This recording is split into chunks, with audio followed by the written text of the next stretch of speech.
Good morning, everybody. Welcome to the 17th annual MHP Housing Institute. This is a record turnout. It's a new venue for us. We're pretty excited. The wedding tent wasn't part of our original plan, but we're rolling with it. What I wanted to do is just a couple of minutes frame some of the issues that we're all trying to deal with and some of the issues that we hope to talk about and confront over the next couple of days. And to get started, I don't think it's any mystery why we're all here and why so many more people are motivated to address these issues in recent years. It's become pretty obvious that there's not nearly enough housing to go around in the Commonwealth. Rents and home prices are through the roof by any national comparison. We're at the top or near the top of the list on housing costs. We have increasing housing instability. After supports during the pandemic, we are seeing rising eviction rates, rising foreclosure rates. There's a lot of cause for concern for people, especially on the low end of the income scale. Housing costs are driving people to other states by the tens of thousands, and that's particularly true for the younger families and younger workers who we really want and need to keep in Massachusetts. And finally, as has been true for a long time, people in lower wage jobs simply don't have enough income to cover housing costs and never seem able to get ahead. So big challenges. So you might ask, well, gee, I thought we were like one of the best states in the country on affordable housing. It's true. Other parts of the country look to us as a model for housing policy, and there's a whole litany of things going back to the 1950s. We probably invest more per capita in affordable housing than any other state. I'll assert that until somebody proves me wrong. We are one of the only states in the country that has its own public housing program, state-funded public housing program and state-funded rental assistance program. We have an excellent delivery system. MHP is part of that. We have state agencies in place that cover a whole gamut of financing and technical assistance needs to get housing built. And we have a strong legal framework with tools like Chapter 40B and most recently the MBTA Communities Act. So you have to wonder, gee, with all these, all this history of leadership and all these assets, why are we having so much trouble? Usually at the Housing Institute, I have like 15 or 20 data slides. I've got it down to 3.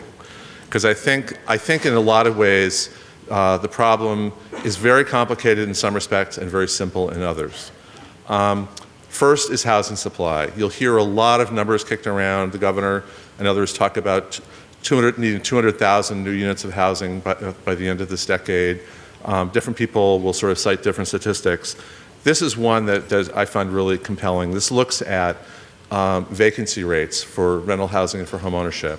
In a healthy market, there are always apartments available to rent. There are always adequate homes available to buy. There's sort of normal vacancy rates. That's how economists think about housing supply and demand. If you look at Massachusetts, this is the most recent census data, it's about a year old. We are today 55,000 units short of the housing we need for a stable housing market with stable home prices. 55,000. Just to put that in context, we permitted 13,000 units last year. And all of this demand increases as baby boomers retire, as we have more younger workers filling those jobs and not having a place to live. So the supply issues are pretty severe. Second issue is that lower income households bear the brunt of housing shortages. I think a lot of people have heard the analogy of musical chairs where, the chairs are housing and if you take one chair away, who is it who loses out? It's the people with the lowest incomes who can't compete, who can't pay the higher rents, pay the higher prices. So there's a direct connection between housing supply writ large and people at the low end of the income scale. This chart shows sort of from left to right, low income to high income, the percentage of households that are severely cost burdened, which means paying more than half of their monthly income for housing costs. And you see over the left-hand side, these are households below about $25,000 in annual household income. More than half, in the case of extremely low-income people, the vast majority of households in these income brackets are paying more than half of their income for housing costs. So in the same way that housing supply disproportionately harms people at the lower end of the income scale, I would argue that that adding more housing disproportionately benefits people on the lower end because housing is a bigger portion of their income. So housing supply and incomes are very closely intertwined. And then third, just to kind of make a point, this chart's a little unfair, but I put it in here anyway. Looking at the production of affordable housing, a lot of us, MHP in particular, is very engaged financing, working at the community level, trying to encourage and support and finance production of new affordable housing. But the gap between our housing, what our housing market is failing to provide today and what we're able to do with subsidized affordable housing production is daunting. So we have, sort of from left to right here, about 2.75 million households, a little over 1 million renter households. More than 200,000 renter households are severely cost burdened, which means they pay more than half of their income for rent. Our annual affordable housing production, depending on how you count, is somewhere less than 2%, by sort of the best measure, less than 1% of the need in any given year. So we have these challenges. Every affordable unit count helps, makes things better, helps that family. But if you look at the large scale of the problem, subsidized housing production alone can't, in any sort of realistic way, close this gap by itself. So at this point, you're probably thinking, I should leave the state. If you own a home, sell it, cash out, go someplace cheaper, go in the corner and curl up in a ball. I would urge you not to do that. What's really positive and energizing to me, and I think to all of us at MHP, is that this is a human-caused problem, and most of the solutions are within our control. So we have local zoning that makes it, needlessly difficult to build new housing. We have local environmental regulations that are really not based on environmental science, but just an attempt to slow or stop development. We have housing construction techniques that date back to World War II that have never been modernized. We don't innovate. We don't, you could go on, this list could go on for pages. Most of these problems are caused by all of us at the, state and local level, to some degree at the federal level. But these are things that we can fix, that we can tackle.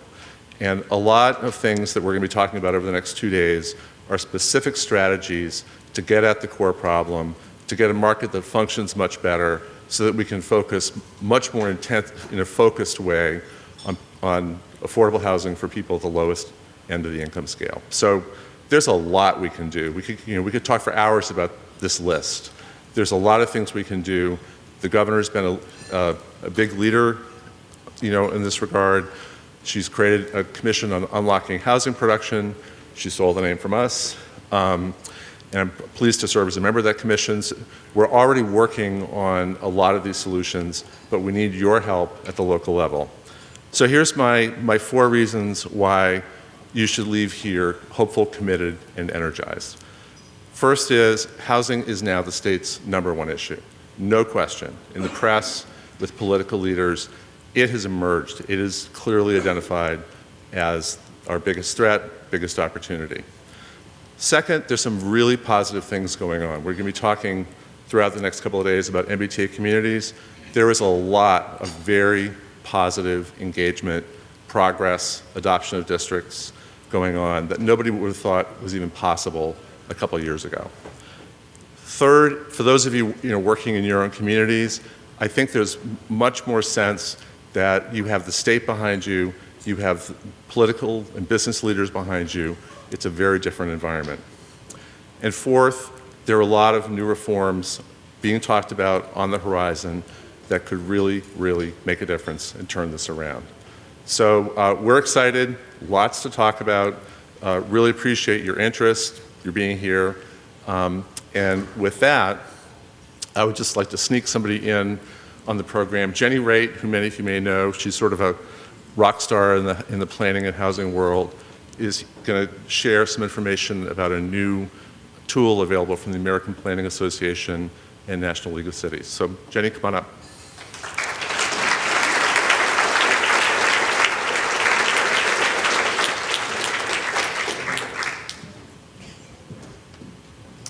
Thank you very much for this time. And hi, everybody. Good morning. I love the Housing Institute, and so I'm so happy to be here to share some really exciting information with you that I hope is as inspiring as all of the other things that you're going to learn over the next 2 days. And everything that you just heard from Clark sounds a little bit daunting and overwhelming, but he also said that you have the power to make a lot of changes happen. This is a human issue, and you have all of the tools to get this done, and you're going to learn so much more about those things as you move forward in the next couple of days. So I'm going to tell you a little bit about a really interesting project that I've happened to be involved in over the last year, which is the Housing Supply Accelerator. This is a partnership with the American Planning Association and the National League of Cities. And it was really about kind of an all-hands-on-deck situation, that a recognition that the only way to address the issues around the housing crisis and undersupply of housing across the country is to really give our local communities the power and the tools that they actually have, but other ideas to enhance that local capacity to move forward. It's really been a unique partnership and full of other alliances with other really interesting national organizations and also state organizations, municipal leagues, and on. Mortgage Bankers Association, National Association of Realtors, National Home Builders Association, a pretty long list of partners, including federal agencies as well. And all with the attempt of addressing the housing shortage and trying to come together across the country to look at examples of models, case studies, and best practices that can really help to mobilize this issue locally.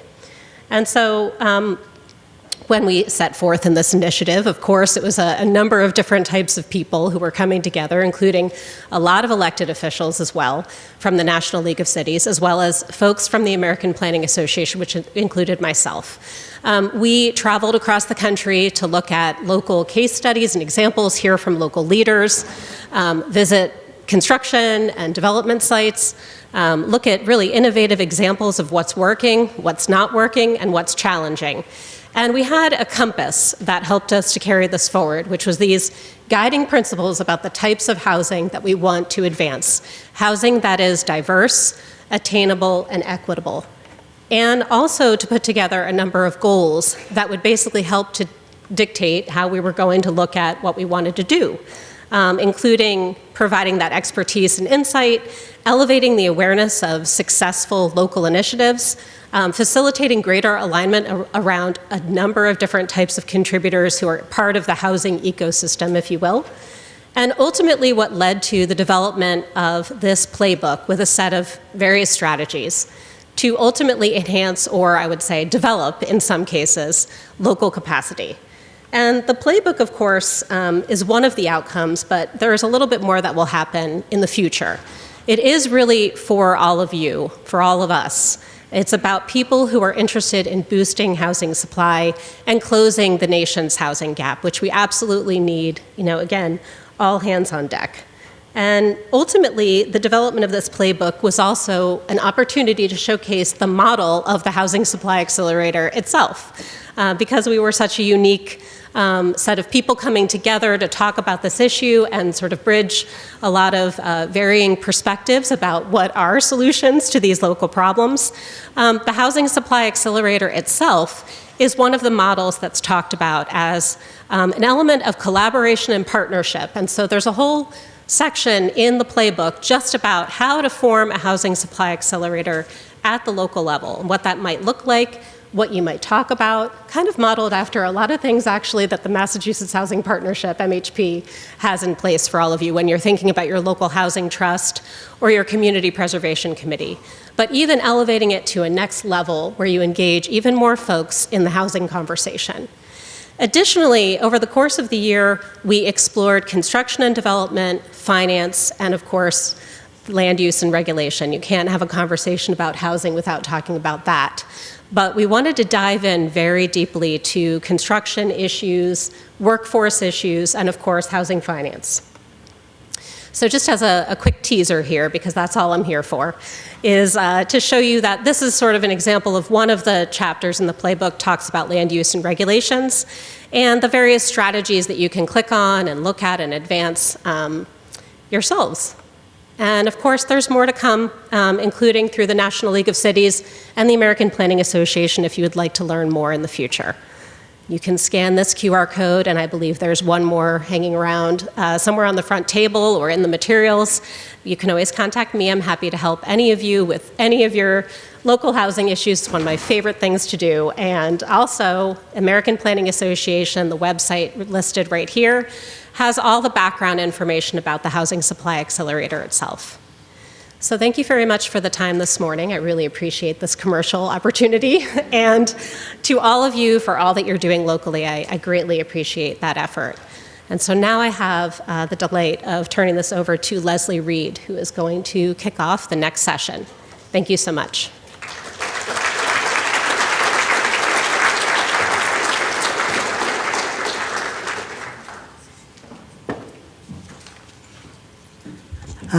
Good morning, everyone. My name's Leslie Raitt. I work for Madison Park Development Corporation in the Roxbury neighborhood of Boston. I'm so proud and pleased to join you from the heart of the city.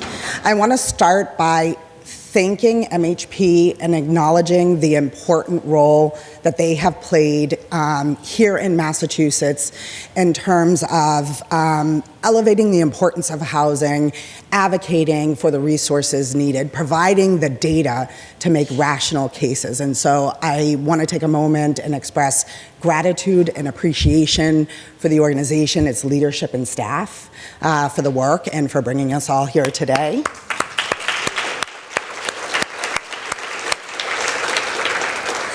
I want to thank you all personally as well for being here today.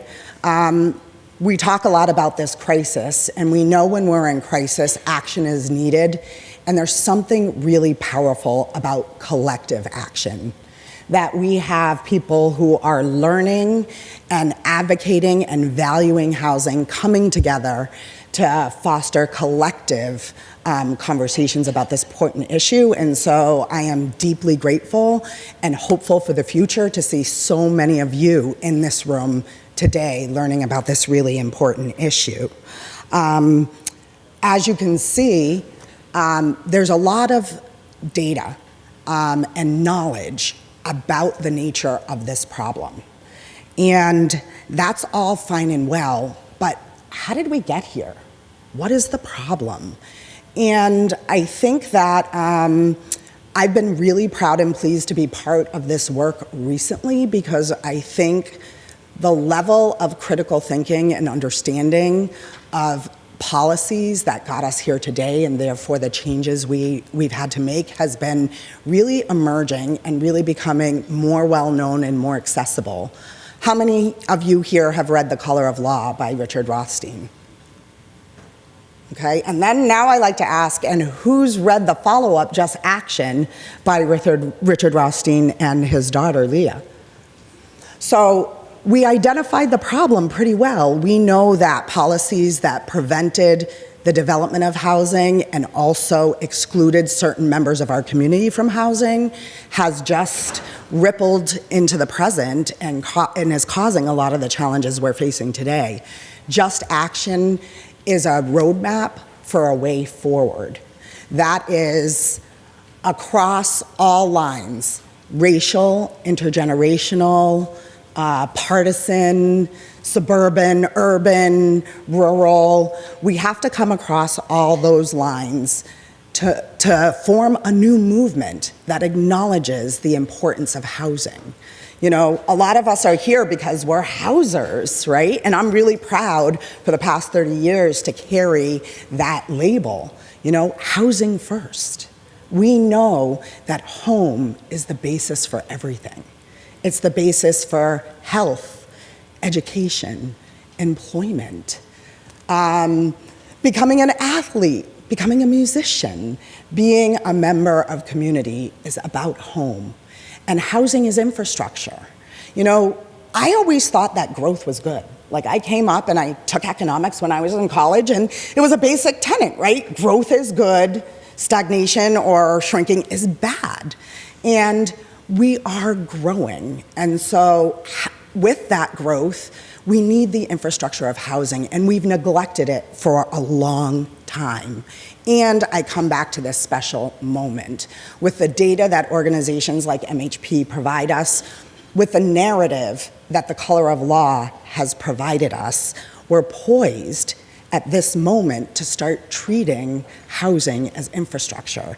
And because we haven't, we're facing the problems that we have now. And so this is a particular moment where we have the opportunity to come together and really find the way forward with this issue. And I'm really pleased and surprised to be here today, talking about why families? What? Again, I'm kind of puzzled. Why families? One of the bedrock tenets of our society and culture is a value of the family unit. The folks that come together and support each other and raise children. And we're even in a moment where we're expanding our understanding of what that family unit can be. And it can be a lot of things.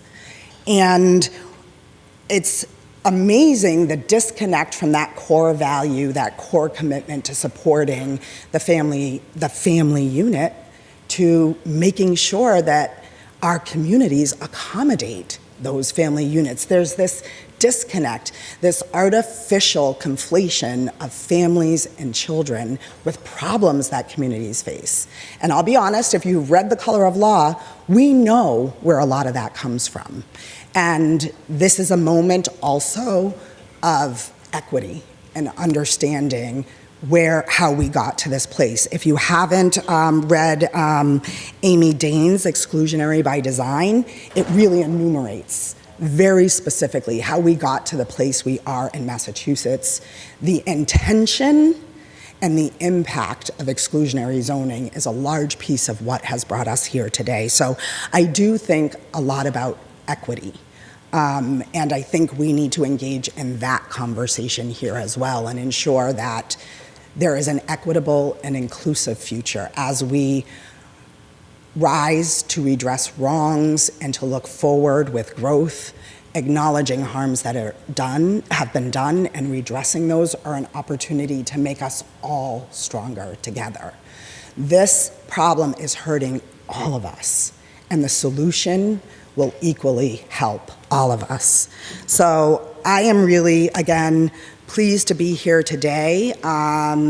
We have some really wonderful people doing important work in this arena to talk to us a little bit more about what your community can do to make affordable housing more accessible. So I'm really pleased to welcome Doug Howgate from Max Taxpayers Association, Jacob Love from the Lawyers for Civil Rights, and we hope that very soon Cynthia Nina Soto from Harbor Light Homes will join us. But I wanted to start off by just asking a basic question, which is what brought us all here today, which is, what are some key things that communities can do to support access to housing for families with children? And then we can turn it over, I think Doug, and then Jacob, and then Cynthia will talk to us a little bit more in depth. But what brings you here today, and what do you think the key issues are?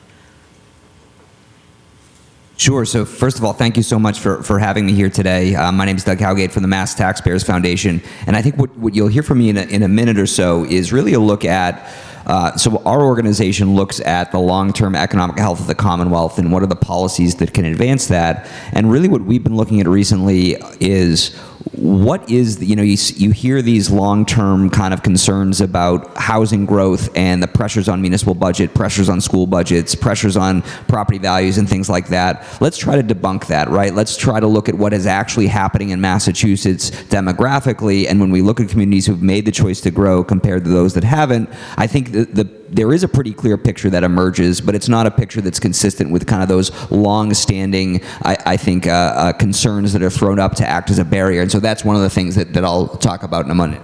Great. Thank you, Doug. Yeah, so I would start by saying that when we look at federal and state law, there are already a ton of protections that exist for families with children. The Fair Housing Act, Chapter 151B in Massachusetts. So I think for starters, from the perspective of an attorney, we need to make sure that those laws are better enforced. There hasn't been Fair Housing Act litigation in Massachusetts or really in the Northeast for decades, at least successful litigation. So that's a big starting point for me.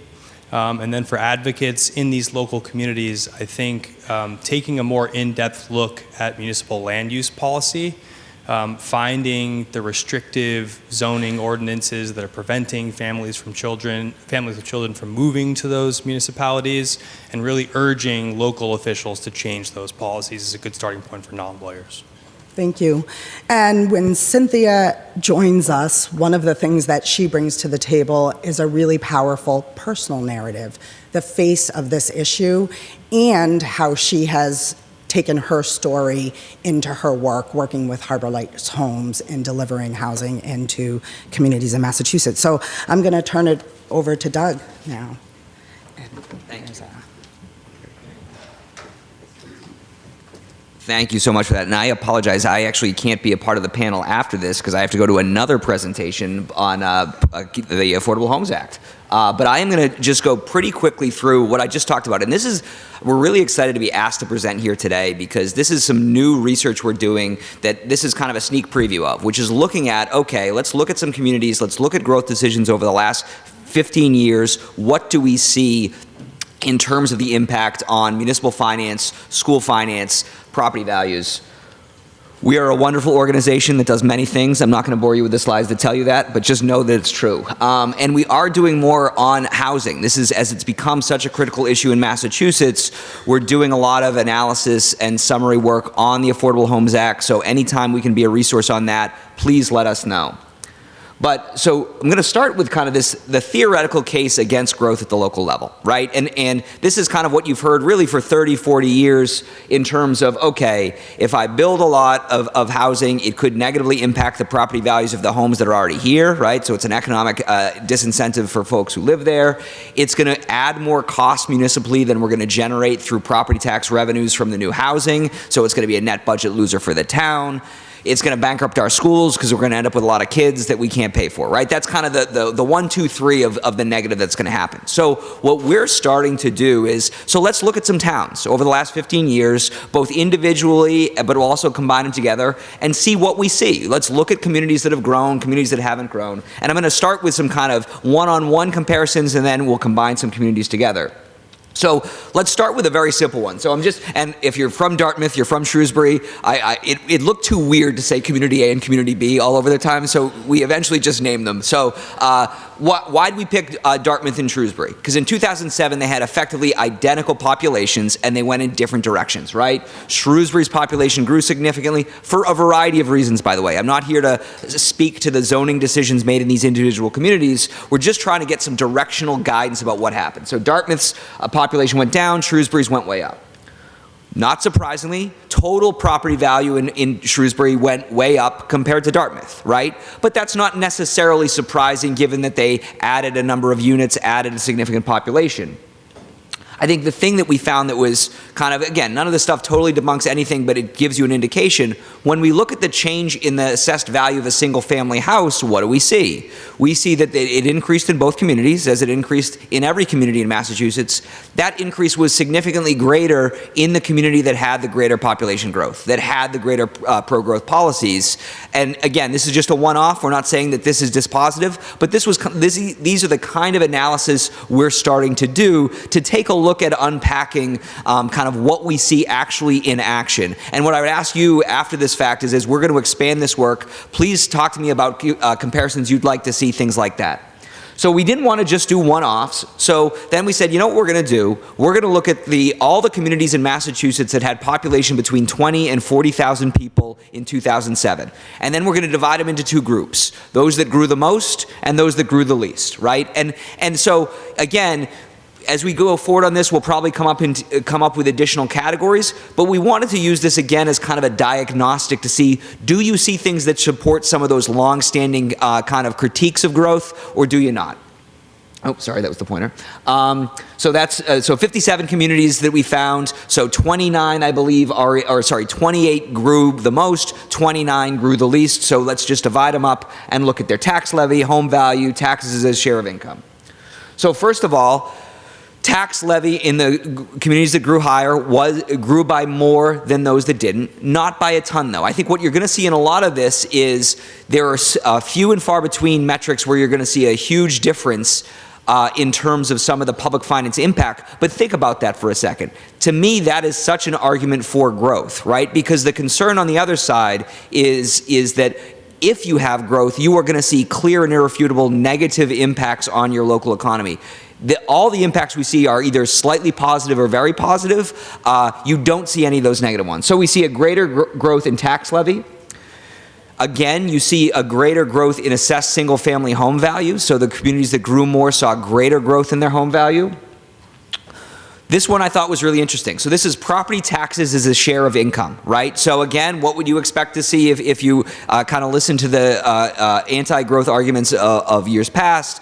You would expect to see that because of the additional cost of this growth, property taxes as a share of income would have to grow faster in the growth communities. What we see is property taxes as a share of income was slightly higher in the growth communities in 2007 than it was in the communities that grew less. Since that time, property tax growth as a share of income has grown faster, slightly, not by a lot, but it has grown faster in the communities that grew the least, right? So more pressure, which honestly makes sense when you think about it. You can't get rid of a police officer, a firefighter, a teacher, just because you lose a few people in your population, right? That at a certain point in time, lack of growth is going to put more pressure on those municipal budgets, and we'll see that even more when we look at schools in a second. And then the two areas where you really see the difference, which I think is fascinating, is when you allow for additional growth, there's some spin-off benefits, right? This is other non-property tax local receipts. And here you see a huge correlation between those communities that grew quickly and those communities that did not grow, right? A much greater growth, not just in your property tax resources, but maybe it's your restaurant revenues, maybe it's your hotels revenues, maybe it's other local excise taxes. Those are the things that grew significantly faster, taking more of the pressure off property taxes. And then what you really see, and I'll talk about this more in a second, is growth in state aid. The communities that grew received significantly more in state assistance than those that don't. And guess why? It's because a lot of the ways that the state gives folks money, notably schools, is related to the number of people you have, right? And so if you are going to grow, you're going to see less pressure on your state budget, on your local budget, due to increasing growth from the state. All right, so let's just talk about schools quickly. And to me, I should probably end this one, but I'll lead with it. FY25 budget for school aid, okay? 200 school districts get the minimum level of aid. 100 districts get more than the minimum, okay? Of the 200 districts that got the minimum level of aid, their enrollment is declining by 4,000 students. Of the 100 districts that saw an increase in school aid, their enrollment is growing by 4,000 students. The 200 districts with the decline in enrollment are getting $14 million more from the state. The districts that grew are getting $250 million more from the state. Now you might say, okay, but what kind of a local contribution is being asked of those communities that are growing? The increase in the required local contribution for the communities that get no additional state aid past the minimum, $250 million. For the communities that grow, $150 million. Now, part of this is socioeconomics and how the Student Opportunity Act works, but the bottom line is if you do not have growing enrollment in your schools, it is putting far more pressure on your local property taxes than it is if you don't. Oh, I don't know what I just did, but there we go. Okay, so let's just do one quick, you know what, I know we're short on time, so I'm gonna go to an Arlington and Braintree comparison, right? So we've got Arlington and Braintree. Once again, we're just talking school aid here. Arlington and Braintree started with similar enrollments prior to the pandemic. Arlington has continued to grow significantly. Braintree's enrollment has declined significantly. What do we see? We see that Arlington's state aid has increased by $7 million. Braintree's has grown by $2.8 million over a 5-year period, right? Think of that compounded over time and what that means for the schools. And then in terms of what those schools are being asked to contribute, Arlington, a slightly wealthier community than Braintree, The increase in what they're being asked to contribute is exactly the same, right? So what that means is Arlington is basically, for every dollar it gets from the state, it's being asked to contribute, say, $1.50 in new aid or new contributions. For Braintree, it's being asked to contribute $6 or $5 of local money for every $1 of new state money it receives, right? The fact of the matter is the way the education funding formula works, which is how 90% of local, not quite 90, 80% of local state aid is received, is fully predicated on your enrollment, right? It's about who those kids are, what grade they're in, their characteristics, but at the end of the day, it's about enrollment. And the idea that you are going to save your school districts and your property taxes money by seeing declining enrollment is absolutely not true. So anyways, we're going to continue to expand this research and do more on it. Happy to take any questions or just pass it back to the panel. Thank you for speaking. Just wanted to break the awkward pause that we had in the room. I'm Sade Ratliff. I work with CHAPA. I'm just curious, as an organizer, so someone that's going into a community and sort of showing them this data, because the arguments that you presented in the beginning are often things that we hear when we're going to a community. We're asking them to expand their zoning. We're asking them to include different populations that they're not necessarily used to seeing. So when we sort of bring this data, how would you recommend that we present it to a community in a way that's digestible? I often am faced with a lot of data guys. They want me to crunch the numbers. They want me to know the specifics. So if you have any advice for us on the organizing level, I'd appreciate it. Yeah, great question. And what I will say is I think where we want to go with this is kind of, first of all, a one-pager just talking through kind of the general mechanics of this is how you might think about it, because you get it, right? If you got more people and if they're not paying enough in property taxes, it's going to put more pressure on everyone else. Like, okay, I get that conceptually, but I think even more compelling is the why that's not true. And so I think first of all is for us to walk through the kind of mechanics of why that's not true. And then I do think the Student Opportunity Act numbers are pretty striking, right? Where you're talking about the connection between declines in enrollment and not just increases in state aid, but the way that formula works is you are going to continue to be asked to contribute more locally as other districts get aid. The way the formula works is 41% of the total state foundation budget comes from the state, 59% comes from locals. So as more money is going to some school districts with greater enrollment, more is going to be asked locally of the districts without enrollment. So that's just the fundamentals of how that formula works means that if you don't have additional enrollment, it is not the case that your local contribution is going to stay the same. And I think the numbers can kind of demonstrate that as well. Thank you. I just had a couple of points. Joe Amrine, and you talked about aid to local cities and towns.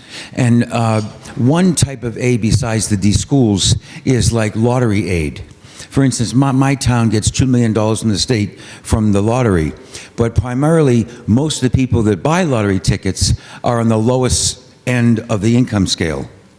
But that aid, when it's sent to cities and towns, they can use it for any way in which they want, which is not fair.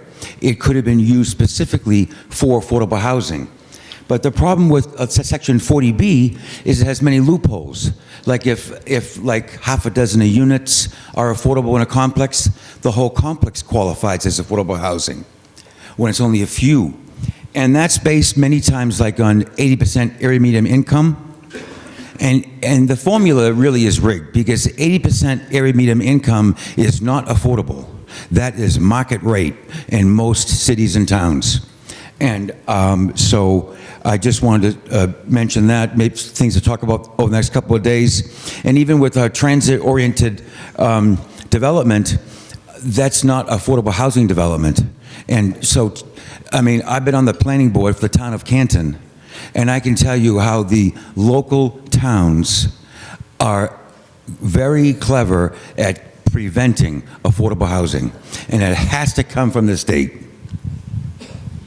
So I would just say quickly on the state aid issue, I think one of the things that the MBTA Communities Act has started to do well that we need to think of new ways to doing is how do we incentivize, probably using more carrots than sticks, state resources with the smart choices on housing, right? Because as you say, lottery aid, which honestly isn't even connected to the lottery anymore, even though that it's talked about like that, just goes up on a pro rata share. It's not connected to anything a city or town is doing. It's just whatever you got last year plus 3% or something like that. But tying things like incentive points for the school building authority program, tying things like additional resources for local road funding, which has been available the last couple of years, to giving incentives to communities that have made good choices on housing and development. That really, I think, could be, I won't say a game changer, but I think a big part of how the state can use some of its resources to shape decisions in a smart way. So that's something I know we're working on as well. And I want to thank you again for the opportunity to be here today. And I apologize I can't be here for the rest of the panel, but thank you very much.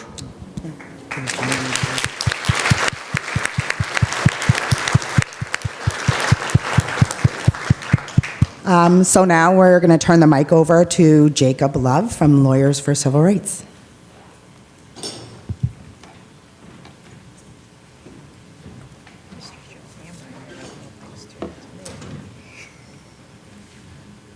Morning, everyone. My name is Jacob Love, and I'm a staff attorney at Lawyers for Civil Rights, where my practice focuses primarily on housing issues. I'm here today to talk to you about the legal framework for protecting families with children and ensuring that they have access to all of our communities. At the outset, I want to just apologize for my voice. I've been dealing with allergy issues. I think if housing is the #1 issue in Massachusetts, pollen might be a close second. So, as I'm sure you're all aware, the Federal Fair Housing Act prohibits discrimination against people based on familial status. What does that mean exactly? That means that it's illegal to discriminate against pregnant women, families with children under the age of 18, and anyone seeking custody of a child. Congress only added this protection to the statute in 1988. And as a result, there has been substantially less litigation challenging this type of discrimination than other forms of illegal discrimination. It's also important to note at the outset that discriminators often use familial status as a proxy for race. People of color are more likely to live in larger family units, so policies that discriminate based on familial status have a disparate impact on people of color. There are two kinds of discrimination that violate the Federal Fair Housing Act. The first is direct discrimination. This includes overt forms of discrimination that people are much more likely to be aware of. Common types of this direct discrimination are refusing to rent to families with children entirely, trying to evict tenants. I'm not sure what's going on here with this.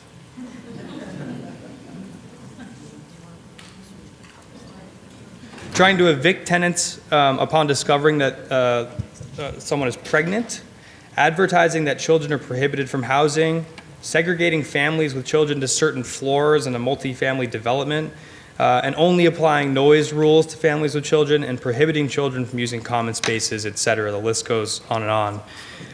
And the second is disparate impact discrimination. This is very important. Landlords and government actors can also be held liable under the FHA if they engage in policies and practices that have a disparate negative impact on families with children. This type of discrimination is much more subtle in that it doesn't directly target people based on familial status, but it is much more common because it's a lot harder to prove. And this brings me to municipal land use policy. I think the general public is more aware that discrimination by housing providers is illegal, but it's important to make sure that folks understand that government actors can't discriminate based on familial status either. Government discrimination against families with children is just as common as private discrimination, and I would say that it's even more odious because it almost certainly affects way more people. For example, it sounds like we'll be talking about this a lot over the next couple of days. Municipalities across the Commonwealth use local land use policy to suppress the types of housing development that attract families with children. There's a very strong argument to be made that many restrictive policies that are widespread in the Commonwealth violate the Fair Housing Act. But like I said at the top, there just hasn't been a lot of litigation in this area. Municipalities, as I think everyone in this room knows, favor single-family zoning, but often make it difficult or impossible to build bigger multifamily housing developments. Some municipalities outright ban multifamily development, and others just make it logistically or financially infeasible for developers. This is a huge contributor to our ongoing affordable housing crisis. Because of municipal restrictions on multifamily housing development, there simply is not enough housing supply in the Commonwealth to meet demand, which drives up prices dramatically. Common local policies that suppress access for families with children include, and these are just a few examples, Onerous parking requirements for multifamily housing developments. Municipalities often require developers to provide a certain number of parking spaces per bedroom developed. In many places, the amount of parking required is totally unnecessary to support new residents. So say, for example, requiring 2 parking spaces per bedroom, that there's no way that that's necessary to provide enough parking for everyone who's going to be living in the building. And so basically it just serves as a cost barrier to development. The next one is limiting the number of bedrooms that can be included per unit in new housing developments.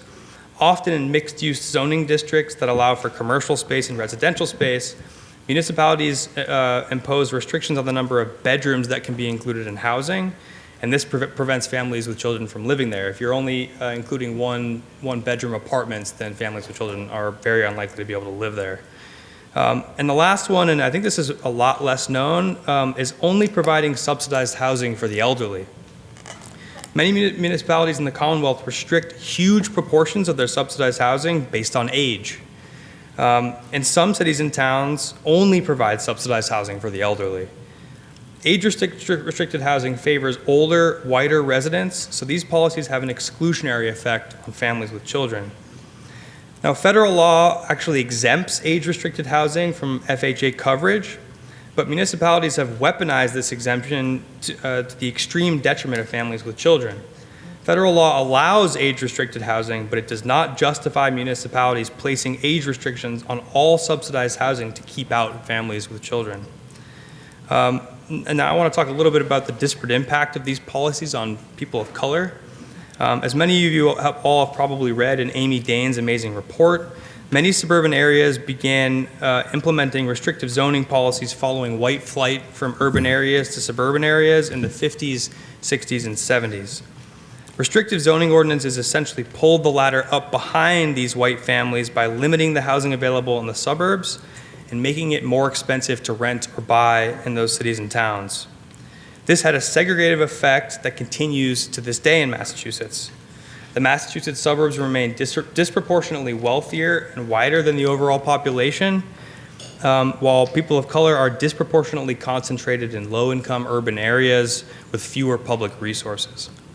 Restrictive zoning schemes that limit multifamily housing development, which is often much cheaper than single-family housing, are widespread in the Commonwealth and just perpetuate this segregation. So that brings me to the MBTA Community Zoning Act, which I'm sure you all know a lot about.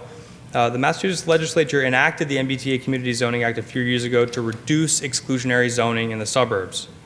The goal was to encourage multifamily housing development, increase housing supply to lower prices, and allow all Massachusetts families more mobility by providing them with more housing options throughout the state. Now, in your comment earlier, you mentioned a talking point that critics of the MBTA zoning law bring up often, which is that the MBTA zoning law has nothing to do with affordability or has no requirements for affordability. But I just want to push back on that narrative a little bit because the entire purpose behind the MBTA commuting zoning law is to bring down prices in housing across the state for everyone. It's based on a basic supply and demand economics. That right now in Massachusetts, there is not enough supply to meet demand. If you bring that supply up, prices will come down for everyone. So I just wanted to emphasize that because I think it's really important to push back on those kinds of talking points, which I think can be a little bit misleading. The law states that covered cities and towns shall have zoning districts of reasonable size where anyone who owns land can go in and build housing as of right. And that just means that developers or anyone else who owns land can develop the land without having to go through the expensive discretionary permitting process that a lot of communities currently have in place. Many towns are resistant to adopting these zoning changes because they prefer to maintain the exclusionary status quo. However, widespread compliance is needed to make a dent in the affordable housing crisis. And I had a couple talking points about the supply and demand, but I'm just going to skip that now. In my organization, Lawyers for Civil Rights, we have brought several lawsuits in the last year and a half attempting to make a dent in the affordable housing crisis and to help families with children. The first is we sued the town of Holden, which is just next door to Worcester, for their public officials' decision not to comply with the MBTA community zoning law. Last year, they decided not to take the bare minimum steps to get into compliance and did not file a 6-page action plan with the state, which was just a requirement that they essentially lay out how they're going to implement the zoning changes. They refused to even do that. They didn't even bother to submit a 6-page plan.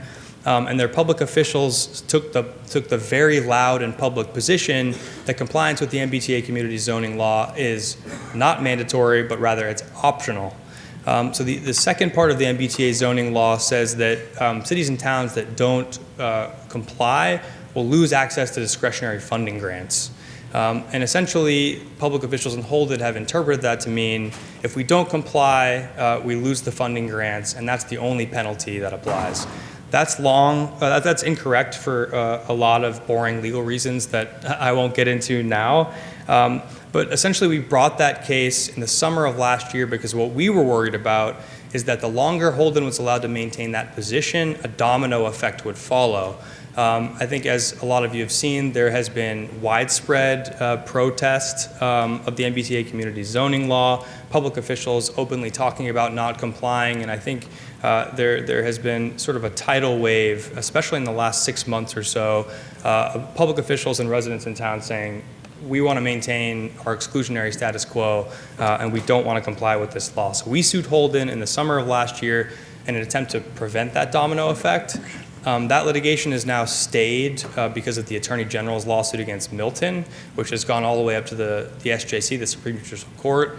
The court is hopefully going to provide a definitive ruling on this question of whether or not compliance is mandatory or optional. And at LCR, we will be filing an amicus brief in that case.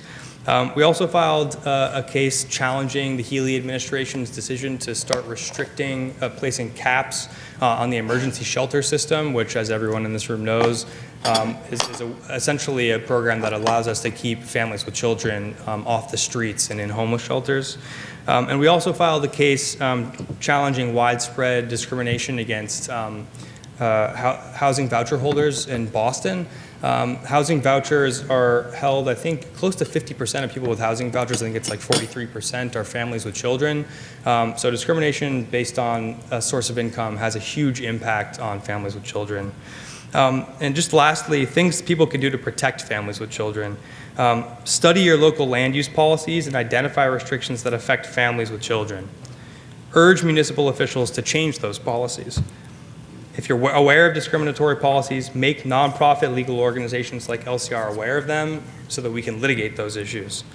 It's almost certain that FHA litigation will be necessary to truly reduce restrictive zoning policies that affect families with children in Massachusetts, and LCR is prepared to bring that litigation. And this likely doesn't apply to folks in this room, but I think a big part of the problem in this space is that people think that land use policy is boring. They don't have the bandwidth to learn about it. They're not interested in it. But we need to make sure that people realize that it's not boring, that it's interesting, and that it has a huge effect on people's lives. And I look forward to doing that work with you all. Thank you.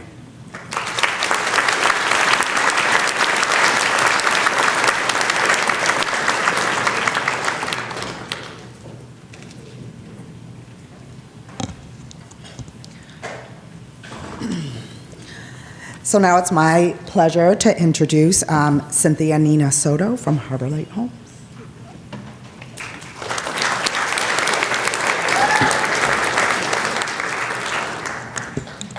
Thank you very much. Thank you very much for that intro. Thank you for joining us today at the MHP Housing Institute.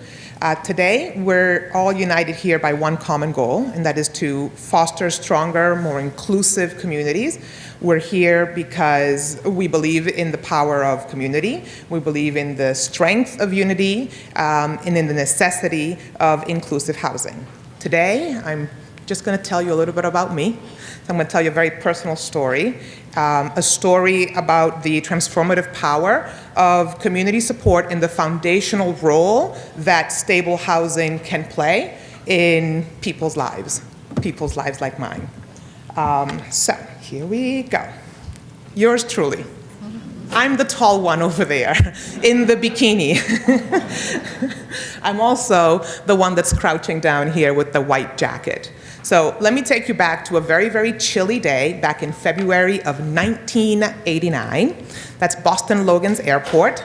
I was just 8 years old, standing alongside my mom, my 2 younger sisters, and my newborn baby brother. He's the one with the striped pants right there, okay? We had just arrived from San Juan, Puerto Rico. We stepped into a world where everything was cold, quite literally. It was February. The unfamiliar snowflakes, which we've never seen before, that's what greeted us. Our new home was Peabody, Massachusetts, and it was a very far cry from the sun-kissed shores that we left behind. In Puerto Rico, our lives were filled with vibrant colors, hence the jacket today. We had warmth of the community, and we had a home that was truly, truly ours.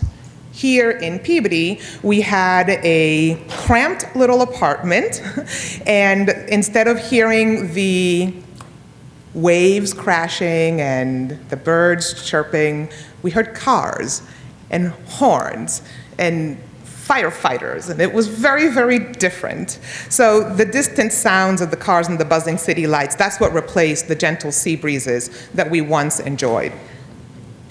This drastic change wasn't just a physical shift in my surroundings, it marked a profound transformation in my life, in all of our lives. We were no longer surrounded by familiar faces and the communal culture that had cuddled us. We were instead found ourselves navigating an entirely new social landscape, where survival meant adapting very, very quickly and learning new rules of an entirely different world. Try being 8 years old and learning English by watching cartoons. Paid out pretty well. I'm standing here today, right? I remember my mom being super resilient during these early days, how she managed to piece together what felt like our normal home, right? In something that was very, very unfamiliar. Her strength was my anchor for all of us. Her determination was our guiding light. She fought tirelessly to ensure that we were placed in the correct school grade. I'm a December baby, so they were like, "You're staying back," and my mom was like, "No, she's not, absolutely not," which meant that I was 17 graduating high school. That wasn't fun either. But I digress. She fought, like I said, tirelessly to make sure that we were in the correct school system, in the correct grade, with the correct resources. She refused to allow politics or arbitrary rules and barriers hinder my education. Her advocacy taught me the importance of standing up for yourself and for those that can't defend themselves. Our journey through the complex maze of social services and community assistance was absolutely daunting. I grew up on Section 8 and on government cheese. That wasn't fun. It taught me early about the disparities in access and opportunities that exist in our society. But it also showed me the potential of how a community support and how essential it is for every family to have a stable home as a foundation for building a hopeful future.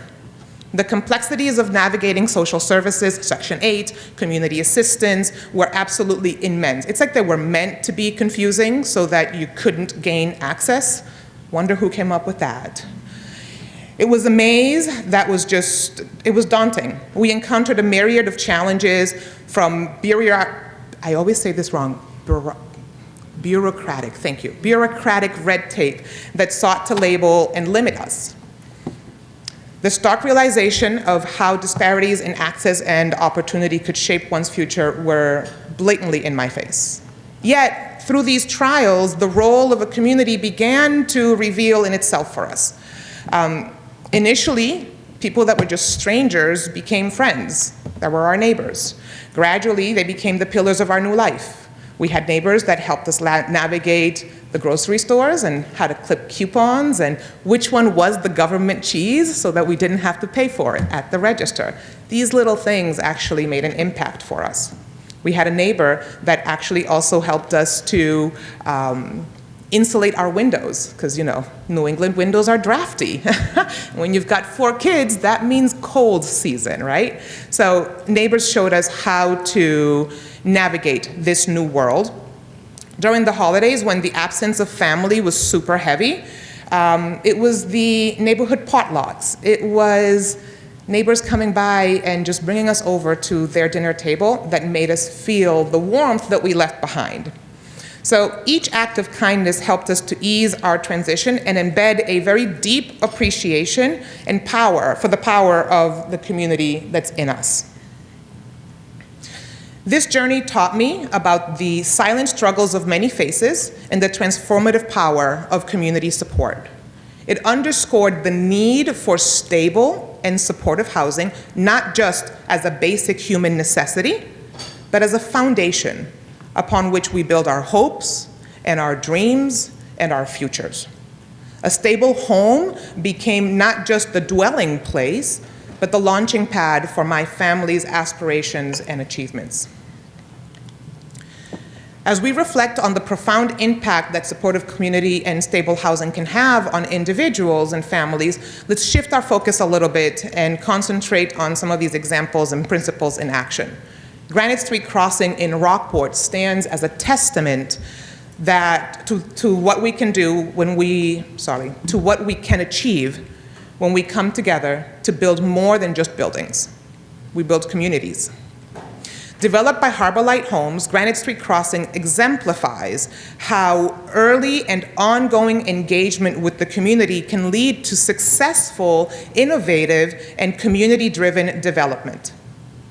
From the outset, the Harbor Light team made it a priority to connect with the neighbors in the community to ensure that the project not only met the needs of the future residents, but it also harmonized and it blended into the community. We didn't want it to just stick out.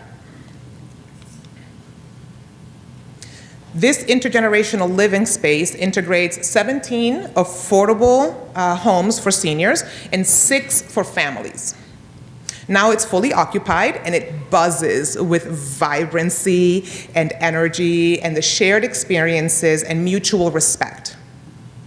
The community amenities, such as a playground, a community garden, and the on-site walk-in paths that are next to the conservation land are thoughtfully designed to foster interactions and a sense of belonging among the residents of all ages, directly contributing to the vibrant community spirit.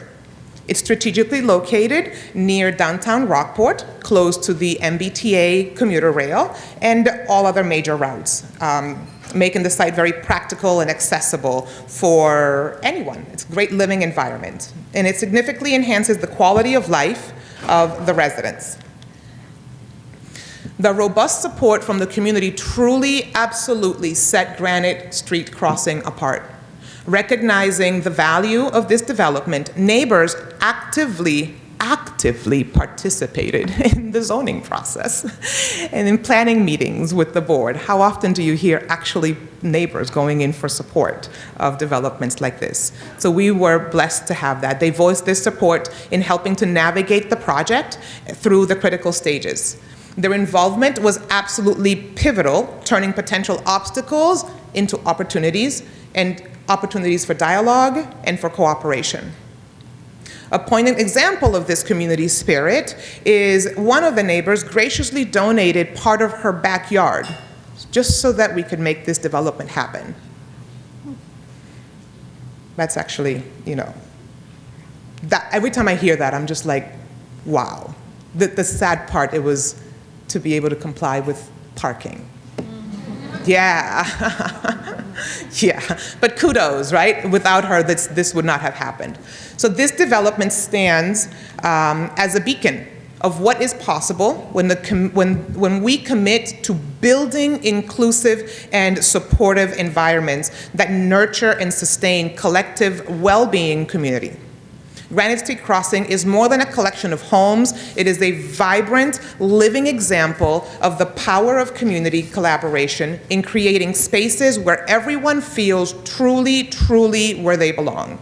Funny enough, the people who call Granite Street Crossing home want to change the name to Granite Street Village, because it takes a village to raise a child. I'd like to add that it takes a village to also age in place. Thank you. I wasn't planning for that, but thank you. So as we consider the success of Granite Street Crossing, it's crucial to address a broader, often contentious topic, which is family housing. As you were just saying, family housing is heavily discriminated. Trust me, I'm a realtor and I see it all the time and I'm like, why are you doing this? But I digress, it's a whole different crowd. So many communities face challenges in integrating family-friendly housing due to misconceptions and resistance, as previously explained, despite the critical role that families bring to our communities. They actually enrich our neighborhoods and they support our local economies. So the common reaction to family housing is oftentimes negative, given an unfounded fear that families might disrupt the vibe in that community. Yet this couldn't be further from the truth. It could not be further from the truth. Every single one of you would be lucky to have my family as your neighbors. And I mean that. We have amazing food, so. So in facing these challenges, it's crucial for our municipal officials and our community leaders like yourselves to champion the cause for inclusive housing. The question is not merely about overcoming negative stereotypes, but also the practical steps that we can take to facilitate these developments. And so, as we consider how to effectively support and implement family-friendly housing, I propose a very simple acronym that I think we can all remember, and it is HOMES, as in Harbor Light Homes. I came up with that. No clap needed. That's okay. Okay. All right. Don't say anything, Rosa. She's going to report back to me. So H is about harmonizing zoning laws, creating more flexible zoning that allow for mixed use and multifamily properties. This step is crucial for developing a more diverse housing option that caters to the needs of families and other residents. O is for the outreach to the outreach and education. I'm a big housing and education person. I believe that if you put a roof over their head and you give them the tools to educate themselves, that's all they need. Like, that is just transformative. That's the basic foundation. So in your outreach and education, you ought to launch more educational campaigns. You got to tell them again, tell them what you told them, remind them what you told them, and then tell them again, and just rinse and repeat. We do that in marketing, we do that in real estate all the time. That's why you see our ads. M is for mobilize the community engagement, right? Try to find that one neighbor that's going to give you that extra piece of land to make the deal happen, even if it's for parking, as sad as that is. But engage in that community, mobilize your community engagement, and engage each resident early and consistently throughout the process. Yep, and then, did I say E? Yep, E. Economic incentives, which we do a little bit of that but provide extra incentives such as tax breaks and expedited permitting. That permitting process absolutely is a killer for most deals. And then S, of course, is for strategic partnerships. You ought to be talking with each other and building something, right? You ought to be reaching out to Harbor Light, people like Harbor Light, and seeing how we made it happen. And let's collaborate and make something actually stick, right? For those of you that are politicians that are in the room, I highly, highly recommend maybe hiring a marketing director and maybe like shake up that stump speech, make it a little more vibrant, maybe channel my jacket, I don't know, help you out a little bit. So as leaders and influencers in your community, your role in advocating for and implementing these strategies can reshape the perceptions and the realities of housing development. It's about building not just homes, but the foundation for thriving, vibrant communities. We must not accommodate only our current residents, but pave the way for the future generations, ensuring that our communities are welcoming and inclusive, and yes, diverse. Granite Street Crossing stands as a vibrant testament to what is achievable when we embrace comprehensive community engagement and inclusion. Let this project inspire all of us to champion family-friendly housing and recognize it as a cornerstone in community development and economic growth. As I very quickly run out of time, I want to reflect on the stories that we talked about and the principles that we talked about. So I really want you to really channel those homes. I made it super simple so that we can remember homes, right? So these narratives are more than just stories. My story is not just a story. It's the real life reality that many immigrants face in this country. And many of us don't make it. Many of us don't have the ability to stand here before you as I have today. And the only reason why I'm able to stand here today is because I had community support. I had a foundation that helped me reach and break through the stereotype that we hear all the time. It is incumbent upon you to make sure that stories like mine become common, not just a circus show, not just a moment of awe. So let's put homes together, right? Let's activate, let's make sure that we mobilize our community, let's make sure that we engage the community.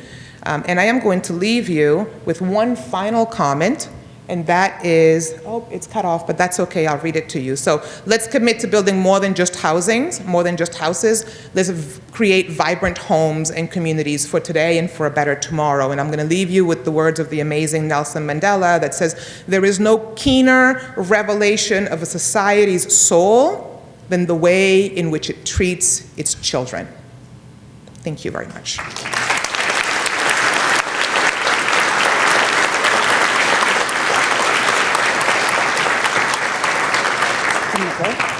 My question is for Cynthia. I was wondering how the financing was put together for the Granite Street project.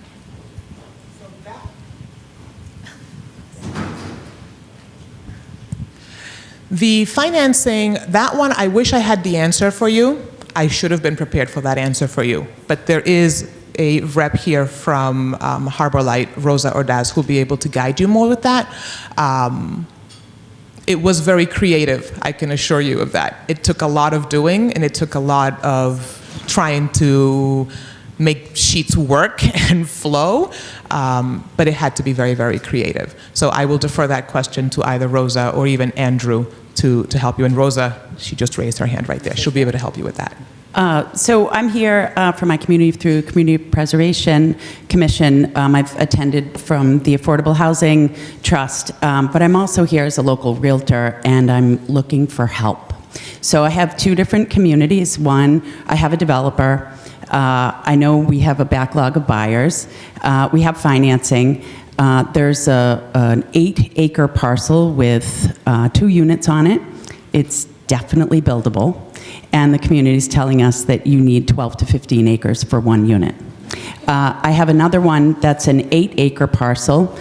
There's a house in front and 1 house in back, definitely buildable, and the community is telling us that you cannot subdivide.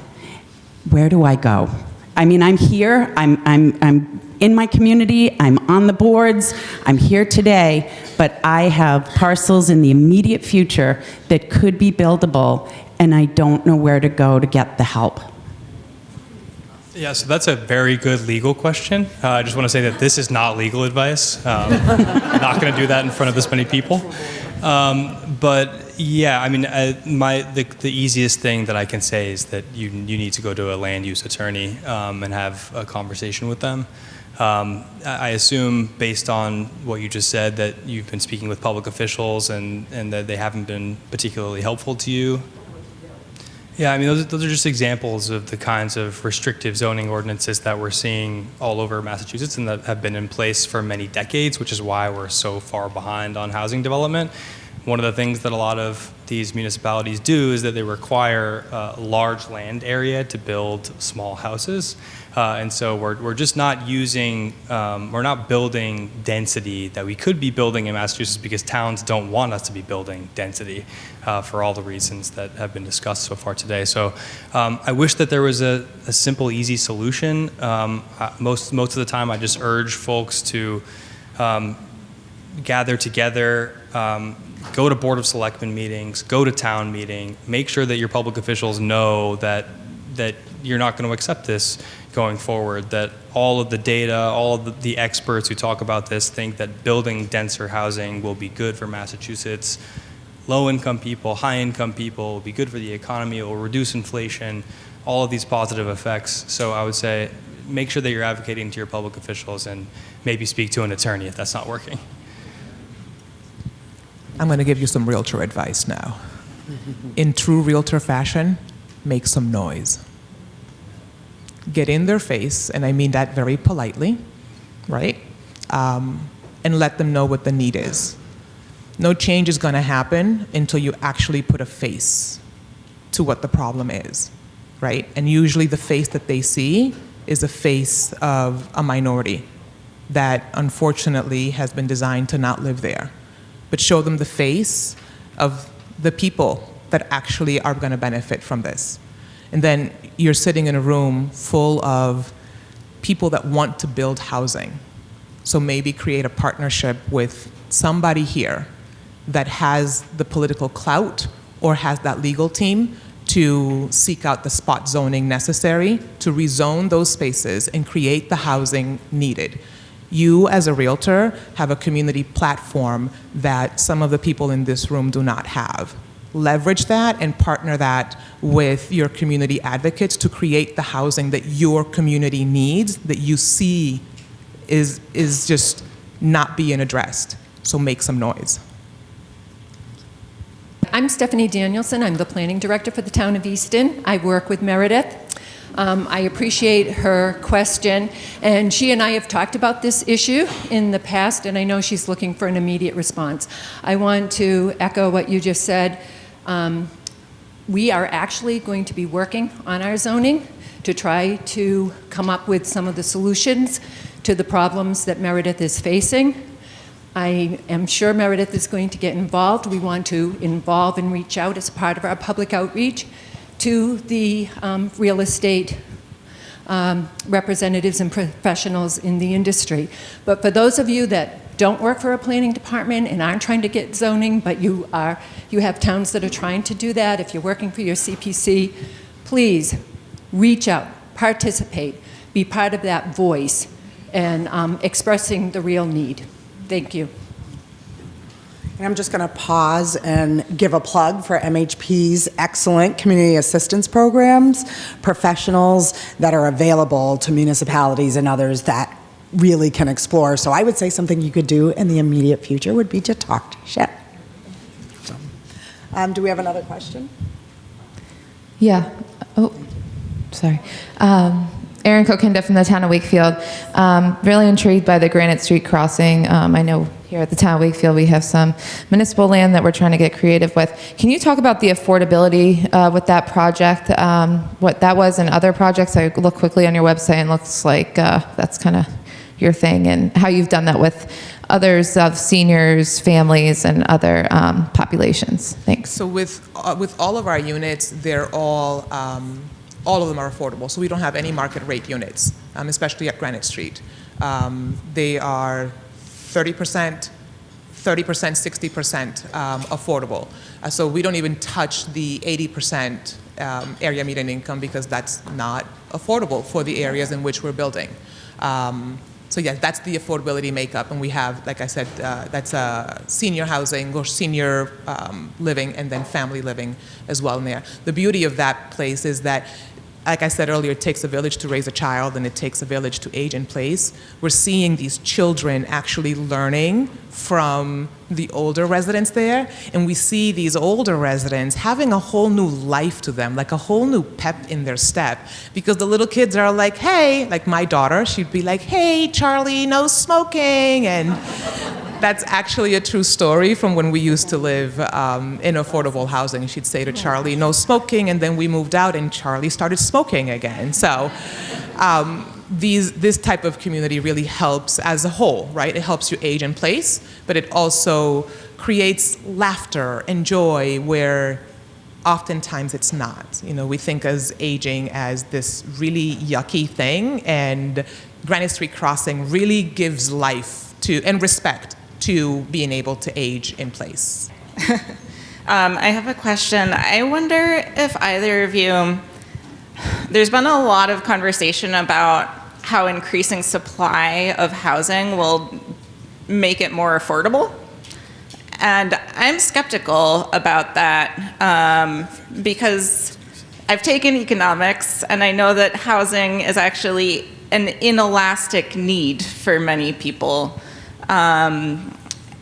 And I feel like in a lot of ways the solutions that I'm hearing at these types of events don't match the nature or the scope of the problem, where housing has become a speculative market for investors rather than a need for human beings. And I wonder if either of you could speak to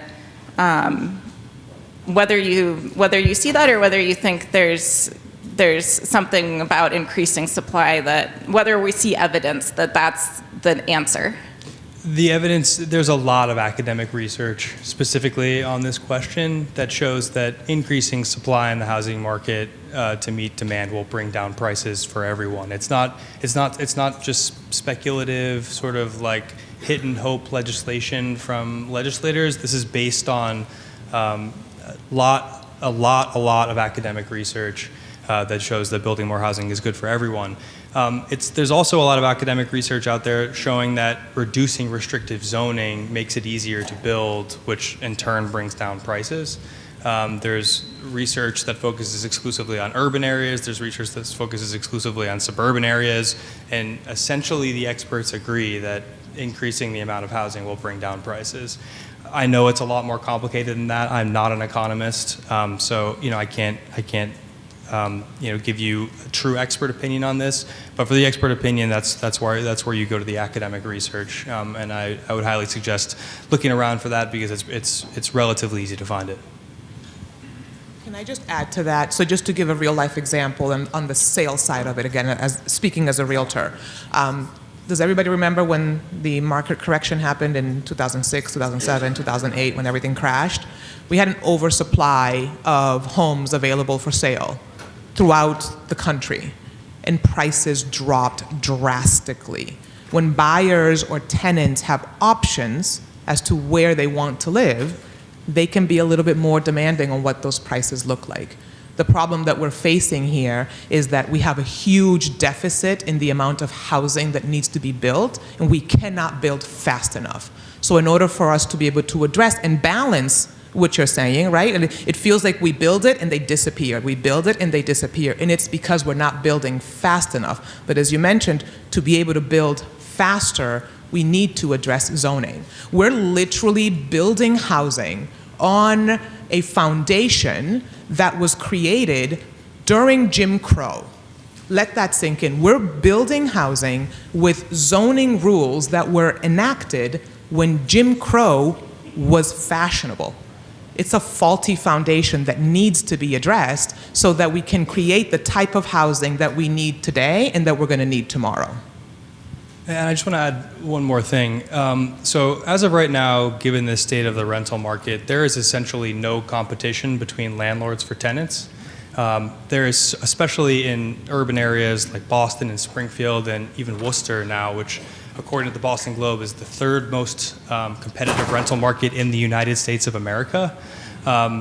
Landlords have a glut of tenants who want to live there. They get 20, 30 applications for a single unit. So there is no competition between landlords to lower prices to attract renters. So they can basically just charge whatever they want. And so if they can do that, they're going to continue to do that, and prices are going to keep going up. So creating especially multifamily housing, which is more affordable, gives people more flexibility and mobility, allows people to move from urban areas where it's densely packed out into the suburbs where there's a lot of land for this kind of development, will be good going forward for everyone. And just to kind of follow up on that point as well. So I worked for a for-profit developer specializing in 40B developments in the suburbs around Worcester. And something that we saw happen, there is a pretty distinct number of people who move from within their community into a rental apartment, whether it's market or affordable, right? So you have an older couple whose kids are out of the house, who don't need this big 3 and 4 bedroom, 2.5 bath home anymore. When you build 100, 200 apartments, you might see 10, 20, or 30 of those single family homes hit the market at the same time, which, as Jacob had said, increases the supply, increases competition, and prices will level out. And I think also to another point earlier about area median incomes, when you work with some developers through the local initiative program through EOHLC, you get to really increase the amount of dialogue and discussion you have. We personally, at one of our communities in Grafton, they claimed safe harbor in the middle of our select board discussions. So we said, hey, we'll expand our affordability and add 5% at 50 AMI and 5% at 60 instead of the traditional amount at 25% at 80% AMI. I think a lot of the development community is open to working with towns to providing more affordability. We all understand that housing is a right and it's a huge need in this Commonwealth. And I think, all these factors put together, building more multifamily, I think helps the entire housing stock throughout Massachusetts. So that's the point I would add. Hi, Corinne Meisy-Munz, the planning director for the town of Longmeadow. This question is for Cynthia. I feel like when I listen to these types of sessions, people always mention the successful cases had, to quote you, early and active engagement with neighbors, and that really leads to success. But very often the presentations have to cover the whole project, and so we don't hear a ton about the details of that in community engagement. And so I'm wondering if you could, very quickly tell me what was so active and engaging and great about your engagement that led to the success. If you guys have ever met Andrew DeFranza, I take that as a yes, he will be one of the people that will be knocking on doors. Before bringing this project out to the city, right, he's engaging the neighbors. He and the rest of the team, we are knocking on doors. We're finding out, what do you need? What are you looking for? How can we help you get there? What are the deficits, right? This is even before we've actually requested an audience, right?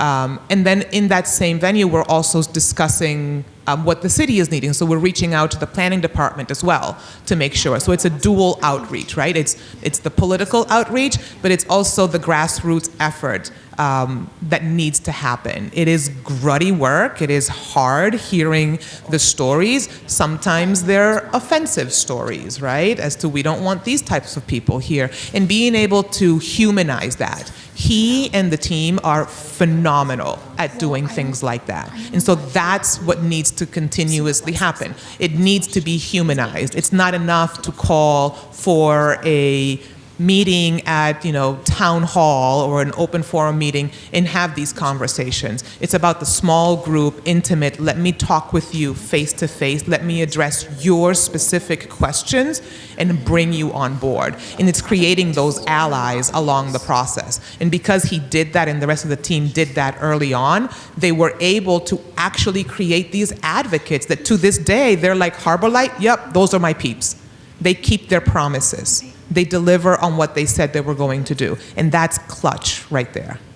Hi, thank you. I'm here on behalf of a coalition that represents 11 different municipalities, and we also represent a lot of architects and construction firms and developers and so forth. Cynthia, you mentioned that permitting, we can talk about zoning, but we also have to talk about the permitting process. And I all the time, of course, say to the municipalities, you need to streamline your zoning. I need something stronger to say to them, because they'll look through their code and say, we've streamlined it, we're in line with best practices, blah, blah, blah. But what the real problem is a developer having to appear before a planning board 40 times before the permit is granted. And they're complying with the zoning. The zoning's not the problem. The planning board's the problem. And I say that with love, because I love my planning board. But the members of the planning board are the obstruction. Yeah, I would say if that is the streamlined zoning process, then someone's not being entirely honest with you. A lot of these towns love these discretionary permitting process because it allows them to weed out a ton of development that they truly just don't want. They know that if developers have to come in and appear before them 40 times, that they're gonna lose interest. They know that if they have to be spending all kinds of time and money and resources presenting internal documents, plans, and all kinds of stuff to planning boards, that it's not cost effective, that it's not feasible for them to be going into these towns and doing these developments because it's going to take way too much money, it's going to take way too much time. And that's private developers. For CDCs, it's different, it's even more difficult. And so, yeah, I would say that if that is what they're telling you, that the process is as streamlined as possible, first, that's not true. And second, that's probably because they want it that way. Okay, so please join me again in thanking Jacob and Cynthia and Doug in absentia. Again, so grateful to be here with you all today, and thank you for joining us for this conversation.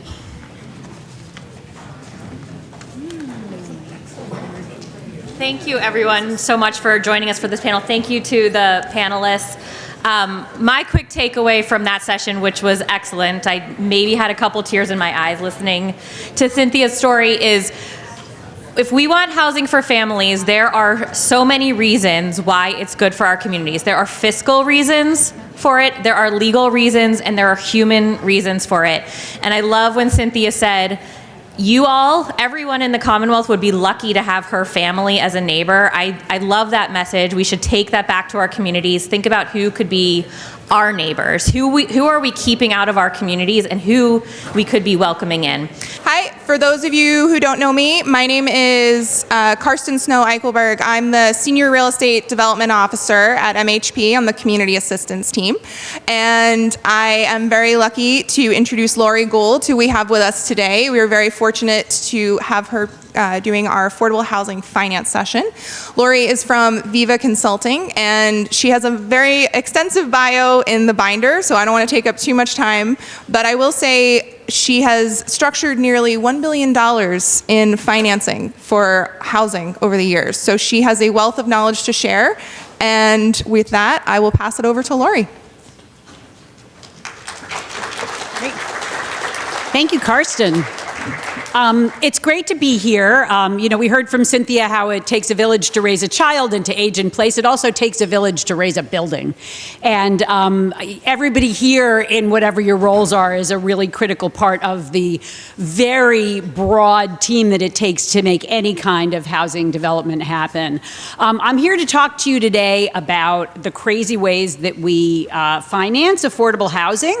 And I hope that we can be interactive throughout. So I encourage you, if you have questions, if you have comments, we'll definitely try to leave time at the end. But as I go, please, feel free to jump in. And I think, is there somebody here from MHP with a mic who can? I'm going to assume that is the case. If not, you'll just have to project.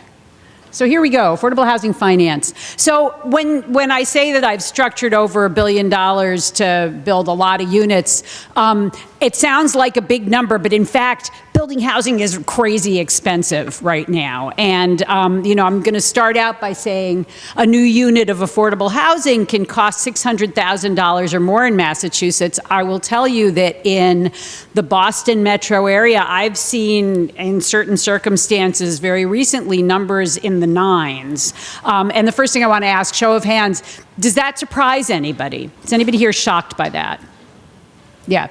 So, few hands, a lot of shaking heads. It's just gotten, it has always been expensive. It's gotten punishingly expensive for a lot of reasons. So you got to put together this big chunk of money in order to build any new units. So the question, and just a few qualifications. If you're acquiring an existing unit of housing and preserving it, it might be a little less expensive, might be a little higher in Boston. There are parts of the state that might be less expensive. There are various rules that you can fall under that would require you to use prevailing wages, which are, subject to a federally dictated wage scale, which are 20 to 30% more expensive, and that drives the price up. So, there's a lot of qualifications, but it always costs a lot. So we're going to talk about where all that big pile of money comes from.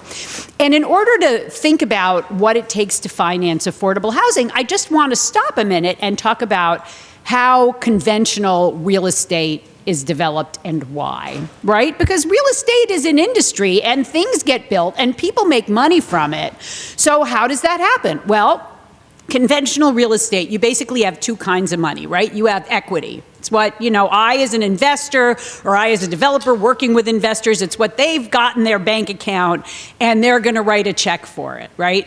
And then there's debt.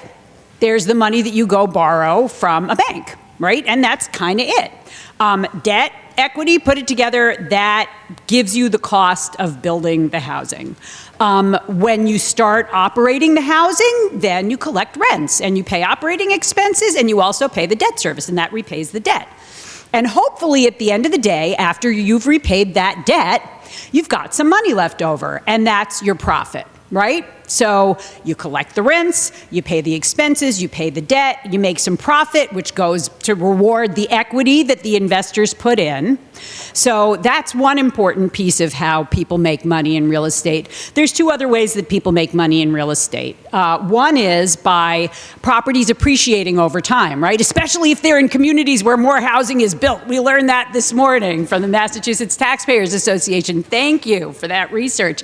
But, you know, when real estate values go up, as they have really across the Commonwealth for recent years, you know, your property's worth more, and maybe you'll refinance it and take some cash out, or maybe you'll sell it and make some money that way.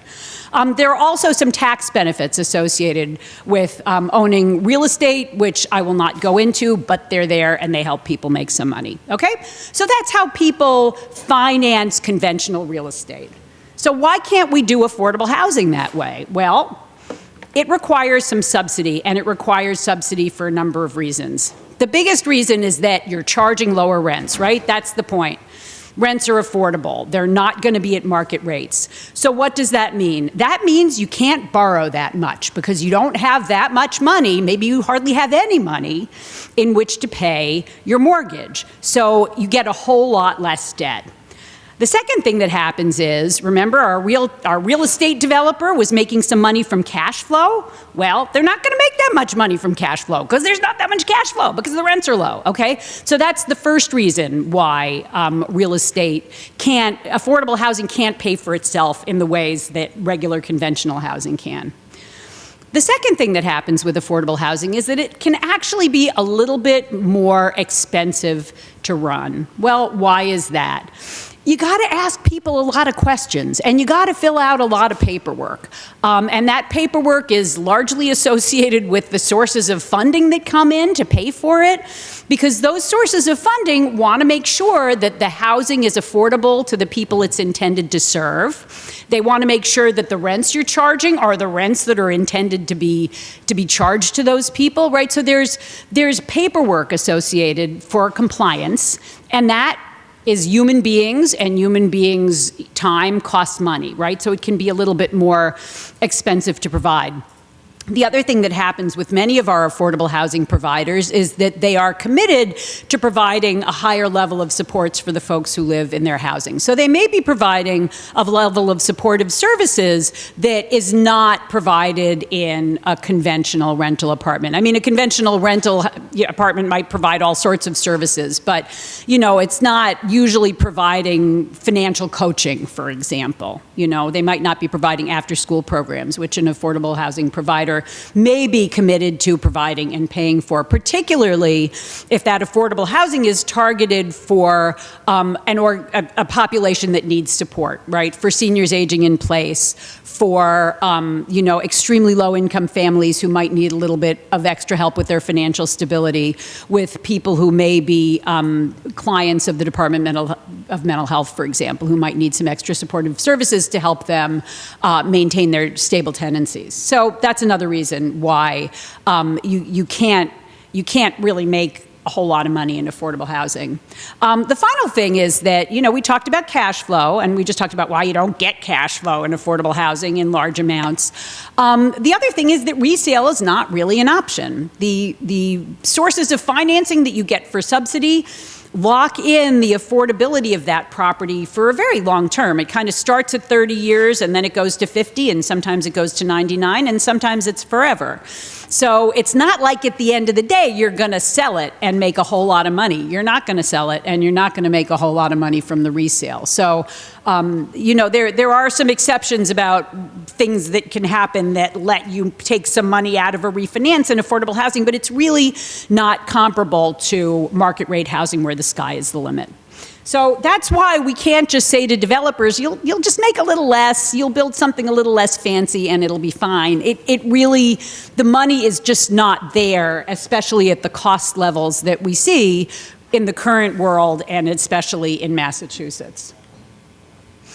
So here is sort of a typical budget for a 52-unit new construction project. This is a slightly fictionalized version of a project that I am actually working on that's in construction now.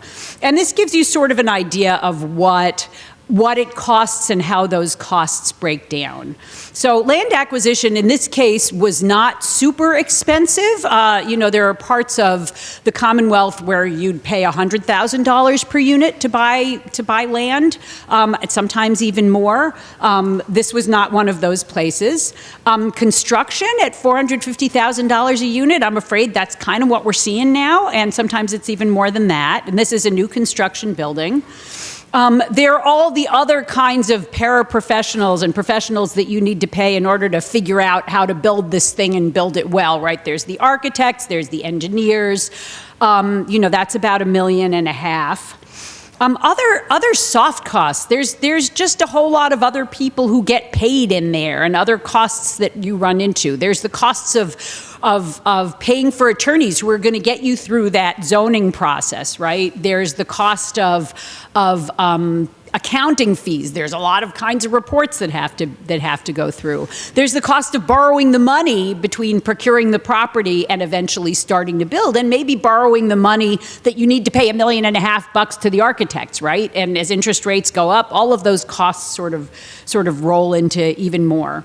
I'm sorry, the formatting here is a little less perfect than when I sent it. So there are some things that are being hidden here, like the bottom of the chart, for example. So apologies about that, but I'll try to translate. And then there is the cost of financing it at about $2.25 million. And we'll talk a little bit about tax credits, and we'll talk a little bit about 4% tax credits, and why this is an area, a kind of financing which has become very, very important in housing development in Massachusetts and around the country, but it's one that has a high cost associated with it, which makes the whole cost bigger. By incurring that $2.5 million, you get a whole lot of equity, as we're about to see. But it does add to the price tag, right? I mean, $2.25 million is a lot for interest for 52 units. And as interest rates have gone up, those costs have gone up proportionately. And then what you'd see on the bottom would be that there's developer fee as well. There's reserves. That's what's hidden by my black box, which wasn't hidden by my black box when I sent it along. And reserves are something that you finance to make sure that if the property gets into operating trouble down the road, which hopefully it won't, but there's some emergency money there. It's what you got under the mattress, right? If you hit a bump and need a little help. And then there's developer fee, and the developer fee is, in this case, roughly $3 million, and we're going to talk about that in a second. So any questions or comments or surprises about like the overall costs and how they break down? Any? Yeah. I would really love to be able to reveal that. I think it's about $450,000. I can't see it, and I can't do the math that quick, but that's what, usually it's equal to a half a year's operating expenses and a half a year's debt service, right? So it's what you would need to float half a year. So. Okay, developer fee, $3 million.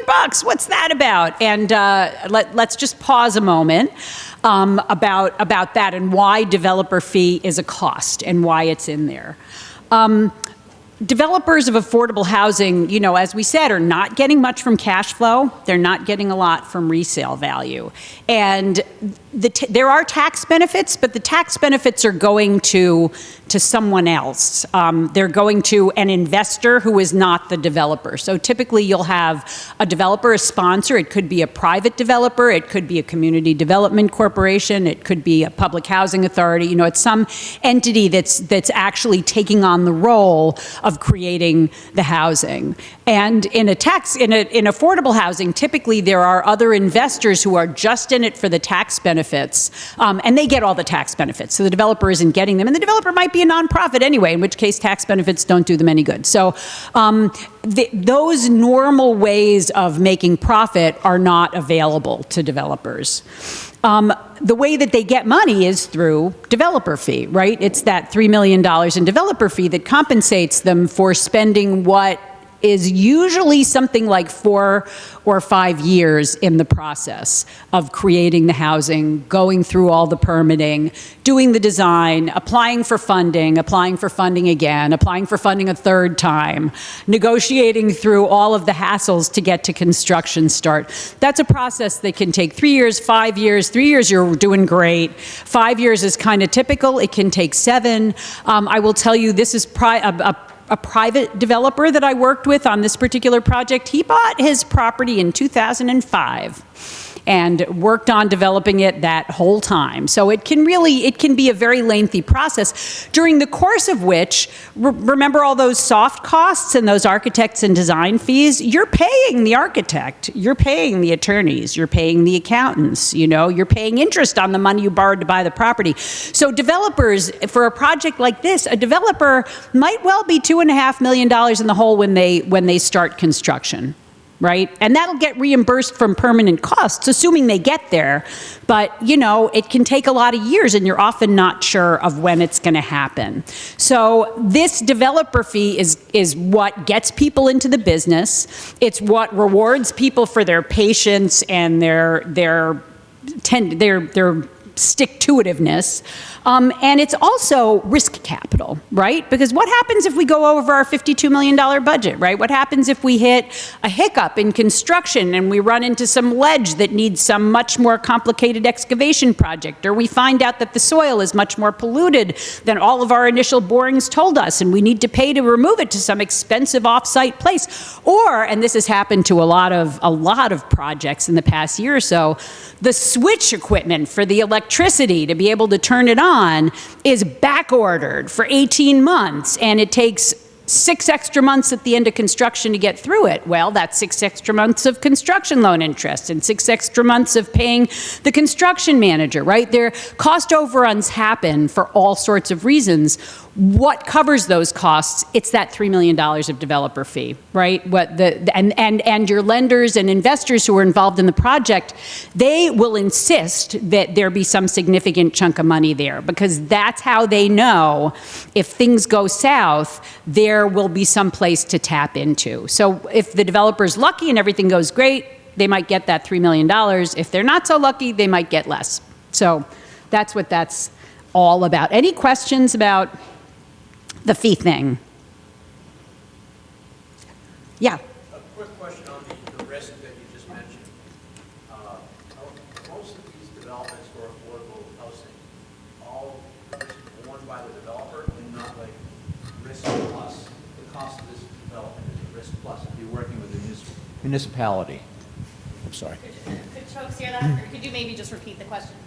Yeah, so I think, you know what, you go ahead and repeat it. You'll do a better job. I was wondering about the developer fee, and it makes sense to what you're saying. And I'm completely new with affordable housing development. So I was wondering, is the developer always bearing the total risk of these type of projects, or is it a shared risk, or sometimes put completely on a public agency? That is such a great question, and it's a little bit of a complicated answer. The developer, by the time you close on financing and start a project, the developer has signed papers saying they will bear the entire risk. So that's pretty much what they're stepping up to do.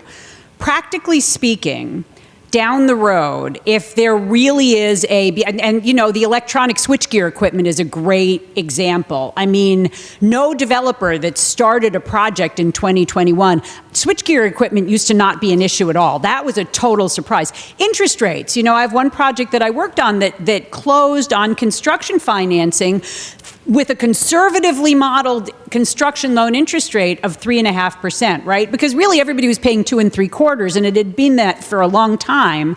But over the course of 2022 to 2023, it went up to 7.5%, right? This is like totally out of a developer's control.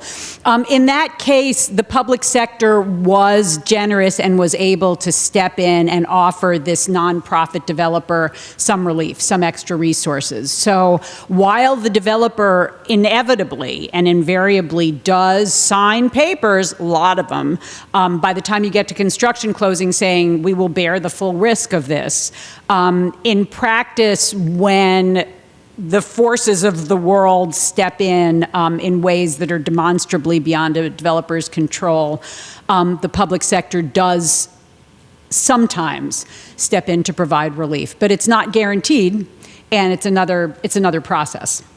So, but it's a great question. It's a great question. Okay, so here's a little chart about the sources that pay for a typical development, which this is. And I'm sorry if the numbers, the words are very, very small, but you can see that there is a mortgage, right? There is a loan that's based on affordable rents. And in this case, that's about $6.5 million. The biggest chunk of money is coming from federal low-income housing tax credit equity, and I'm going to talk a little bit about that. So here's this almost $13.9 million that's coming in to pay for this project,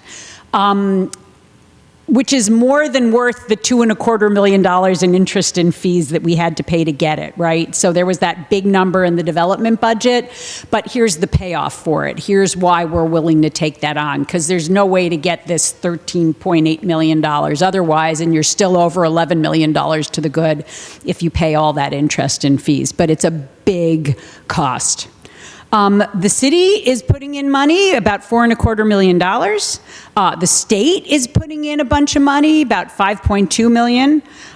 There is a state low-income housing tax credit, which makes about $4.5 million of this budget.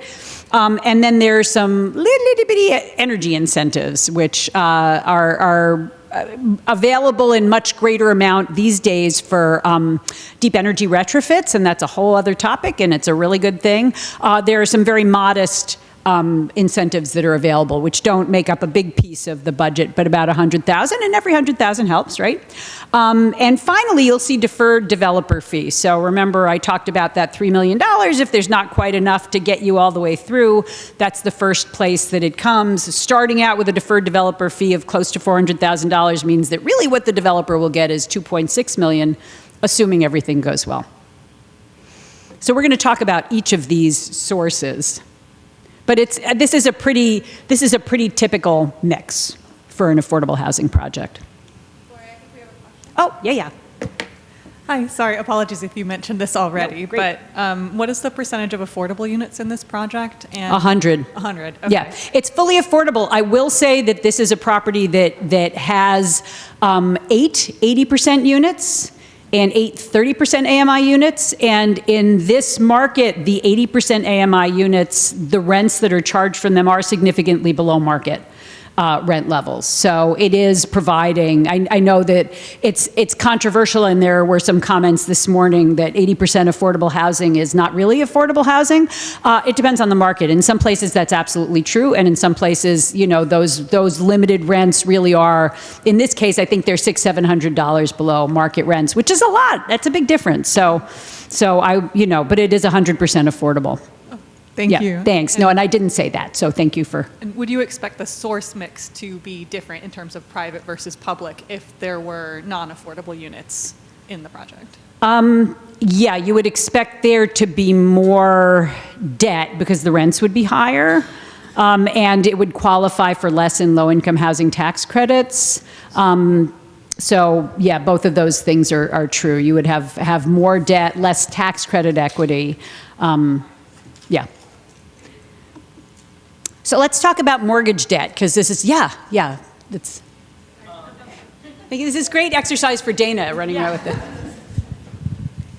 I just wanted to say I'm surprised by the limited amount of energy rebates. We're seeing upwards of $50,000+ per unit. For new units? For new. I would love to talk to you afterwards about where that's coming from. Because I want to get and I some think of that's it for where my we need to clients. go, frankly, because it is a financial consideration. If we're burdening our tenants, I mean, right now with codes that they are, you're having to do high performance construction, but it definitely figures into the long-term financial viability of projects. And our tenants, I totally agree with you. I mean, the trend in affordable housing has been for a long time to build to very high green standards, and that has accelerated, right? So, this building will be all electric, we'll have solar panels on the roof. I have not worked on a new construction development that doesn't. Recently, I mean, it's everybody is really keeping an eye on exactly that prize. I am looking forward to hearing about the $50,000 per unit for new construction. I haven't seen money in quite those numbers, although I certainly have seen it for deep energy retrofits for existing housing that's being retrofit. So that's great. And I will say that more and more of those sources are becoming available, although it's a little Wild Westy right now because it's all most of it is money coming from the Inflation Reduction Act, and the programs are very new, and so they're just emerging, and the agencies that are creating them are kind of making them up as they go along because they're new, they're just trying to figure out how to make it work. But I totally agree that it's really critical, and I think most developers of affordable housing, either by mission or because, it's a condition of state funding at this point, are embracing that as a goal. So I'm going to talk a little bit first about mortgage debt. It's not the biggest source, but it is the one that is shared with the conventional real estate world, and I think most people understand it. You have some money from operations, you pay a mortgage, and you borrow as much as you can. It's important because it's the only source that isn't drawing from a scarce funding pool, right? All the other things in that pie chart are given out from a limited pool of resources. The city has just as much to spend as it has to spend. The state has as much to spend as they have to spend. There are limits to the amount of tax credits that they can give out. So everything is a competition, except there's plenty of people who will lend you money if you can afford to pay it back. So trying to support a wise amount of debt, but an amount of debt that is as much as you can handle is pretty much expected, because otherwise you're drawing more money from those scarce local state pools. I've seen a range from nothing in mortgage debt to about $200,000 per unit. Sometimes it can be a little higher in certain very specific kinds of circumstances if you have deeply subsidized rents at a very generous level, so Section 8 rents in some places, which can be fairly high. But, for the most part, this is the range that you're talking about. Where you would not see debt, or probably should not see debt, is for very small projects.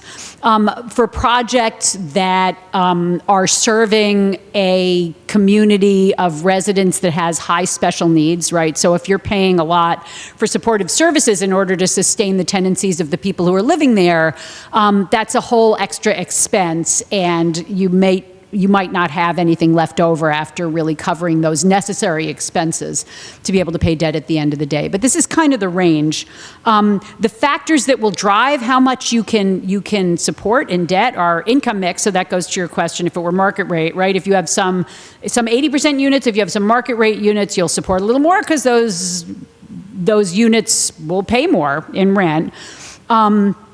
The interest rate and other debt terms, these numbers used to be a little bit bigger. And when, interest on these permanent loans went from 3.5% to, upwards of 7%, that amount shrinks. And then there are rent subsidies. So Section 8 is a fairly familiar one to most people. The Massachusetts Rental Voucher Program is another one where there can be rent subsidies that are attached to units rather than to tenants. If they're attached to units and a lender knows they'll be there, then they usually pay higher rents than the restricted affordable rents. And lenders will feel confident enough to lend against those higher rents. If they're coming in with the tenants, well, the tenants could leave and go someplace else, and you could get an unsubsidized tenant next. So lenders are usually not too excited about lending against the mobile vouchers. And then operating costs. Operating costs are, because what you have to pay for debt is the rents you collect minus what it costs you to operate the building. The higher the operating expenses are, the less you have to operate. And this is where economies of scale become very important. It costs on a per unit basis a whole lot less to operate a really big building than a really small building, because you know what? You need one audit for the really big building, and it costs just as much as it does for the 15-unit building as it does for the 150-unit building. And then there's a lot of other costs that really, are driven by the number of developments that you have rather than the number of units that you have, will be just as expensive for a small project as a big project, but a big project is spreading them out over a whole lot more units. So scale is very important. And, energy efficiency is another really big one. If you've got new units that are much more efficient, that have tighter windows, that, are bringing in solar energy perhaps for part of your energy usage, it's going to cost you a bunch less to operate on the energy side than something that might be, say, an adaptive reuse of an old mill where you'll do the best you can, but the windows are still really big and they might be still kind of leaky. I mean, there's just a number of other factors. I will say that one sort of a little bit of a challenge for the affordable housing industry and for anybody who's trying to build green right now is that the cost of electricity has gone really, really high. So building all electric is what we want to do from an environmental perspective and what we are doing, but it's been a little bit of a quandary because while you go in building all electric, that will often come out with higher operating expenses than had you put gas in. And that's been a problem. Developers are still going all electric, but it does mean that you're starting out with higher operating expenses than you might have had you made less green choices, which we're hoping is not a persistent thing as more sustainable and renewable energy sources come online, but it is kind of a current problem. Okay, here's the biggie, low-income housing tax credits. Got to take a sip of water before we dive into this one. So that's that $13 million, $13.6 million number that you saw. This is the biggest source since the mid-1980s of new capital to develop affordable housing. It was created in 1986 through 2021, which is the most recent statistics I could get. It produced nearly 3.6 million units across the country, which way outstrips anything else we have ever done as a country. And we are adding to this at, 250, 300 a year. I mean, it's a pretty steady clip of creating new housing. And basically the way this works is, remember we went back to how investors in conventional real estate money, they get cash flow, they don't in affordable housing. They get resale value, they don't in affordable housing. They get tax benefits, oh yeah, they get those in affordable housing. That's what investors are giving you money for. And I'm going to show you a little bit on a sort of simplified level how that works. But basically, the federal government has created this tax benefit that is big enough to incentivize investors who are not getting any of the traditional real estate cash flow resale kinds of benefits to put $13.6 million into this 52-unit development. So that's the game. And the low-income housing tax credit program has built-in affordability requirements. And here's, you get a choice. You have like a little bit of a menu of options. It's really a mix at this point. Either 20% of the units are set aside as affordable to households at 50% AMI, or 40% of the units are set aside for households at 60% AMI, or you can now, since 2017, go up to 80% AMI as long as the average across the development is 60% or less, right? So in this 52-unit development, the average of the 30s and the 60s and the 80s comes out to 58 or 59%. We're clear. So you can't have something that's mostly 80%. It has to be balanced with something that is targeted at a much lower income group. And the requirement, the basic IRS requirement, so in order to get the tax benefits, you have to agree to, and you have to demonstrate and document, this is one of the things that costs money, is doing this on an operating basis, that the restrictions are remaining in place for 15 years. And there will be file checks, and there will be inspections, and people will check the income of residents, and people will double check the income of residents. And if you mess up, the IRS will come and take some of their tax benefits back, which investors really hate a lot. But since 1990, every state in the country requires that you comply with this for a minimum of 30 years. And in Massachusetts, it's usually more than that. There are usually a bunch of other factors keeping things affordable for at least 40 or 50 years. So it's long-term, and it's fairly deep use restrictions. Okay, here's where we're going to get really wonky, but first we're going to take a question. Maybe it's answered on this slide, so apologies. But on the very first slide with the budget, there was a cost associated with the LIHTC. And then on the slide with the pie chart, it was listed as equity. So I guess my question is, where do those interest payments come in and who do they go to? The interest payments will go to a construction lender and a bond financer, and I'll talk a little bit about how that works now, and hopefully it'll answer, but stop me again if it doesn't.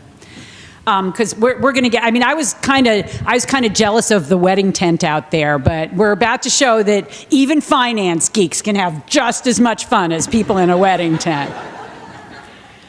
Okay, hang on to your seats, guys. There's two kinds of tax credits. There's 9% tax credits and 4% tax credits. And how many people have heard about the 9% credits and the 4% credits, right? So a lot of you have heard people 9% credits, 4% credits. Okay, so it's basically the tax credits are a function of development cost. It's a percentage of the qualified costs, and it's either 9% of the costs that qualify or it's 4% of the costs that qualify. So if you're multiplying, a $25 million budget, let's say, by 9%, the answer is a whole lot higher than if you multiply it by 4%. But the way that those resources are distributed and the caps on them that the state puts, some have recently kind of flipped the balance. So that's, let me go through some of the points on the slide, and then I'll sort of illustrate that a little bit. So 9% credits are allocated to each state on a per capita basis, right? In 2024, you get $2.90 per human. So what are we up to? Something close to 18 million in Massachusetts. It's something like, I think we have about 6 million people. I'm looking at Dana. We have 6 million people here? Something like that. Not in this room. We don't have 6 million people here, but you represent the 6 million people of the great Commonwealth of Massachusetts, right? So let's just call it 18 million. So the state, the Executive Office of Housing and Livable Communities has $18 million to give out. And they publish every year, they publish something called a qualified allocation plan, which says, here are the rules. Here's what we're going to prioritize to give out. We're going to prioritize housing for families. We're going to prioritize housing that is sponsored by nonprofits. They're required to do that by the federal government. We're going to prioritize housing that creates you're going to be required to create a certain number of 30% units, because we want to make sure we create housing for extremely low income families. And they set out all the rules and the scoring points, and then developers apply. And the state has set, because this is such a valuable resource, this has for a long time been the most valuable resource. The state has put a cap of $1 million on how much they'll give out, right? They only have 18 million of this to give out, so they want to help as many developments as they can. So, the state says we're going to, and sometimes they'll give a little bit more if it's a really big project, really compelling for whatever reason, but for the most part, that's where it's capped. The rules for 4% credits are largely the same. It's got to be affordable at the same level. It requires the same. You can get it for preservation or for existing housing, but it requires a certain level of rehab. All of those rules are the same, but the way that you qualify for it is different. The way that you qualify for the 4% credit, you guys are all still awake, which is shocking because this is just so dweeby and weenie, but it's just become this very important part of the whole ecosystem of affordable housing finance. The way that you qualify for it is by financing 50% of your project with tax-exempt private activity bonds. What are tax-exempt private activity bonds? Well, funny you should ask. They are bonds. So usually if you've got a bank and a bank is lending money and you pay them interest, that's taxable income for the bank, right? And they pay taxes on that. Well, not if it's a tax-exempt bond. So this lets a lender collect interest without paying taxes on that interest. So in theory, they should be willing to loan it for a lower interest rate because their net profit is higher because they're not paying taxes. That usually happens, but it doesn't always happen. Sometimes the weird things happen in the markets and it costs as much to borrow this tax-exempt money, occasionally even more, but that's the idea. Usually it costs less because the lenders don't have to pay taxes. And what do states do with this bond? Well, they get these bonds, $125 per person. So, you know, it's a big amount of money, but they do things other than housing. You know, they can use it for education financing. I think Massachusetts, that's the other major use of them. They use it for education loans. They can use it to build roads and hospitals and schools, and because it's cheaper debt, it is helpful to the state because it's federally tax exempt. So you have to finance 50% or more of your project with these tax-exempt private activity bonds in order to qualify for the credits. So let's just go back a little bit and look at the project sources, right? So the total project budget for this, and I'm sorry it got cut off on this page, but the total project budget is something like $36 million. And you can see how much permanent debt this has. This has $6.5 million, which is less than half of 36 million, right? So in order to qualify for this great tax benefit, this project needs to borrow $18 million when it can only support $6 million worth of debt. So what do? Well, what you do is you borrow it to build. You borrow it during construction, and you borrow it all the way until the building is fully occupied by people who qualify to live there, and it's been operating for a few months of stabilized occupancy. You borrow a whole lot more money than you actually need, and then you pay it back with the tax credit equity and with some of the other sources. And that's how you qualify for that 4% tax credit. So it's the spend money to get money thing. I didn't want to borrow $18 million. I wanted to borrow $6.5 million. But if I didn't borrow $18 million, I wouldn't have gotten the $13.8 million that the project needed. So that's why it's so expensive to use these credits. Questions now? I'm going to talk a little bit more about it, which might answer some other questions. So let's just keep going, and then we'll take more questions if we have time. Okay. So the credits are a function of development costs, right? So I'm sorry, it's more like $35 million. That's the budget for our sample project. Only some of the costs are eligible without going into detail. It's about $28.8 million. If you are in what's called a difficult development area or a qualified census tract, you get to multiply your eligible costs by 130%. You get a 30% what's called a basis boost. Difficult development areas are set annually by the federal government. The states have some rights to make their own designation, but it only applies to 9% credits. The qualified census tracts are, established after each census. They're high poverty census tracts. So if you are building in a high poverty area, which this project happens to be, or if you are building in an area where the federal government has calculated that it is particularly expensive and difficult to build, then you get this extra boost in what you're multiplying by 9% or 4%. So here's sort of a thorny dweeby issue that has become huge in affordable housing production. The 9% credits, remember, we have roughly $18 million for the Commonwealth of Massachusetts, okay? We have eligible costs of $28.8 million, and it's just, you just multiply to figure out what you're eligible for tax credits, right? And it's in a high poverty census tract, so we multiply it by 130%, and then we multiply it by 9% because it's 9% credits. That means that this project, according to the IRS, is eligible for $3,369,900 in tax credits. That's a lot of tax credits. That's great. But the state is not going to give anybody $3,369,900 in tax credits because the state only has $18 million to give out. So they've established this $1 million limit, which means that for this 52-unit project, I would only, in 9% credits, get $1 million. Okay? Max. What about 4% credits? Well, you know, if you do the math, if you do the IRS math, you come to $28.8 million, you multiply it times 130% because it's in a qualified census tract, and then you multiply it by 4%. The maximum is about $1.5 million, right? $1,497,000. But there's nobody putting a cap on what I can take in terms of credits. The scarce resource here is the private activity bonds that the state has to give out. It's however many hundreds of millions of dollars per year that they get as a federal allocation of tax-exempt private activity bonds. That is the scarce resource.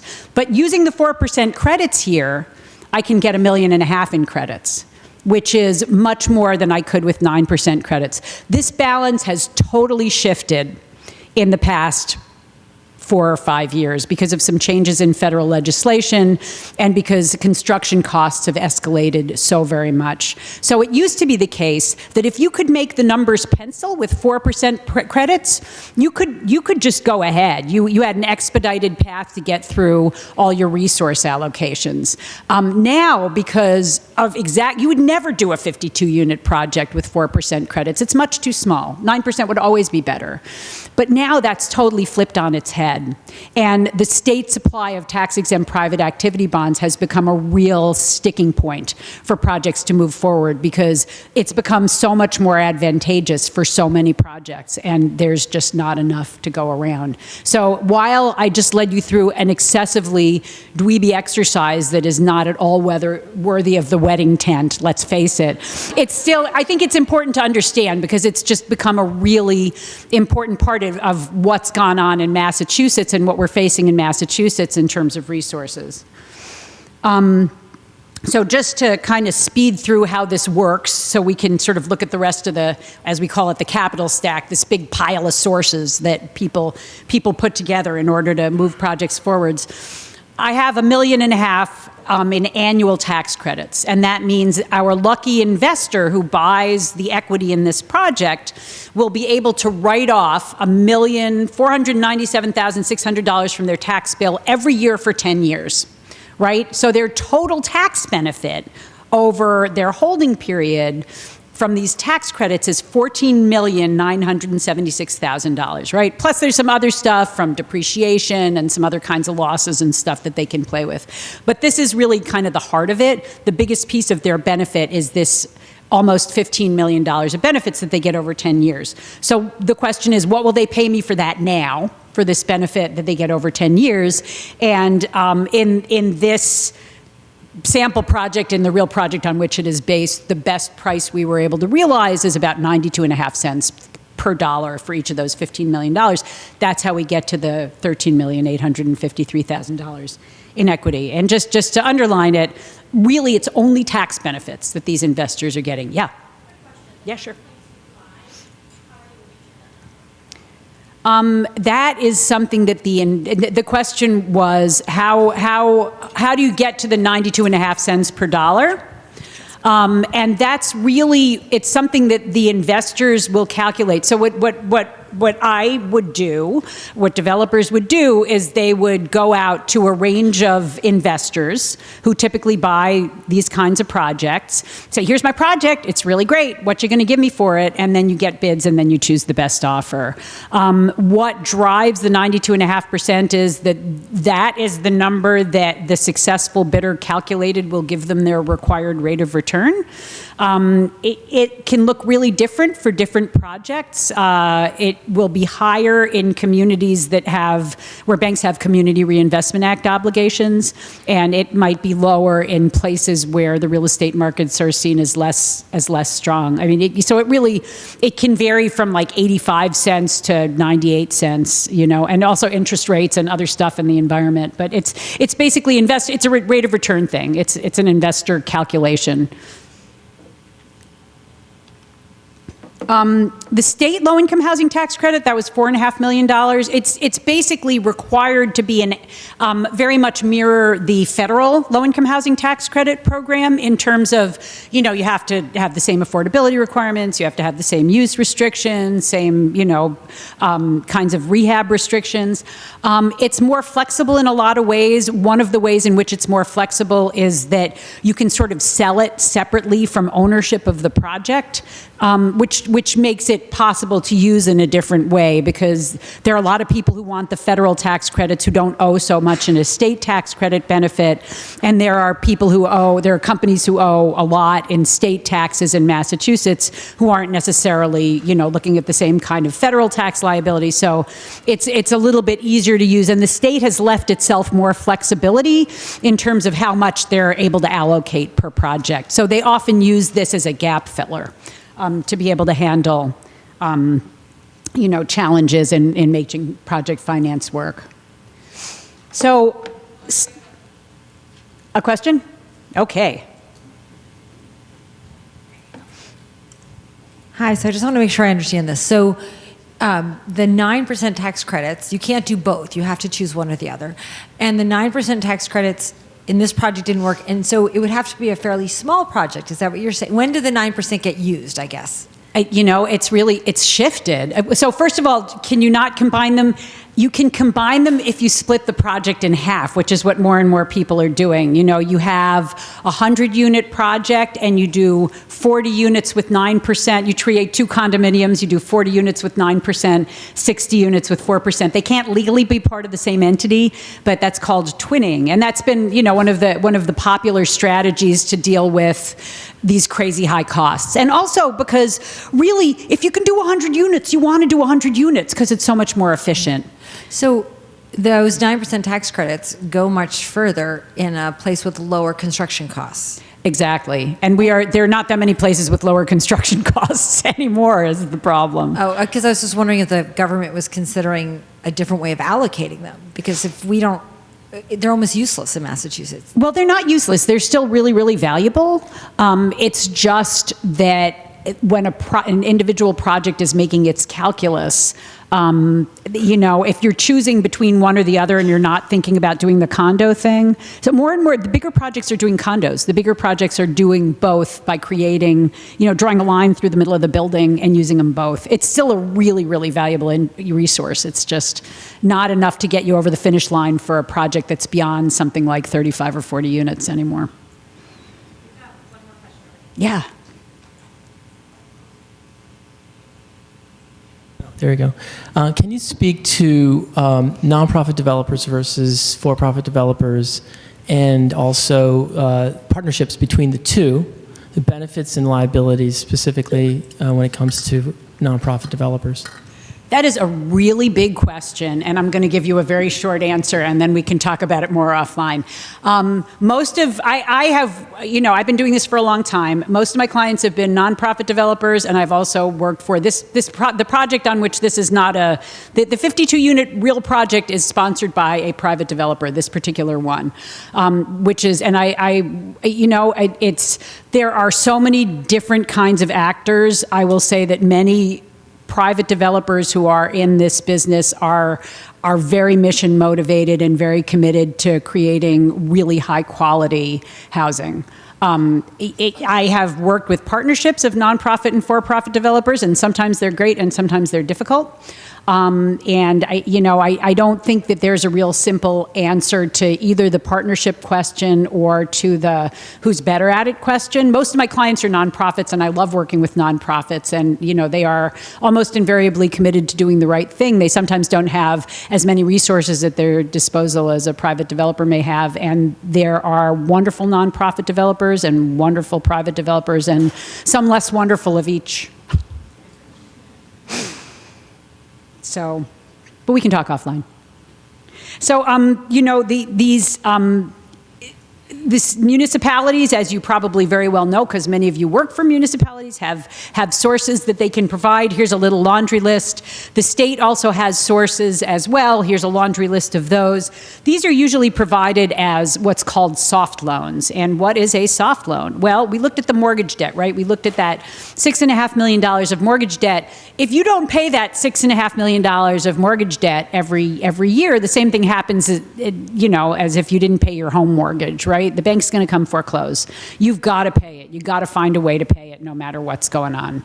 These so-called soft loans are structured as loans. There is a mortgage on the property. There are, in theory, repayments due, but the repayments, first of all, come after any first mortgage debt, and second of all, are dependent on there being cash flow available to pay them. So if the property runs into a hiccup, then these loans may not ever get paid or may not get paid for 30 or 40 years. If the property operates well, usually the standard requirement in Massachusetts is that after certain fees and so forth are paid, the cash flow will be split 50-50 between the developer and all of the soft lenders. So it'll be, on a pro rata basis, the city and the state will get their money back.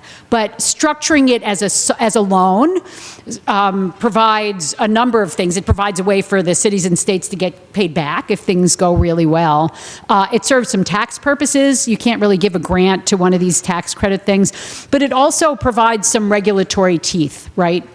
Because it means that this money, if a developer were to, after 15 years, say, you know what, I got my IRS benefits, we're just going to take it to market. This gives a way for the state and the state and municipal lenders to have a claim on the property. You could foreclose for noncompliance. So it's got some regulatory teeth to it to the long term.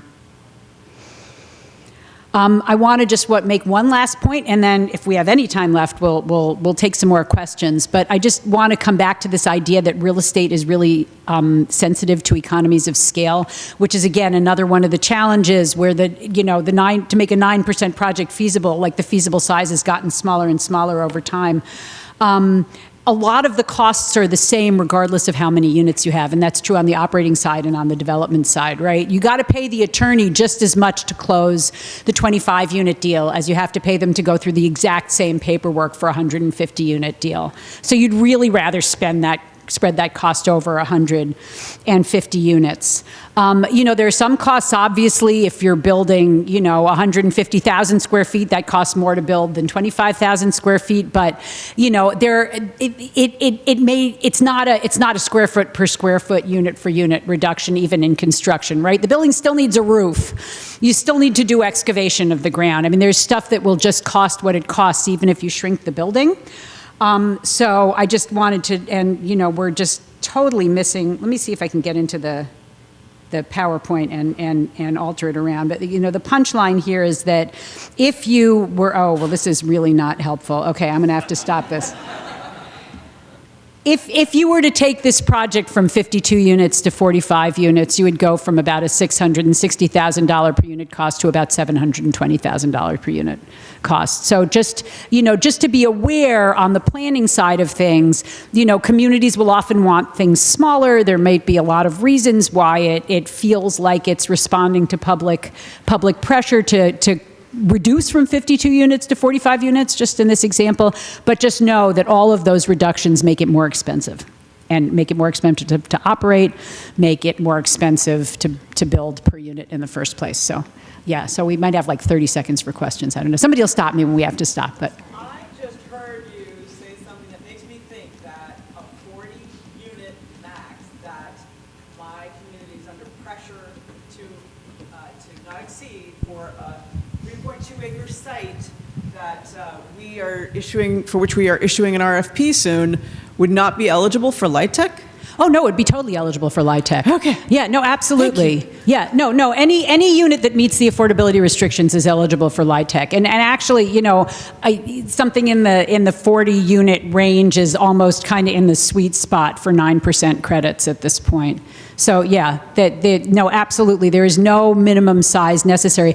The only minimum size for a LIHTC project is sort of a common sense minimum for a LIHTC project, that you really, if you get less than 20 units, I mean, the transaction costs and the compliance costs just start to not make a whole lot of sense. And even for a 20, 25 unit project, it's a lot. It's a big overhead burden, but absolutely, that is totally eligible. And I'm so sorry if I said anything to indicate otherwise. Go forth, issue your RFP. It'll be great.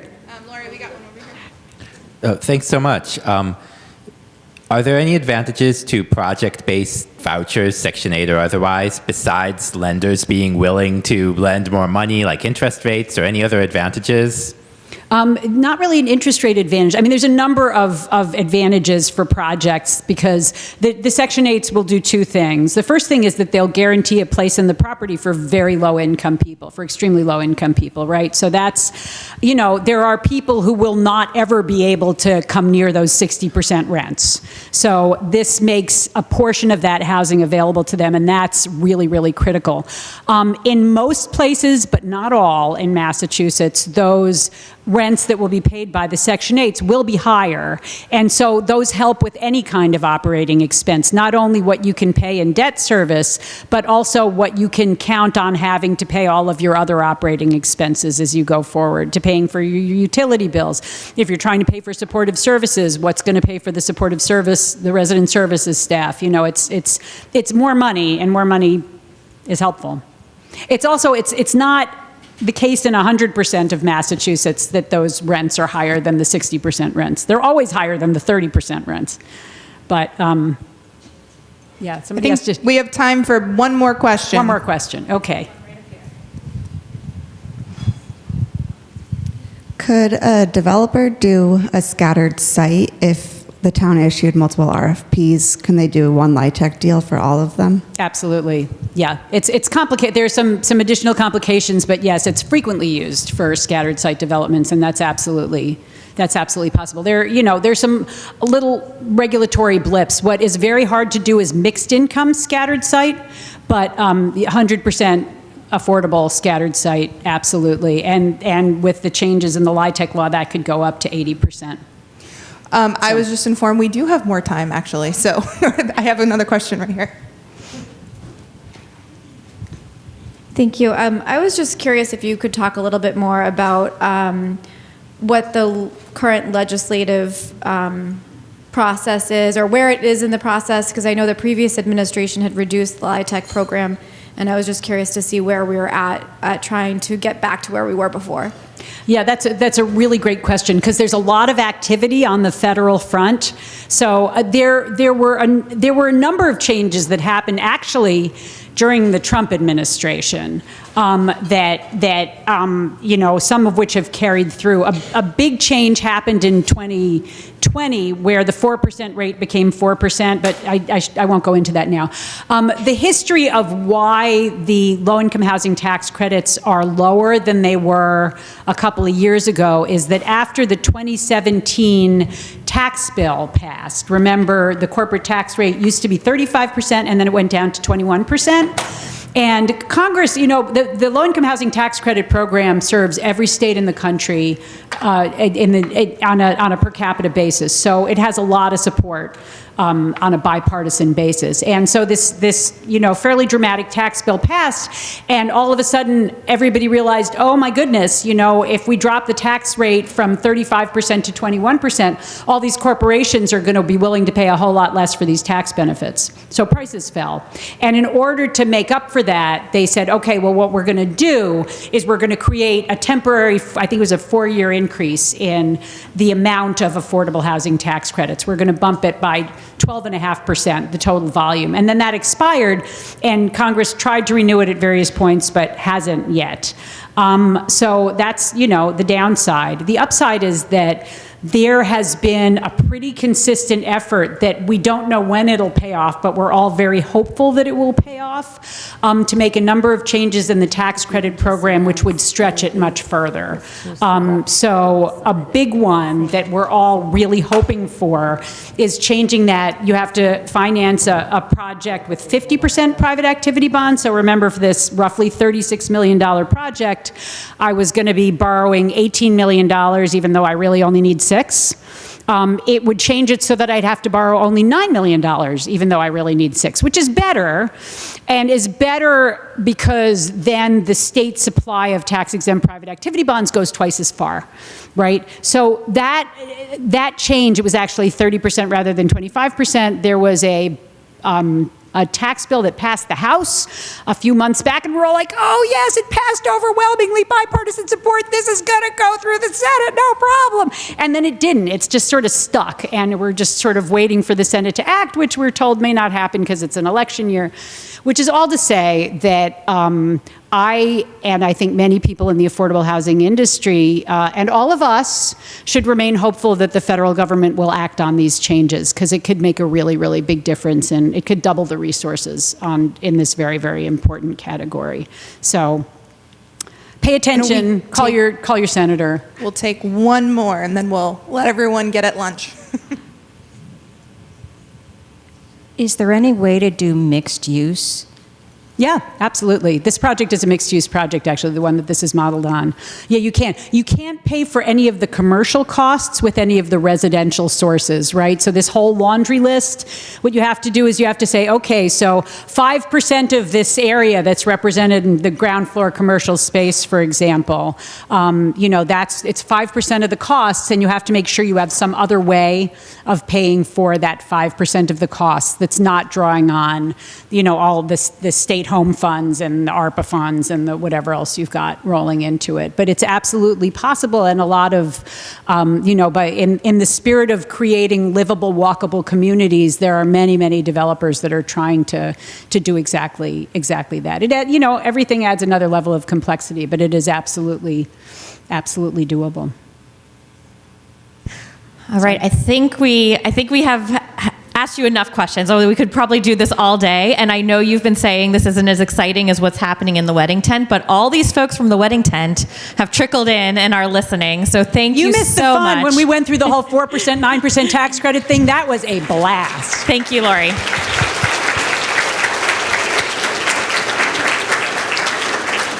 I'm Callie Clark. I'm the Director of Policy and Communications at MHP. And we're really lucky today to have Jared Johnson from TransitMatters joining us. So just so you all know, we have about 30 to 45 minutes for a conversation. Jared and I have not rehearsed this in advance, right? I have a bunch of questions. We're both going to kind of riff off of each other. And then if we have time, I would love to open it up for Q&A. And yeah, that's it. So without further ado, let me please introduce Jared. His bio is available in the binder, but just really quickly, Jared is the Executive Director of TransitMatters, and for those of you who are not familiar with the organization, quickly, go on the website right now so you can follow it as we're talking. It's a great organization. They advance people-focused and data-driven solutions to advocate for better public transportation and mobility that provides access and opportunities for everyone across the Commonwealth. They also focus on addressing climate change and inequality and strengthening our economy. So really, everything that we're talking about here today. And a little bit about Jared, he came into this position after serving as a project manager for the Common Square Neighborhood Development Corporation. So he has some affordable housing development chops, which is awesome.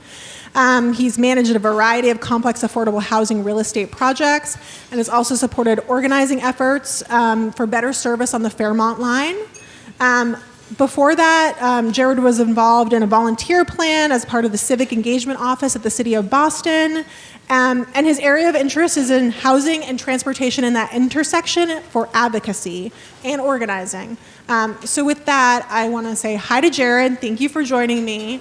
And we did talk about this part before. I'm going to start out by asking Jared, who's coming from us from Somerville, right? Jared, how was your commute this morning? It was interesting. I think in a perfect world, it would have been a nice, breezy 35-minute trip with lots of options. But it was hustling to make sure that I could, jump from the green line to the orange line at North Station and get over to Back Bay and take the 90-minute trip, or what would have been 90 minutes if there wouldn't have been a derailment. Somewhere around Worcester, and so I had to end up taking an Uber from Grafton to get here. So quite the adventure, but I had a wonderful conversation with a woman from Santo Domingo, and got to practice my Spanish. A little bit more interactive than Duolingo, so all in all, not too bad. But it does show just how much we need investment in the transit system, and I do think that transit-oriented development and talking about building more housing, even in the state that the T is now, is really important, because I think that's the best way. I think that's the only way that the transit system actually gets fixed, right? Is that we do tie it to the other things that are just as important and are just as top of mind as transportation. Thank you. So I thought that was useful to first acknowledge that we do not have a perfect transit system. So when we're talking about the intersection of public transit or even just, mobility, how we're moving people around, it's not perfect, but that doesn't mean that we can't move forward and can't plan and can't work on it while other things are being fixed at the same time. So I thought that was a good anecdote. And so now, starting with my hard-hitting questions, Jared, what are the reasons that the intersection of housing and transportation is so important? And really, just reminding you that in this room we have planners, local officials, volunteers, really working at the municipal level. And you and I often work at the state level. So trying to think about why it's important at the municipal level for us to be thinking about that intersection between mobility, transit, and housing. Absolutely. At the municipal level, or as you said, we often focus on the state level, but so many of the things, even just purely on the transit side, happen at the municipal level. The buses, they run on streets that are controlled by the municipalities. They control the traffic lights. In some cities, they are the ones that maintain the bus stop. So it absolutely is this interplay between the state and local government. But in thinking about why does this matter, and why is transit and housing, why am I here? It's really a throwback. If we think about our communities, the majority of the housing, especially that older existing affordable housing stock, was built by streetcar and railroad companies. They extended streetcar lines and railroad lines to what was then, the middle of nowhere, and then all of these communities that we love and that, many of them now are more than 100 years old. It was because of that transportation. And so really we have to get back to that. Part of how we, and not to put all of the blame on this, but part of how we got to the situation where we have some of the worst traffic in the country, and where we're not meeting our climate goals, and where we have such a huge housing issues, because we shifted to developing our housing around a roadway network that just is not going to be able to keep up with it. And as you mentioned, our transit system it's not perfect and needs a lot of work. But we also have to acknowledge that our roadway system, which is the other transportation network that the majority of our housing, especially post World War II, has been oriented around, is also not perfect. It also, again, we have I think the third or fourth worst traffic in the world in the greater Boston region, and I know that there are traffic issues here in Worcester and Springfield and other places as well. So, when we think about the immense housing goals that we need, 250,000 or so units in the next 5 to 7 years just in the core, and then an additional 250,000 or so units across the whole state. Transit-oriented development is the only way that we're going to be able to build that number of units without having the transit and the climate impacts. And in thinking about climate, there was a great resource from University of California at Berkeley, and it was looking at California specifically, but I would imagine that this is very applicable here. And it was showing that the thing that had the biggest climate impact wasn't electric vehicles, it wasn't even expanding transit, it was infill housing. because that allows us to take advantage of all of these great other sort of co-benefits. It allows us to take advantage of existing infrastructure. It makes walking, biking, and transit, it makes it that much more viable. So I think that's why it's so important. And the last thing I'll say on this too is it's really important for low-income households, and I know that is a huge part of the of who many of you all are focused on serving. In Massachusetts, it's about $9,000 a year to own and maintain a vehicle. And so when we think about how are we helping folks, yes, it is getting them housing, yes, it is helping to raise their incomes, but it's also, where possible, allowing them to live without a car and save a huge amount of that $9,000 a year or more, depending on where you live. Thanks. Okay, so we just talked about all of the problems. I'm wondering if we can start to move into what are some of your ideas and what is TransitMatters focused on in terms of land use and policy changes that we should be making to encourage this alignment between housing and transportation?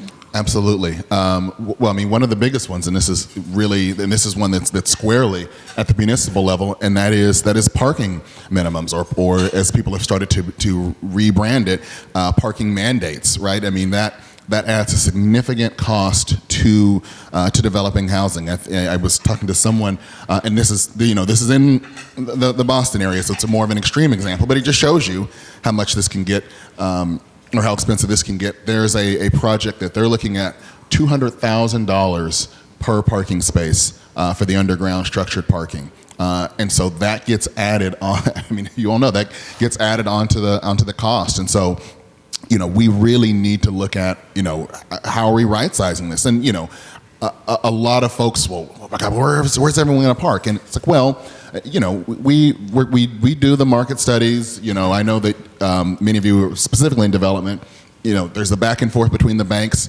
Where there is a demand and a need for parking, it's going to get built. But the issue we have is that MAPC did a study and found that we were oversupplying parking on average around 20-ish%, and in many cases it was up to 40-50% of that parking was going unused. And they did this study at 3 o'clock in the morning, over a many time period. So this is pretty solid info. And then I think one of the other things is that we need to shift how we think about the future of our communities, and we need to think more about, we need to think less about sort of how does housing fit in and how is it contextual, and really more about maximizing the walkshed around our transit nodes, around existing infrastructure. Because again, I think if we're realistic about where housing is going to go and just what is going to be required of us to build the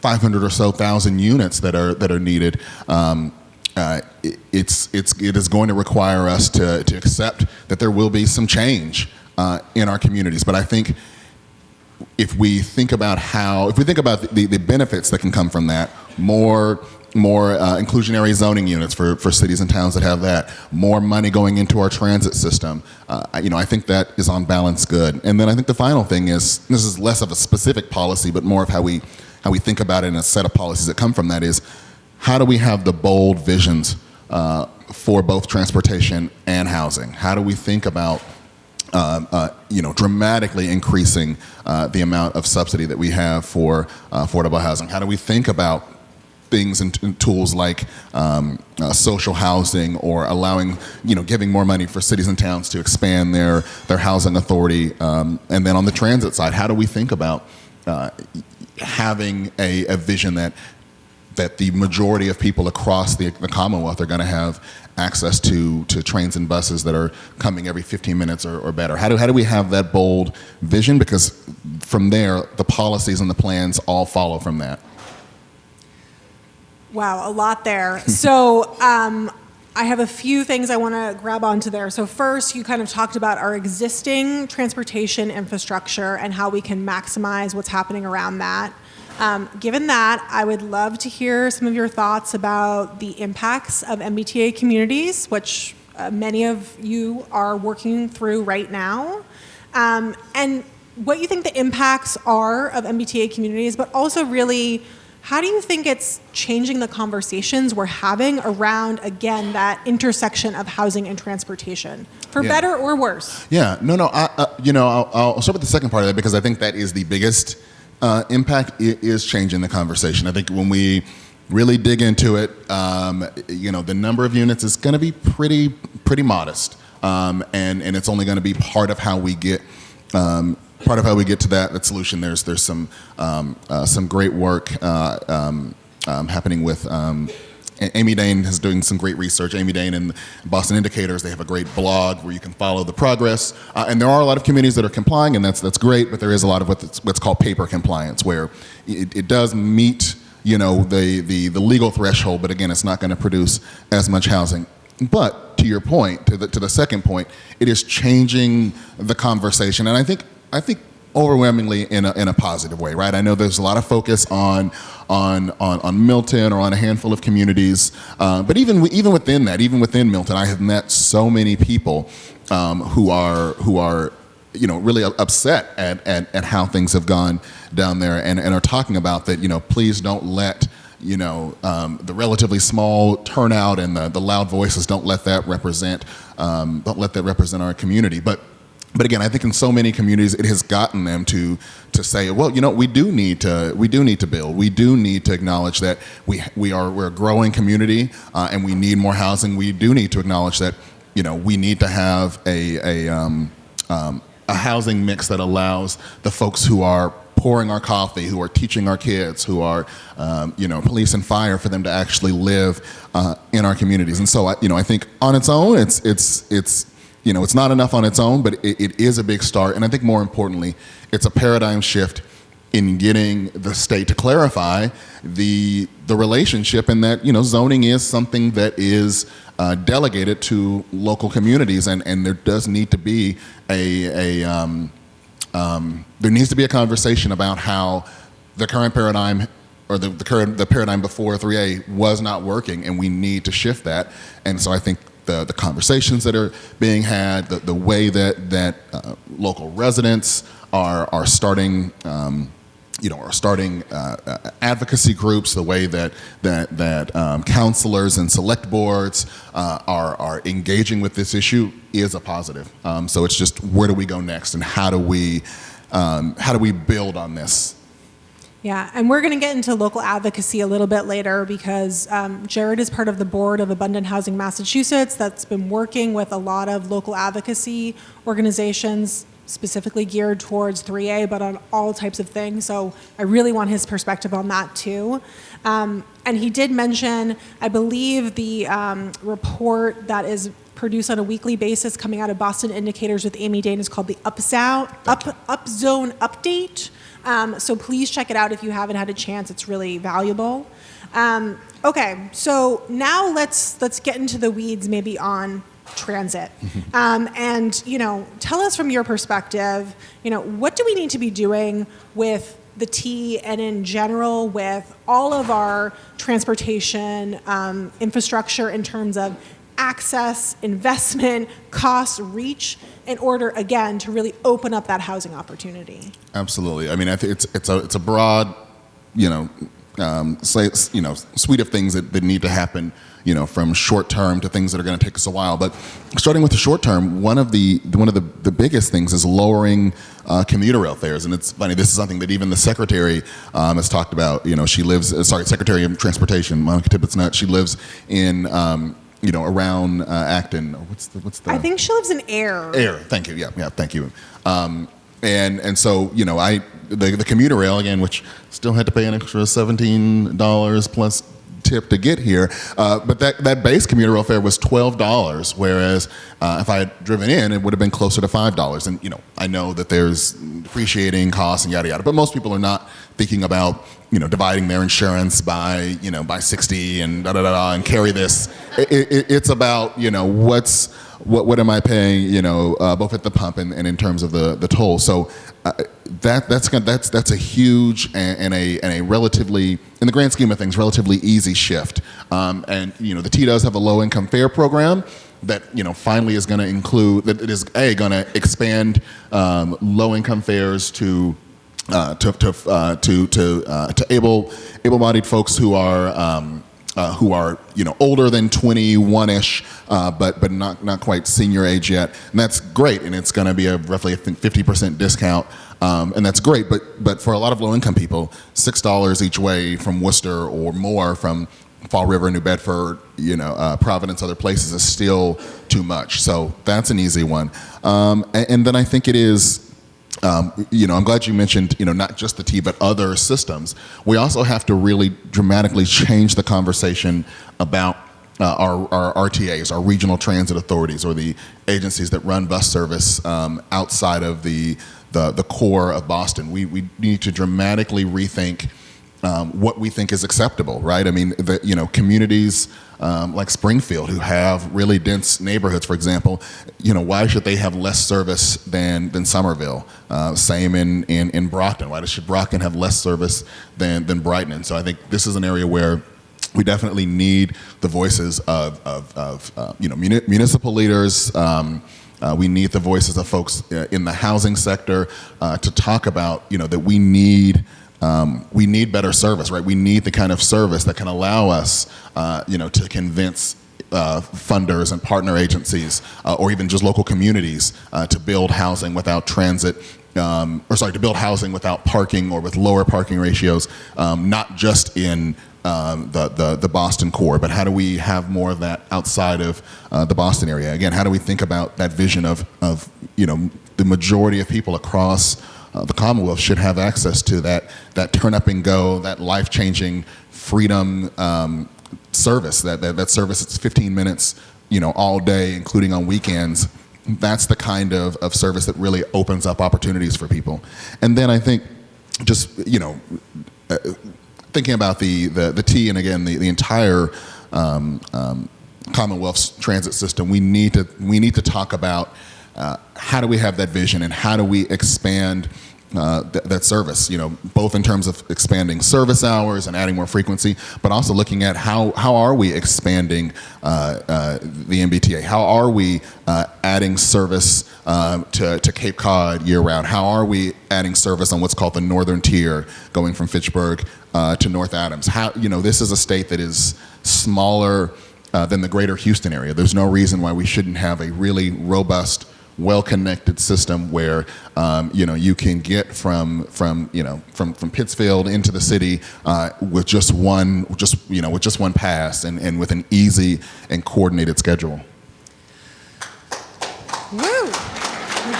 All right. I think we have someone from Pittsfield here. So thank you, Jared. And I think.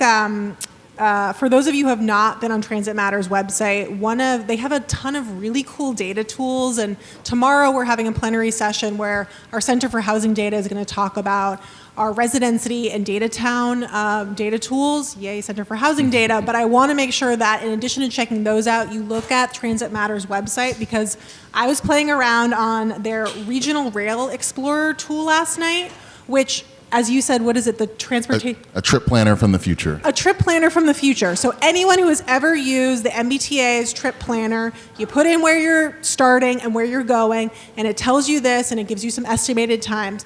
What this tool does on their website is it gives you that current it is, but then it gives you this kind of alternate reality of what if we had regional rail. And talks about additional, more frequent service, additional stations. It's just a really cool platform. So I'm wondering if you can, again, talk a little bit more about the potential for regional transit and its impact on housing opportunity. Absolutely. I think that regional rail is, at least on the transportation side, the biggest policy, the biggest idea in the Commonwealth, because it has all of these other things that follow it. And for those who don't know, regional rail is the idea of transitioning away from commuter rail, which I sometimes sort of call, it's very Mad Men style, right? The husband goes into work, in the daytime and comes back in the evening. And we need to have a rail network that is for everyone. It's for working parents, right? And has the kinds of, again, that that 15 to 30 minute frequency all day long, so that when you have an emergency at your child's school, you can just know that there's a train coming very quickly. That it's not just about 9 to 5 white collar commuters, that it has cheaper fares and integrated with local MBTA bus and subway, but also with RTAs.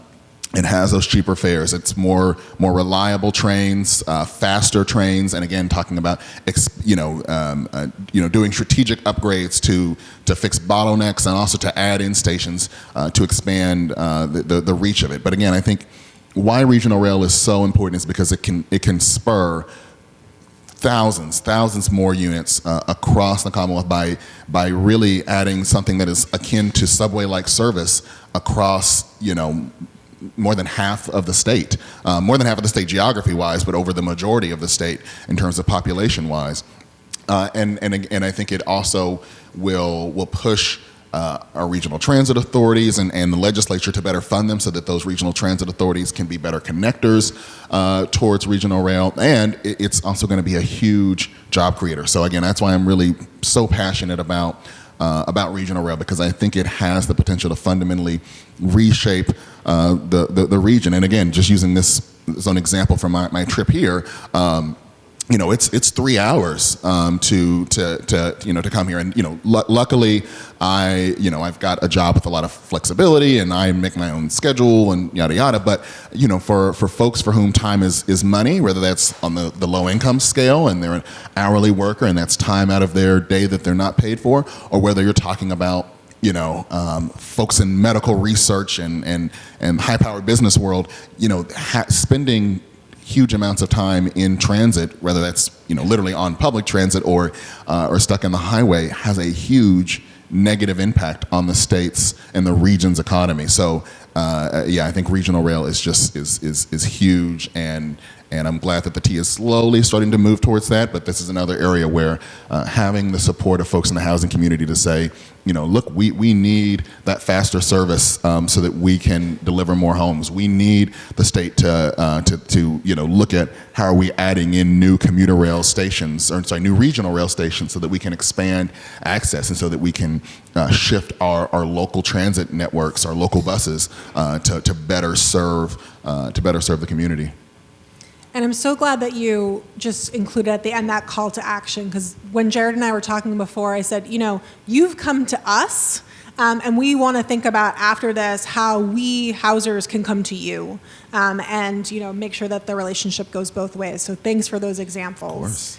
Of course. Okay, so we've talked about our dysfunctional system. We've talked about transit of the future, and I also want to talk about what alternative transit options. Again, I know many of you live in places that maybe you don't have access to public transportation, right? And so what role do you see local rideshare services, e-bikes, biking, walking paths, all different ways that we can move around a place to get to the things that we need to do, as well as the things we want to do?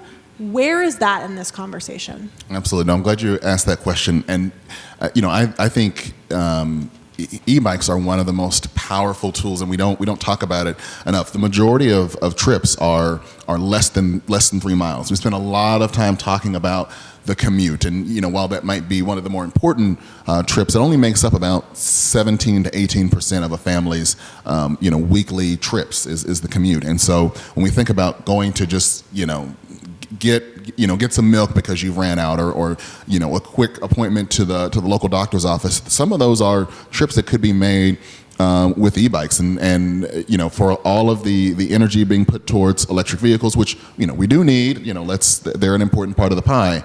The most popular electric vehicle in America right now is an electric bike, and so when we think about how can we make sure that safe cycling paths and infrastructure are parts of new developments, and certainly when we're talking about large neighborhood scale type developments, these are really critical elements that we should be putting in. And one of the more fascinating examples of this is in Minneapolis. They actually have trail-oriented development. They have development that is, Minneapolis has a network of trails along their rivers and creeks, along old rail rights-of-way, and there are buildings that have their main entrance facing the trail, and they have an incredible mode share. And, for the critique about, well, why would we do this biking stuff? No one's going to do it in the winter. If we think it gets cold here, it gets even colder in Minneapolis, St. Paul area, and yet they're still going really heavy, into walking and cycling as a real mode of transit, not just as a neat recreational thing and a little loop trail somewhere, but actually thinking about how are we connecting people to the places they need to go. But yes, absolutely. Micromobility, I think, has a huge role to play in thinking about how do we better, another area that I think there's maybe too much focus on is on autonomous vehicles, and I think we are quite a ways off from that. But thinking about autonomous shuttles and thinking about ways that they can be, particularly if you're talking about a neighborhood scale development where you've got streets where you have a bit more control over them, that's a perfect place where an autonomous vehicle shuttle type thing could really help to be that first last mile connector. You get someone to the commuter rail station, but then their home is 1 to 2 miles away. Really bridging that last gap is huge, and it's a big part of even increasing ridership on the main transit mode itself, because people know there'll be safe and easy and affordable ways to get those last few miles. Great. Okay, so I'm getting a sign in the back that I want to start moving us towards getting to Q&A, because I'd love to hear from you all. So I am going to take facilitator's prerogative and have a few more questions to move us towards Q&A, but we're going to get there. So get your questions ready. So Jared, in addition to being the executive director of TransitMatters, as I mentioned, you also serve on the board of Abundant Housing Massachusetts. And Abundant Housing Massachusetts was created in 2020, and my understanding is, the board came out of this national conference called YIMBY Town 2018. Yep. That then there was a lot of conversation about we need to have a Massachusetts-focused pro-housing group. So, talk to us a little bit about that, and outside of your work with TransitMatters, your work with Abundant Housing Massachusetts. Yeah, it's such a fascinating journey. I remember going to the YIMBY Town conference in 2017, and just hearing from folks around the country about how they were talking about housing in their communities and talking about that we need more of it, and really pushing for bold ideas and solutions. And Jesse Kenson-Beninoff, who's the executive director of Abundant Housing, towards the end of that session in Oakland, he volunteered Boston to host it. He might have been voluntold. Yeah, it was a little bit of Jesse. Yeah. Right, and we were like, oh my God, like how are we going to do this? How are we going to put this together? But it was a really incredible experience, and there were so many. I met so many friends, and again, Abundant Housing came out of that conference, and it was really instructive to actually be able to dig in the weeds and hear from people across the state and even some other parts of the region, and people who flew in to really talk and sit and talk about the context of building more housing in the Boston area, and how do we do this? How do we have different talking points? How do we engage? How do we both learn lessons from around the country, but how do we think about the ways that things are a little different in Massachusetts, whether it's our town government or older historic communities, all of these different challenges, but how we can rise above them.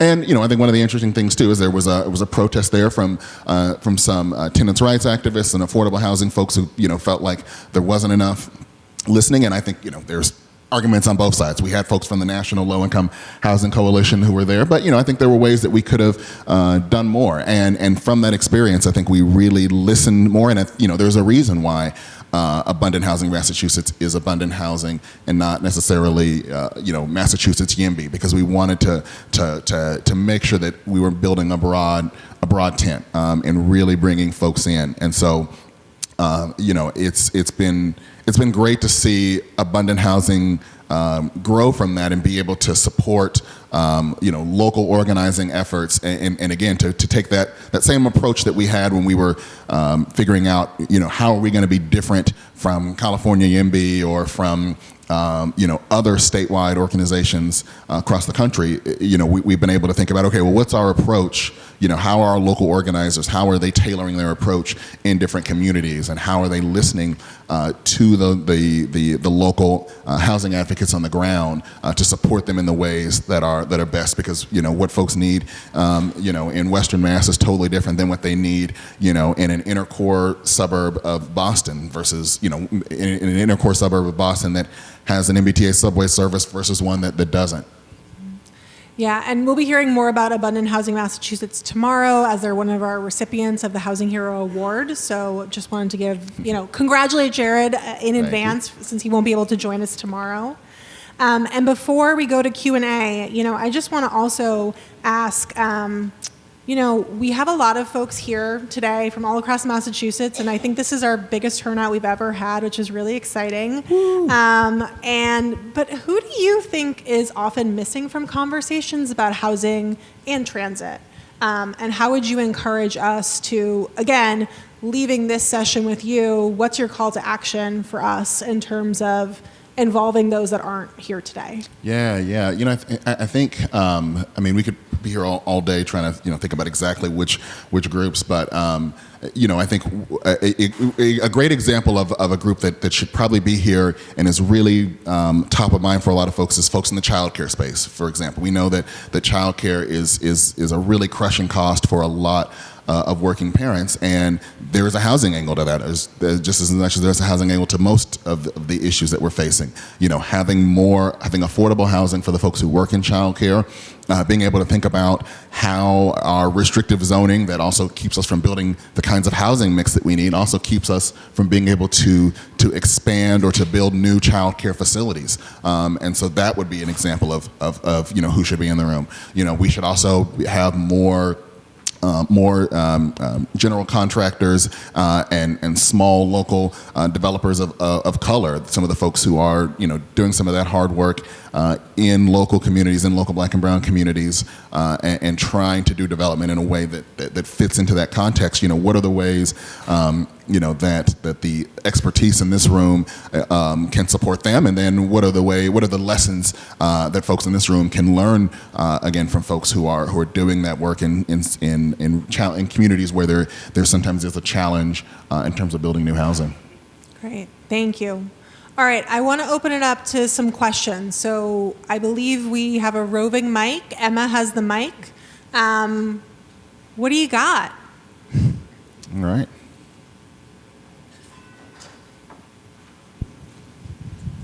Yes, I'm wondering what your thoughts are about not just thinking about how do we build housing where our transit infrastructure is, but how do we move away from fixed infrastructure transit to make transit available where the housing is? So I'm from Westboro. Our train station is not in our downtown. We can build housing near our MBTA station, but then there's no public transportation for those people to get to our public library in the center of town. To get from the center of Westboro to the center of Marlboro for a morning commute is 2.5 hours by public transit using modes from 3 different transit agencies. And so when I think about our current transit infrastructure, it's so commuter-focused, Boston-centric hub and spoke that we're not providing the necessary transit for people who are living in suburban communities, who work in neighboring suburban communities. And that has a huge economic impact. We see it with employers in our community saying they can't get workers because there's no way for them to affordably get to and from work in our community. Yeah, I think the answer is in a lot of what you said, right? It is how do we, it is pushing the state to better fund regional transit authorities so that they can provide a service between the train station and between the downtown, so that they can have service that is, and earlier when I was talking about, regional rail has the potential to really, make, what am I trying to say? The regional rail has the potential to really push, regional transit authorities to provide, better service to connect people to the train station. I think it's about making sure that we're growing the entire pie, right? So that we're not sacrificing the existing service that connects people to destinations that aren't on the railway, to each other, but that we're growing the pie so much that we can provide that better service to get people to the train station, but that we can quadruple, whatever the number is, to make it a service that people can depend on, that we're doing that for that local transit, and that we are figuring out, and I don't want to get too spicy here, but I think we do need to look at the RTA coverage areas and figure out, how do we make that make more sense? And I don't, that could be something as small as just making sure that there is far better coordination of scheduling, that when the demand exists, that there are routes that run into, each other's service area, all the way to looking at the configuration and number, across the state, and how we better coordinate that. But I think it's finding that right balance, because we do need that fixed route transit, because that is part of what helps us shape development. But you're right, we need to make sure that we're not being too rigid, and that we are taking advantage of where people already are. Do we have another question around there? Oh, I see Rosa. Hold on. Yeah. Well, the problem with being hyped is it's hard to reach that.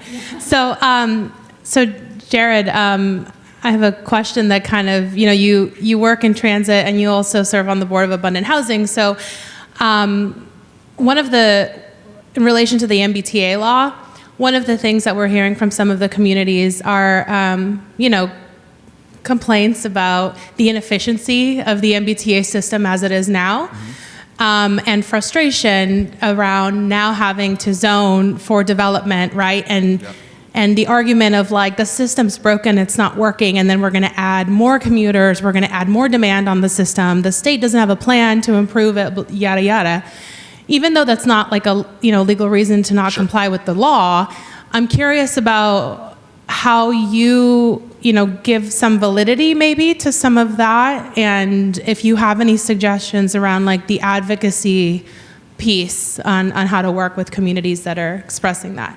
Absolutely. I would say some of it is making sure that folks understand we are talking about a generational challenge to build housing. I mean, we are talking about a generational challenge to fix our transit as well, but that we need to make sure that we are not saying, well, we can't possibly build housing until we fix our transit system, right? The transit system is not going to be broken forever. I mean, we're already seeing on the subway network, we're seeing that the new general manager really has been able to clean house and has been able to make, it's just a small geographical part of the T, but it is an important part, and it's a huge part of the ridership, that the track repair program, painful as it is actually bearing fruit.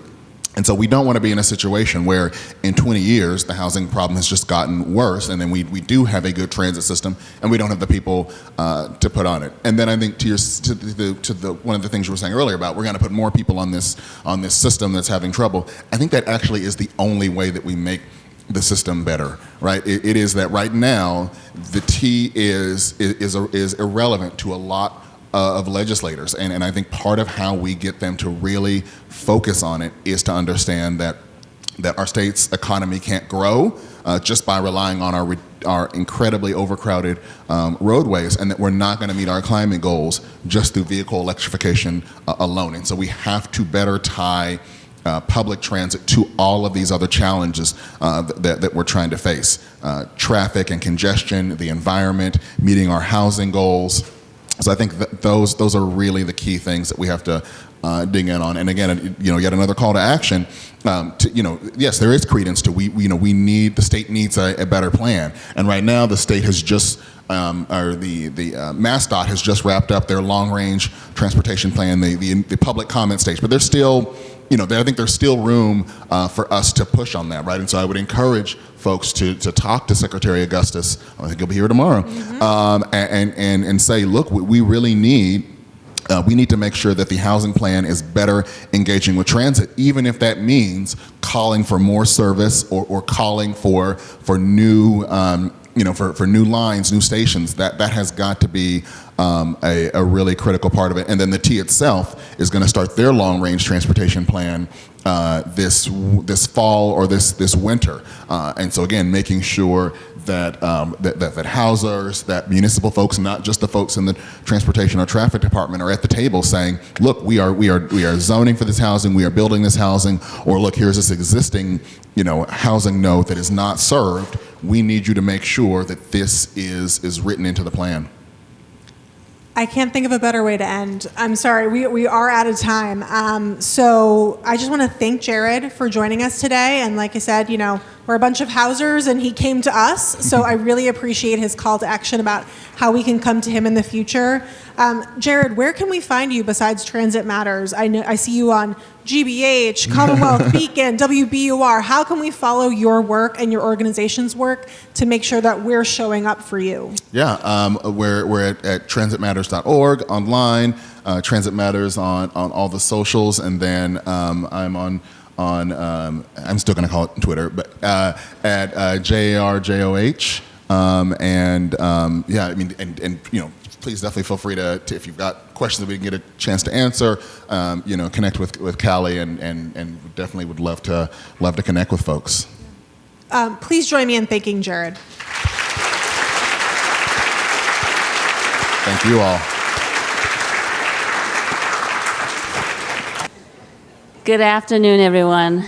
My name is Laura Schufelt. I'm the Director of Community Assistance at Mass Housing Partnership, and I'm thrilled to have you all here today. This is our biggest crowd for a Housing Institute in our 17 years, so both days are full, so I'm thrilled to have you here. I'm going to introduce our speakers, and if we have time, I have a couple of slides at the end. With us here today are Carmen Chang, Senior Developer at Penrose, and the Executive Vice President, Regional Vice President. Okay, we'll give him a promotion. Regional Vice President of Penrose, Charlie Adams. So welcome. Carmen's going to get us going.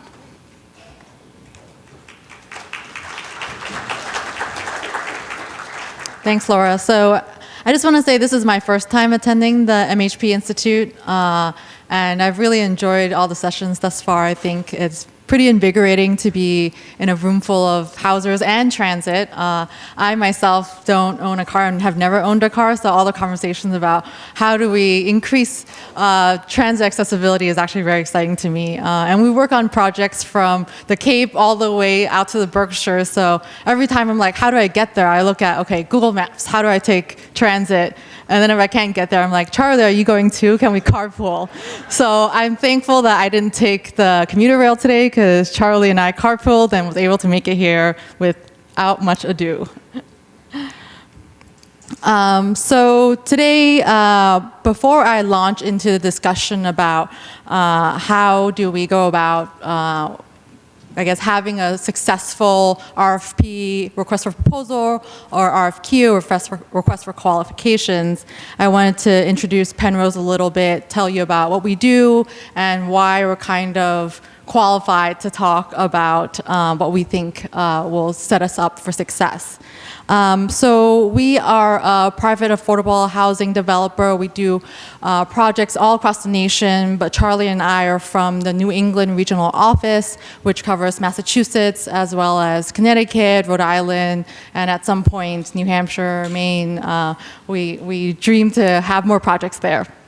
And we work regularly with municipal partners. You can see on the slide here, we have 100+ municipal partners. A lot of the projects that we do are RFPs.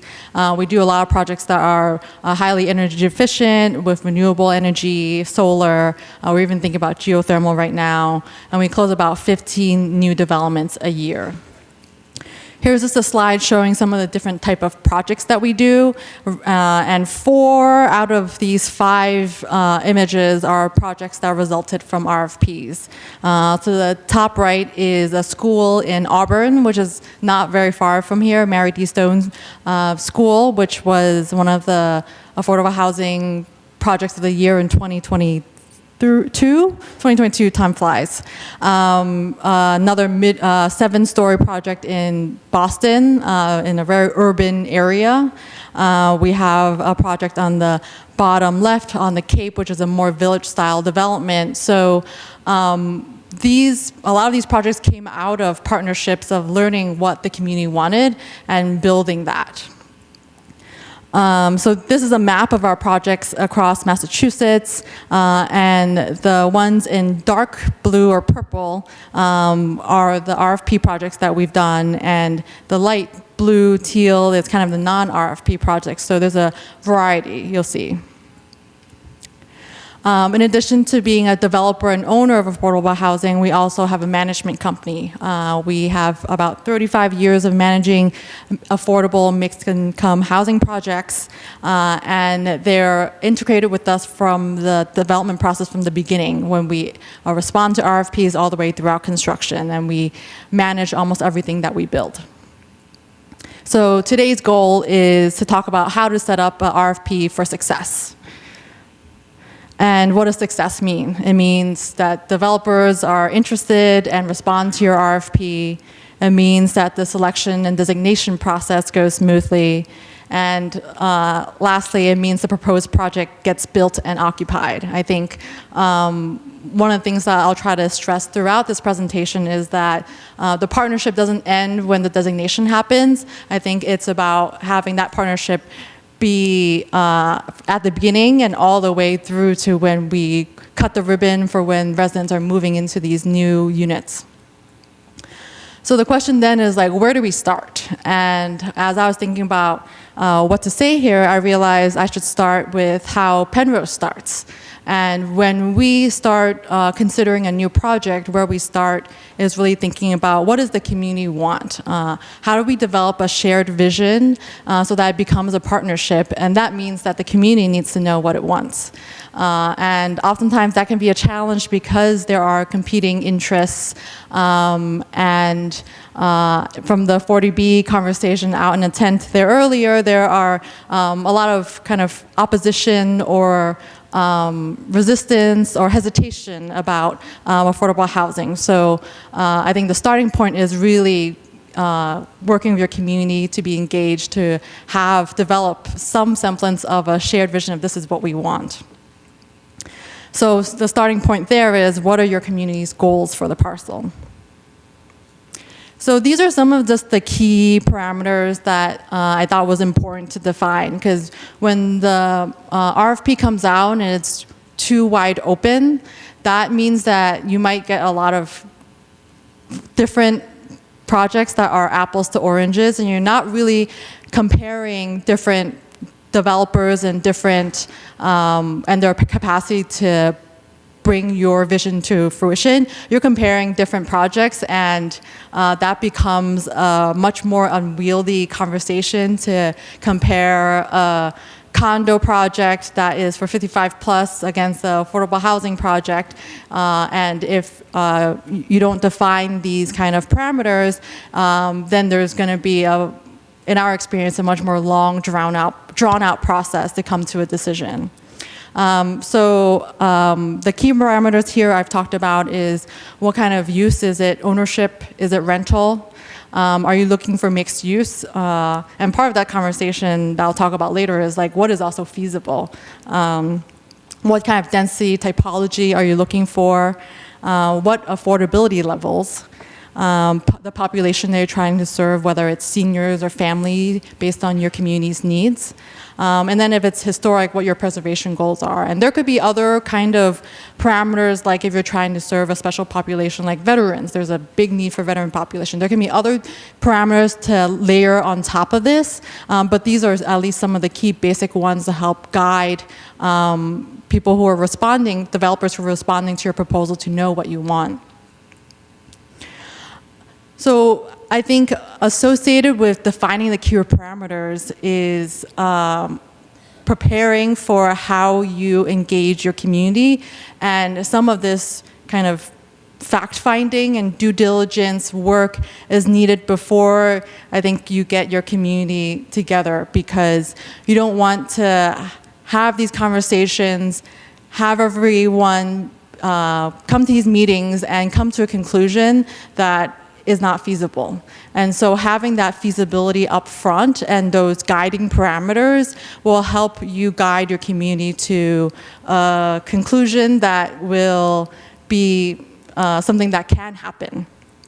So I'll go into each of these in more detail, but it's first, as I said, fact-finding as to what is feasible, identifying and engaging your key decision makers, some basic due diligence, and then a clear selection criteria and process. So having some of these kind of figured out ahead of time when you are going out for your public meetings and your community meetings will help guide the process to a conclusion that is more likely to be successful.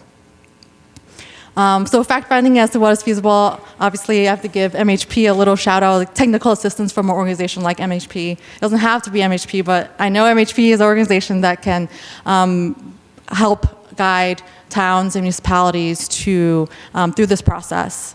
It's identifying and engaging key players, and this includes your city council, your select board members, the zoning board or planning board, the Affordable Housing Trust or Community Preservation Committee, and then kind of securing town meeting approvals prior to RFP, because these are all the people that will have to be rowing the boat in the same direction with the developer. I kind of put this image in here as to, is everyone rowing in the same direction? And I put the developer up front, and hopefully the developer is not the only person rowing the boat forward. The city council and select board, the zoning and planning board, the abutters and neighbors, the community preservation committee. If the developer is only one rowing this boat, it's not going to go very far, it's not going to go very fast. And it really is a partnership amongst all the key stakeholders that takes us getting to the finish line. Because these projects can take a long time as it stands. It takes years for a project to come to fruition, and then it will only take years longer if we don't have everyone rowing in the same direction. So just some basic due diligence, and I know there's going to be another session tomorrow talking about water and sewer, and this is a big issue of availability and capacity of water and sewer, but understanding that specific parcel's ability to connect to water and sewer is a kind of key feasibility metric for developers. It's not that if you don't have sewer, it can't happen. It just means that there are some financial challenges with doing septic. Any environmental issues, whether it be wetlands, flood zone, endangered species, soil contamination, lead and asbestos. Most of these aren't deal breakers, but I think helping a developer understand from the get-go what the challenges are will help produce a proposal that will be more likely to be successful. And I'm not saying that the towns or municipalities need to solve these problems, but just I think having an understanding or awareness of what the potential obstacles might be would be helpful. Survey of the land to know kind of what are the boundaries of the parcel that you're putting out, because that will help with the architect who's putting together the plan know what the setbacks are, what land do they actually have to work with. Zoning, what the zoning pathway could potentially be if it's not a 40B, if you're not a 40B community, and then title. So this some key basic due diligence to help. And some of these things you don't even need to hire a consultant for. For example, flood zone, you can go on FEMA's website, National Flood Hazard Layer, and you can quickly put in your address and find out if your site is in the 100 or 500-year floodplain. Next is a clear selection criteria and process. So knowing, oftentimes the RFPs that we've seen have kind of unacceptable, advantageous, highly advantageous, and then different criterias like developer experience, the affordability. This RFP was asking for all of the units to be 100%, all the units to be affordable at up to 80% of AMI. Building design, financially feasibility. So for us to understand what is highly advantageous helps us make sure that we are actually proposing what you want. And then I think some context as to what the funding mechanisms will be for what you want to see will also, this is I think where MHP can be very helpful, is to understanding what funding mechanisms are there to bring what you're looking for to fruition. And this is what kind of Charlie often calls working inside the box, is that we can stretch the box a little, but you can't be completely outside the box. And that rental housing across the nation really is funded through low-income housing tax credits.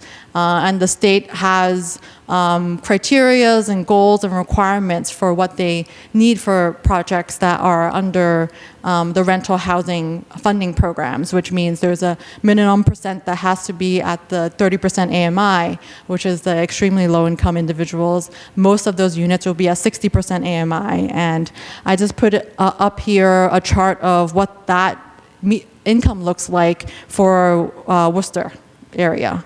So a 60% one-person household is earning $54,000 a year. So for a rental project, a vast majority of your units will be at around 60% AMI and with some deeply affordable.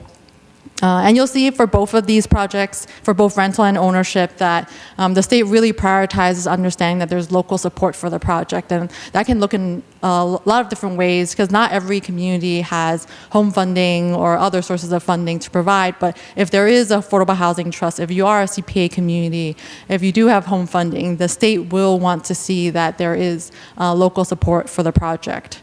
And for home ownership, Mass Housing has pushed out a program in 2021 called Commonwealth Builders. That would be the main funding mechanism for home ownership. But the target median income is 70 to 120%. So you're serving a very different population. And I think my understanding, and I think the 40B experts can correct me, but only the less than 80% AMI units are eligible for your subsidized housing inventory. So not all of those units, depending on what the income mix is, would go towards your SHI inventory. But the challenges with homeownership is finding those individuals that will meet that income bracket, that want to buy a house, that will have housing restrictions. So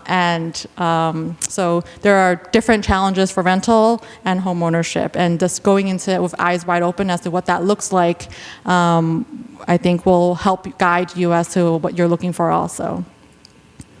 So I think this got cut off a little bit, but this was just to show like a sample capital stack for rental. I think earlier there was a session about affordable housing financing, so I'm not going to go into this very detailed, but it's you'll see here that this is supposed to be $35 million at the bottom for the total. Only 10% of it comes from a first mortgage permanent debt, because there's not much rental income coming off of the project, which means that a vast majority of resources come from the state and federal government, which means that what the state and federal government program requirements are will dictate largely what developers can provide for both rental and home ownership. And I just put in a sample rental matrix in here. Like if it's a 65-unit project, you could potentially see something with very low-income units to meet the 13% requirement that EOHLC has, and then a mix of 60 and 80 and market rate units.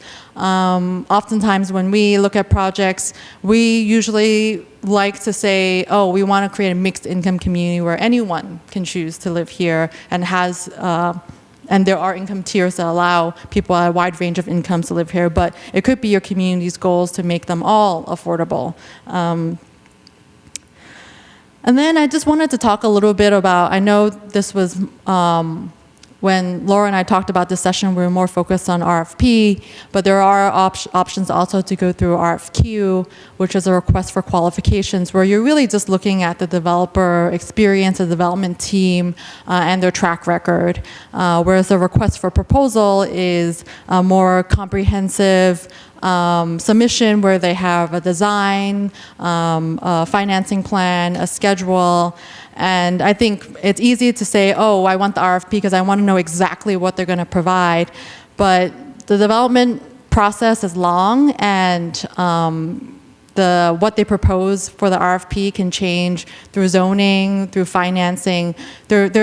What you see on day one, hopefully, is what you see 3 years later, but it's not always the case. And sometimes it's more about the team that you're selecting as opposed to the proposal itself. And with the RFP, you'll probably have a little less flexibility with the kind of details, whereas with the RFQ, if you're selecting the team, then there can be, you can get a sense from them what they would provide, but then there will be a much more of a kind of more flexibility with the income tiering, the design. There can be some more tweaking that happens there. I also wanted to talk a little bit about like how do you go from the before to the after, what the development process looks like, to talk more about like that partnership, because I think what I'm trying to stress is that the partnership isn't just that RFP designation, but all the way through.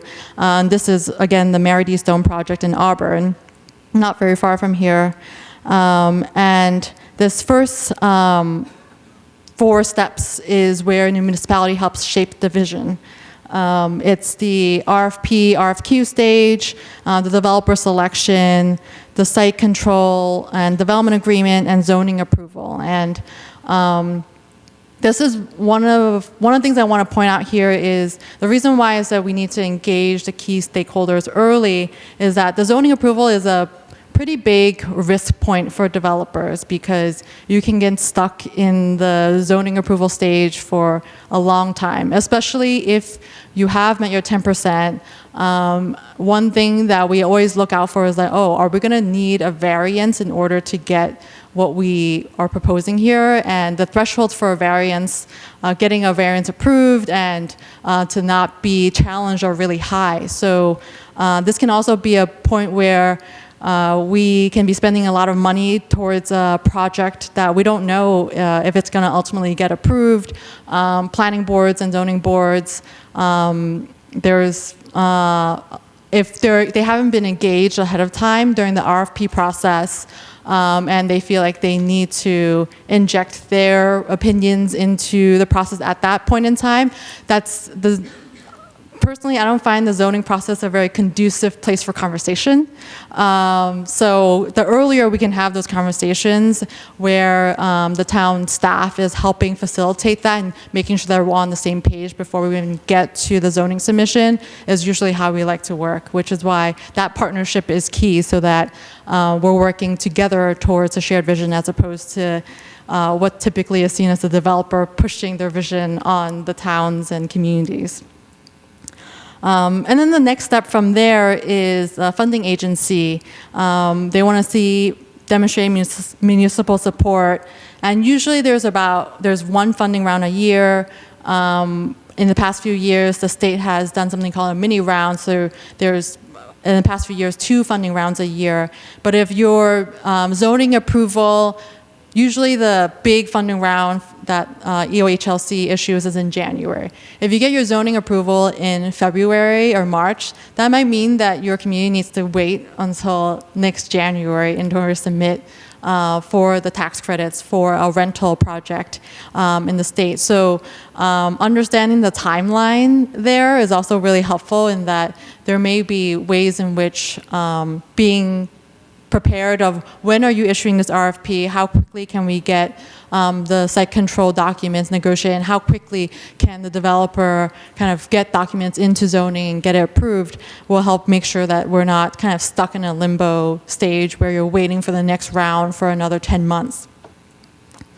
And then the next is what we try to call, this is where the developer executes the vision. Once we have our zoning in place, once we have our financing approvals, then it's the closing process with our investor, with our lenders, with the state. The closing process takes, usually, we used to say 6 months, but now with all the construction cost increases, with interest rates and all that, we're having to fill more gaps. So now we're saying more like 6 to 9 months. Construction period of, I think most projects that we build take about 14 plus months. And then lease up and stabilization and conversion to permanent loan. So here are some kind of do's or don'ts just to kind of summarize a lot of what I just talked about earlier. So this is related to the community engagement process. It's to not overpromise what can be delivered with the community and to actually guide the community expectations around what is feasible. This is why I said the due diligence process and the fact-finding to help guide the community engagement, because we've seen this happen in many communities where, this is one example where there's a town-owned parcel, the community came together, they figured out what they wanted. They wanted a home ownership and senior housing project, and they issued an RFP. No one responded that said they would be able to build home ownership. And then no developer was designated. And a few years later, the land is still sitting vacant because the community has in their head, oh, that's going to be the home ownership parcel, that's the senior housing parcel. And it's hard to dispel that once that's what the public perception is for that parcel of land. Next is, I feel like it's very easy to get stuck in analysis paralysis and feeling like you need to figure out exactly what can happen here. And I think that's where the partnership comes in. That's where kind of figuring out what some of the site challenges are is important, but then it's kind of working with the developer once they're selected to help address those challenges. So we're working on a site on the Cape with no water and sewer. They were like, okay, there's a septic system that's required, but if we limit the size to a smaller project, then we can avoid this issue, and there were no developer that responded. The town then actually went and secured $400,000 to bring water to the site. That allowed for some higher density, and then now we built 65 units of affordable housing on this site. So there's that partnership, and it's a fine line between over-engineering versus being involved to help facilitate and provide support to enable development. This is kind of along similar lines, like don't engage in engineering and designing the site. And it's related to the funding enabling work. So this is another site with a former manufacturing facility that had significant environmental remediation issues. And the town wanted to redevelop the site. So the town actually secured funding to conduct the remediation, and the RFP made it clear that the town has funds to assist with the remediation, and the town and developer will work together to kind of provide a more targeted remediation to make sure that they're only spending what they need to facilitate the development. So these are all like partnerships that the developer and the town or municipality work on to bring the project to fruition. And I think I've said this over and over again, is don't expect that the municipality's role ends after the RFP. Sometimes for our projects, we actually have monthly, bi-weekly meetings with the municipality to kind of show progress, but also talk through any anticipated obstacles or challenges, making sure that we're rowing the boat in the same direction. And we really do think it's a partnership, especially in today's environment, when we're looking at a project. Internally, we have to do a presentation for any new business that we pursue. And the first question that we get asked is, who else cares about this project aside from you? And if no one else cares about this project aside from the developer, there's a lot of questions about like what happens when there are cost challenges, and what happens when there are obstacles you run into with zoning. Being on an island is not where we want to be. We want to be on the boat with everyone. And I guess I put in here, the Executive Office of Housing and Livable Communities wants to see the local municipal support. And ways aside from funding is donation of land or tax abatements, or there are a variety of ways in which municipalities can show their local support. Some other kind of last recommendations is setting appropriate timeframes for responding to RFPs. We'll say that that's probably approximately 8 weeks. It doesn't need to be too long, but the architect needs time to provide drawings if it's going to be an RFP. And after they do the drawings, we need a contractor to price it. We need to put together a budget. So 8 weeks is about right for an RFP. And an RFQ can be relatively quick because that's mostly qualifications. Establishing timeframes for making decisions. I think sometimes it is a lot to process to process all the proposals and review them. But I think the longer it's drawn out, the more kind of different voices can come through and kind of prolong that decision-making process. Third, I think I said this before already, but I want to stress it again. Securing town meeting approval prior to issuing the RFP is important, so that that can be a really big risk for us. If we're going after RFP where we know we have to go after town meeting, there have been examples where we actually didn't get this RFP, but we spent a lot of time putting in an RFP, and the selected developer actually didn't move forward with the project because town meeting shut it down. So then all that process was for naught. Engaging the local housing trust and community preservation to support the project. And then I put in here, don't ask for acquisition price. And the reason I say this is that the acquisition price ultimately in the capital stack funding for these projects doesn't come out of, like, the developer is not earning more money if there is an acquisition price or no acquisition price. Ultimately, all the resources for these projects come from federal and state subsidies. So whenever we are paying acquisition price, we have to talk to the funding agencies to be like, is this something that you can support? Because they are the ones that really scrutinize every line item in the capital stack to be like, is this justifiable for public subsidies? So every dollar that we don't spend on buying the parcel, it goes into the brick and mortar of the building. In the capital stack, the developer fee is capped, and it's a percentage based on the development costs, and that doesn't really change for us whether there's an acquisition value or not. So this is really just part of the showing the municipal support for the project for the state.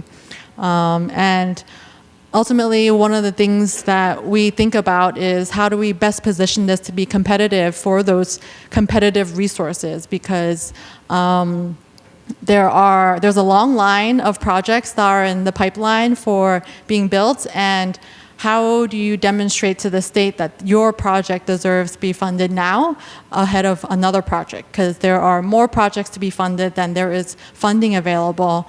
So the goal of all of these kind of recommendations that I'm providing is, how do you set it up for success to be implemented, not 10 years from now, but hopefully 2-3 years from now, because going through the process of zoning, financing, closing process, and construction will be at minimum a 3-year-long process. So it is a 3-year-long partnership, active partnership, and we say actually these are partnerships for as long as you'll have us, because we will have a building in your community for the foreseeable future. So we are going to be your new neighbors, and our goal is to be part of the community, to build these developments that are integrated with the community.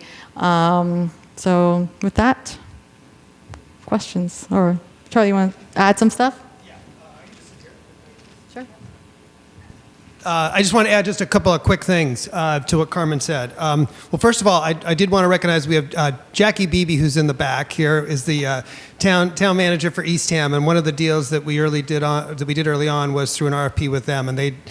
If you have any questions about how this actually works, she's a great resource because they did a really great job of putting out an RFP that was very successful. So I wanted to just, I think if you think about one of the main themes that Carmen was saying, the place is sort of the Goldilocks, right? I think that's kind of the message that we're trying to get across when you're thinking about these sites. Not do too much, not do too little. Get it right in that middle spot so you can get the creativity from the developers at the same time having the ability to really evaluate apples to apples types of stuff. And then the only other thing I wanted to add that Carmen mentioned, she was talking a little bit about hiring someone like MHP to do that. I can't, not just because we're here, I'm not just stressing that, but I can't stress that enough in the sense of, when she's going through some of these different things, they're not always so cut and dry and black and white. And so, like, for example, like with home ownership, you could choose to do home ownership, but you might not live in a community where some of the funding sources aren't available for all the communities in Massachusetts. And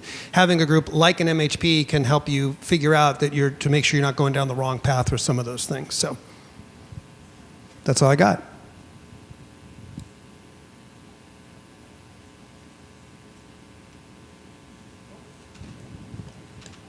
All right. I guess we'll take questions now. Just if you have any questions, there's someone in the front here. Someone will come with a mic. Come in with mics, yep.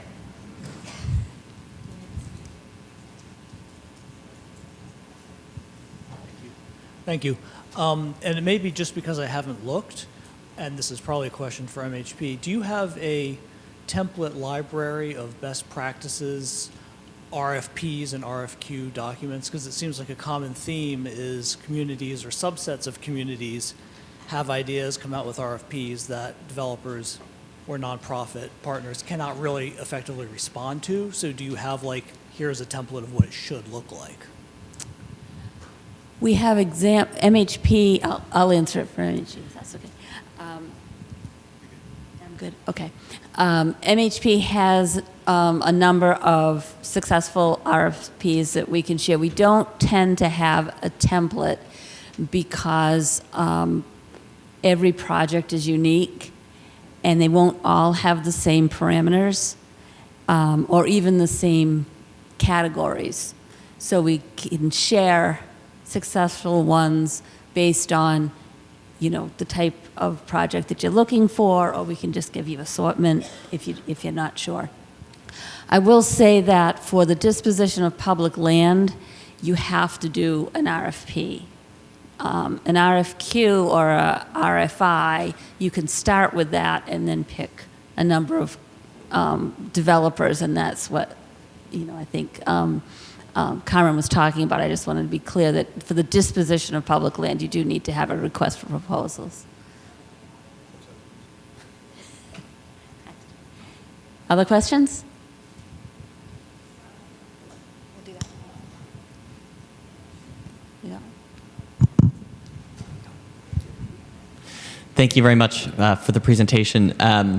Question about kind of the balance between being very specific in the RFP and also setting and managing expectations for what might be built on the site. So you get proposals. I thought you gave a great example of a community that wanted only senior condos in place and nobody responded to that proposal. Do you see situations where, let's say you go through a community engagement process and all of your resident feedback is, we want senior housing and we want condos. And as a municipal official, you may know that it's unlikely you'll get a ton of responses on that. So do you see situations where the RFPs maybe put that like senior plus condo in the highly advantageous category of the rubric, but then have other, maybe like in the advantageous section, it says just condos in any age? And would that elicit some type of response? Would you respond to something like that that kind of has different levels of what the community might want on site? Or would you look at that and say, oh, we can't hit the highly advantageous, so we're not going to apply?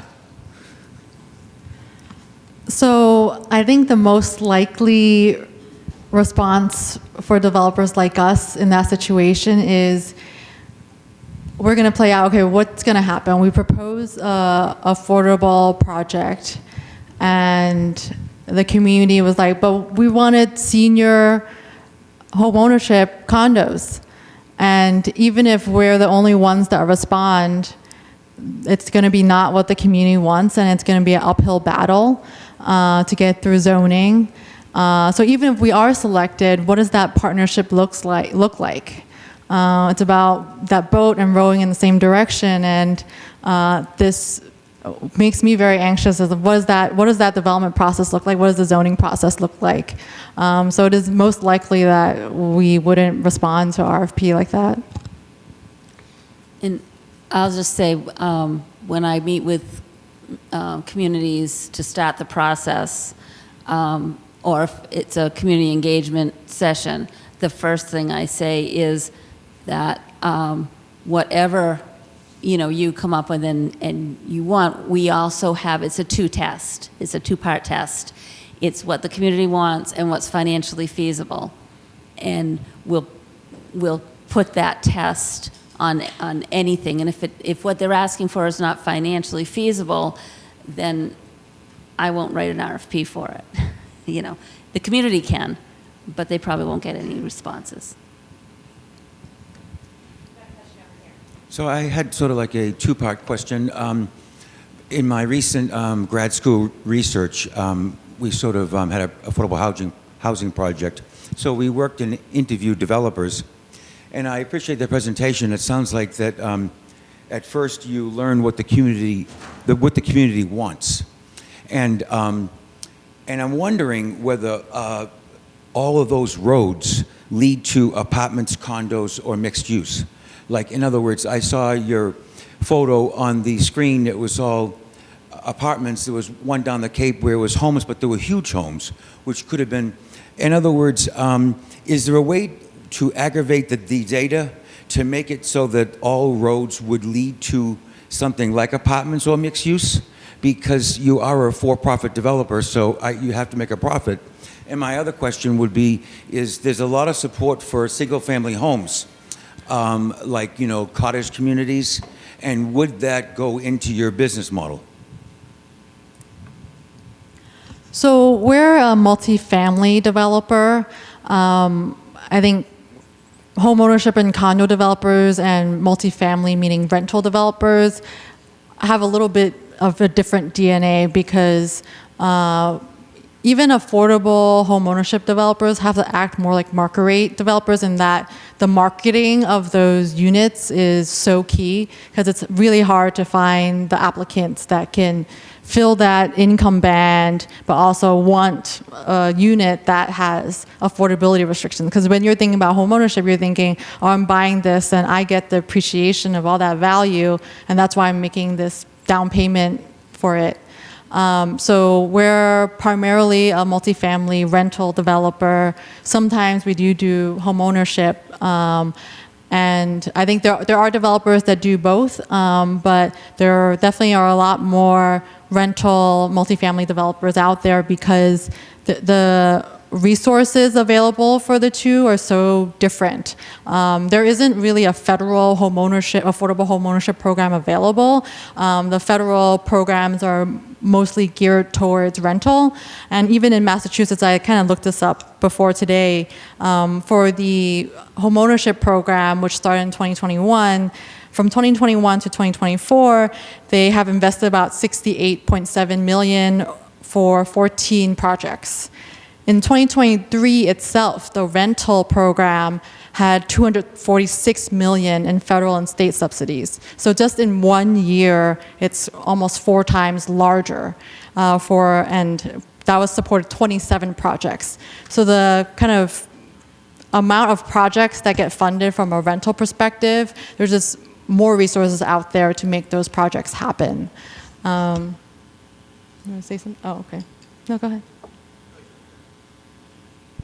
The one thing I just wanted to add just a little bit to your question, you were talking about us as a for-profit. One thing I wanted to reference back was in Lori's presentation earlier, when she was showing those capital stacks, the for-profit and the not-for-profit, it's the same. The developer fee is in the model. It's the same fixed number for whether you're a for-profit or not-for-profit, and that's the fee and the overhead. It's fee and overhead that any developer gets to basically pay the bills. So we don't make decisions on those things just on that. It's if we look at a deal to say, is this a deal that will meet the criteria of the state that can get funded, and therefore the capital stack works.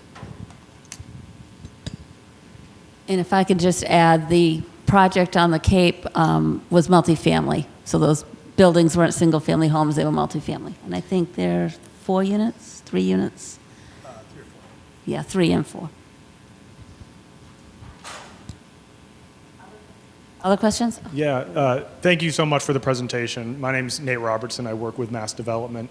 I had a question sort of about what research you do before you decide to sort of submit a proposal to a community. Do you call other developers? Do you look at city council minutes?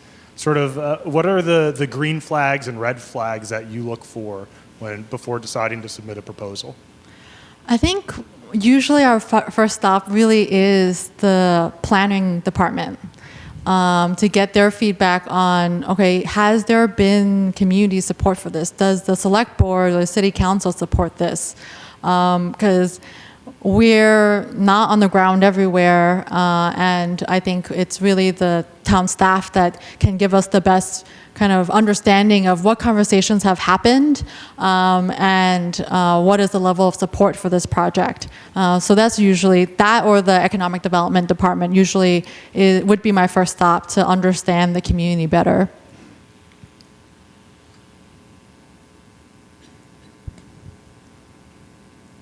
Anyone else? I thought I saw another hand up, but I don't see it anymore. No? Okay, well, You want to do your slides? Yeah. Thank you, Carmen.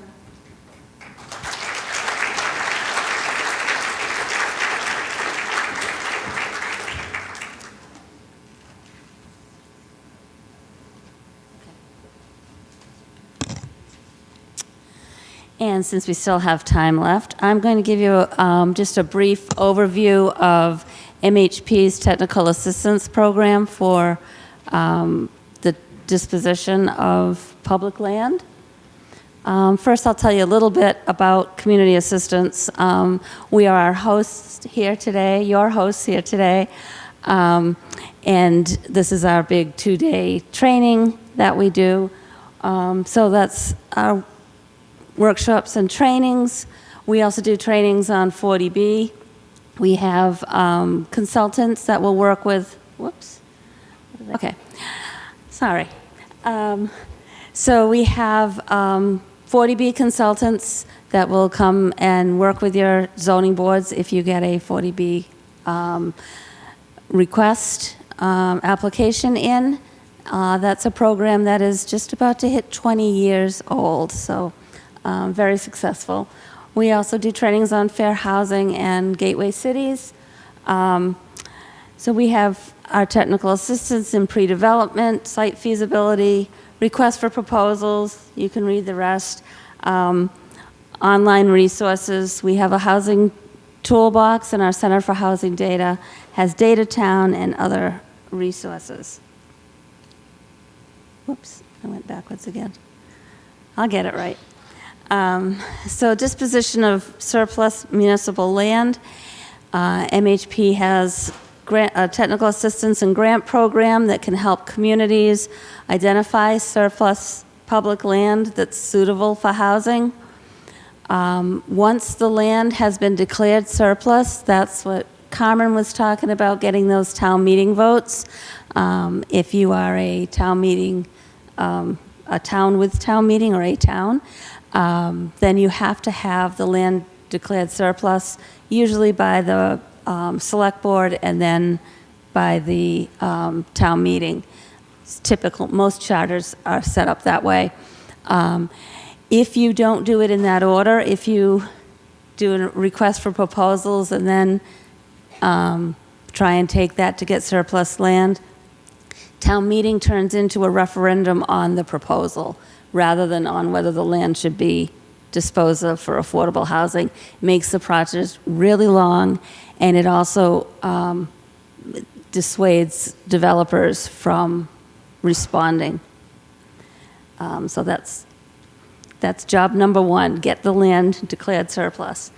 So once it's surplus, then we can conduct due diligence on doing title, some pre-development engineering to determine what the capacity of the land is, especially if there's not water or sewer, looking at zoning, other things. We can help draft the request for proposals, working with whoever the town sets up as the entity that's going to be moving the project forward.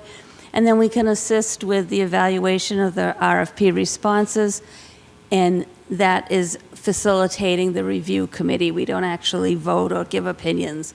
We just do that. We just facilitate the review.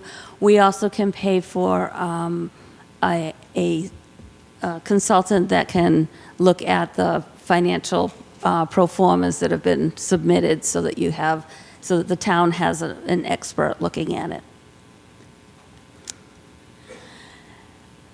We also provide assistance to local housing authorities. We have special grant funding from EOHLC, the Executive Office of Housing and Livable Communities, to provide technical assistance to Massachusetts housing authorities that have state public housing land, or surplus state public housing land that they would like to dispose of for a developer to come in and build affordable housing. In some cases, with housing authorities with capacity, we can assist in letting them be either the developer or a developer partner in that. We also have a new grant that we can help local housing authorities evaluate redeveloping existing state public housing, and that usually is, in most cases, it's a raise and replace, and with additional either affordable or market units to make it viable. So for the vacant housing authority land, it's up to $35,000 per parcel, and it's a combination of MHP staff and third-party consultants. And for the redevelopment, we are, it says 35, but it's $75,000 for the redevelopment, and these are all the things that we do to assist the housing authorities. And with that, I'll take questions on that if you've thought of anything else around the disposal of public land. Happy to answer those questions, or give them to Carmen and Charlie. I see a hand up in the middle. Oh, over here. Sorry, didn't see that one. Yeah, can you talk a little bit more about, we have state land in our town. Okay. The state just owns it. They're not identifying it as, for a development or anything else, but it's, just sitting there, woodlands now. What would be a good process to try to approach the state to say, we would like N number of acres? May not be a lot, maybe 5-6 acres of land out of maybe their 100 to build affordable housing, some flavor. Sure. What's the best way to go? Do you go through your select board? Do you go through your state rep? Do you... Me? No. Well, yeah. So the state is actively looking at all land that's owned by the different state agencies, and that's been a priority of the governor and this administration to put land that is that maybe surplus has no other to put it to use. So it would get my card or look up and give me a call, and we can talk about it. Okay. So a little shout out, Abby Vladeck is in the audience. She's from DCAM, and Penrose is actually working with DCAM on a state-owned property right now, and she's head of public-private partnerships. I don't know if head's the right title, but talk to her also if you have state land that you want to explore working with the Commonwealth on.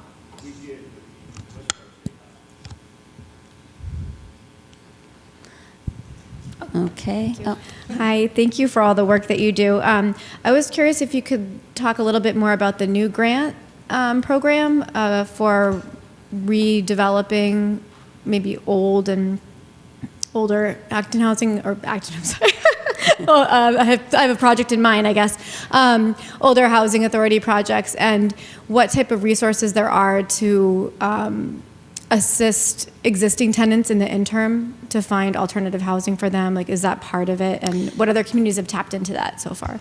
Sure. So it is, we have an application process that's online that housing authorities can apply. They have to have board approval, so we know that it's a supported project. And then it's really kind of in a queue for, for our assistance.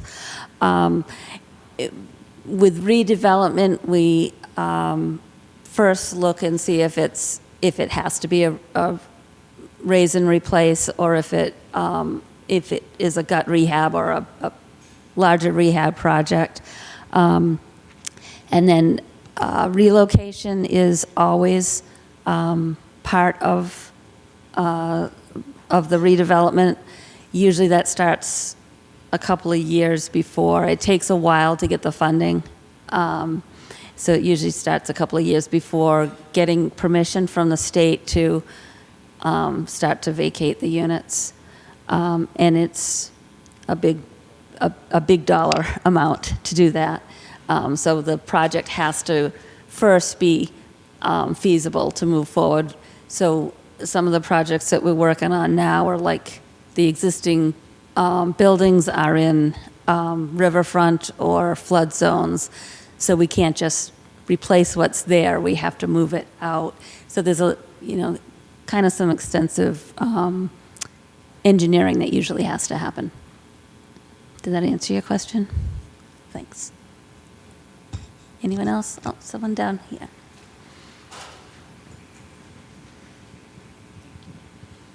We currently have a project going where the Housing Trust donated the land and $500,000 towards a project. The Housing Trust doesn't have that money anymore. Does that mean we can't be successful going with a new project because we have more land that we want to use for housing, but the trust itself doesn't have funds? We do have a CPA. Okay, I'm not sure I caught all of that. The trust, the trust donated land. Land and funds. We donated $500,000 to show that the town was supporting this. Right. The trust doesn't have those funds anymore. Right. We do have more land that we want to donate for housing. Does that mean our project is dead? No. Donating land is a sign of municipal support, absolutely.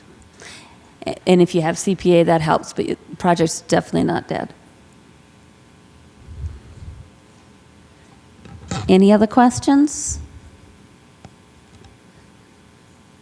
I don't see any. Okay, well, thank you all. We're going to be... We're really excited about this last session that we have for us to listen to today. Joined by Stacy Smith from the Consensus Building Institute, who will be walking us through. Everything you're learning about today at some point has to get put into action, and most of the times that is going to involve a public meeting. It's going to be a board. It's going to be a commission. It might need to go through multiple public meetings. It might need to go through multiple boards and commissions. And I know many of you, raise your hand if you yourself sit on a board or commission at the local level. Excellent. Thank you for being here. Thank you for doing that work. We can't do this work without you. And And these can be difficult conversations sometimes to navigate, to be working towards. The last session that I was in was a lot about getting everyone in the boat and rowing in the same direction. That can be hard to do and to keep us all on track. And there's some tools, there are some skills, and there are some strategies that we can be using to do that effectively and keep you all doing this work in your day-to-day.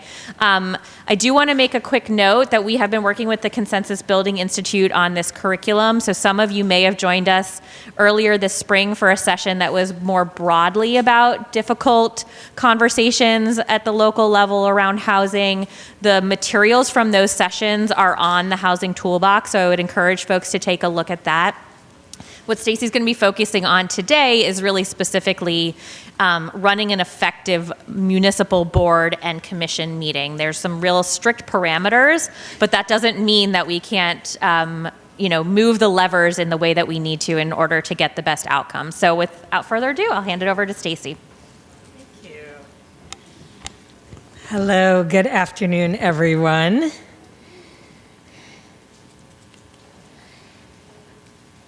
So I am Stacy Smith. I am the managing director at the Consensus Building Institute, otherwise known as CBI. CBI is headquartered in Cambridge, Massachusetts, but we have staff members all over the country, in fact, other countries as well. And we work on a wide range of different issues. Housing is one of them, fits into our social policy area, but we work a lot on environmental and natural resources. We work on global issues. And what we do is try to help people collaborate effectively to make better public decisions. So almost all of the work that we do is in the public sector in some way, and relates to the needs of public stakeholders.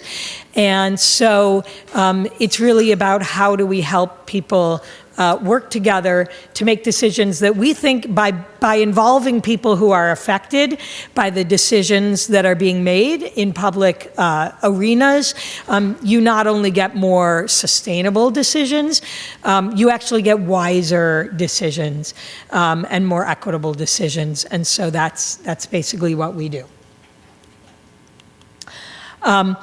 So what I'm going to talk about today is around public engagement at more formal board and commission meetings. I will be saying throughout, and this is not your only or best avenue for public engagement, right? It is a necessary avenue of public engagement because you are required in many cases to have formal and official public hearings. But that does not mean that it is your best and only avenue. And in fact, if it is your only avenue, it's probably not going to go great. Like as well as you do this, and I'm going to try and give you some tools to do it as well as you can, don't just count on it as your public engagement, right? Because outside of your formal process, there is a lot more that you can be doing in a creative way to make sure that you're really hearing from and understanding and engaging different points of view and making sure those points of view are actually feeding into the proposals and helping to build the proposals before they get to this formal stage. Right? So if you're waiting until this formal stage to do your public engagement, it's gonna be hard. It's gonna be a rough road, right? That all said, the law requires that you are going to have formal hearings if you are going to be passing zoning ordinances or bylaw amendments. And you are required, this is just the piece of legislation, the quote I took out, right? You are required to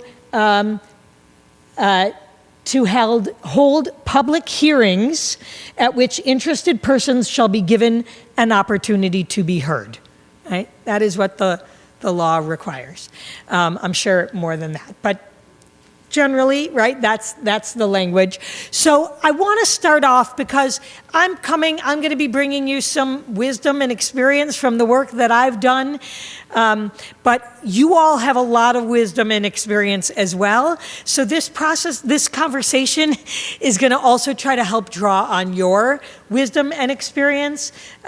So I want to start off by asking you at your tables to take a couple of minutes and talk to each other about, at board and committee meetings, right, as you sort of look at these requirements for public hearings, what's the goal? What do you think the purpose is? What does it look like to do this well? And what have you seen it look like to do it not well? So take a couple of minutes at your table and share your experiences with each other, and then we'll take a chance to sort of hear some of the best ideas or worst experiences you've seen out there to bring to the full group. So take a couple of minutes at your table. So I'm curious, who wants to we have people with microphones coming around. So what is the purpose? What's the goal of public engagement of these hearings? What's their purpose? Why do you're required by law, but what's their purpose?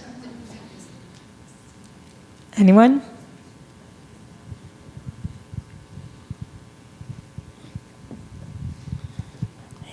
Gather information and make a judgment.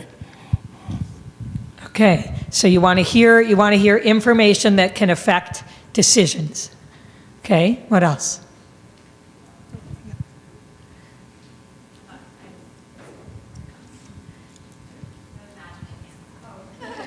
Thank you. I think from the board or committee's perspective, it would be to hear the public's input for as much as they think they need it. But I think from the public's perspective, it's to give that input.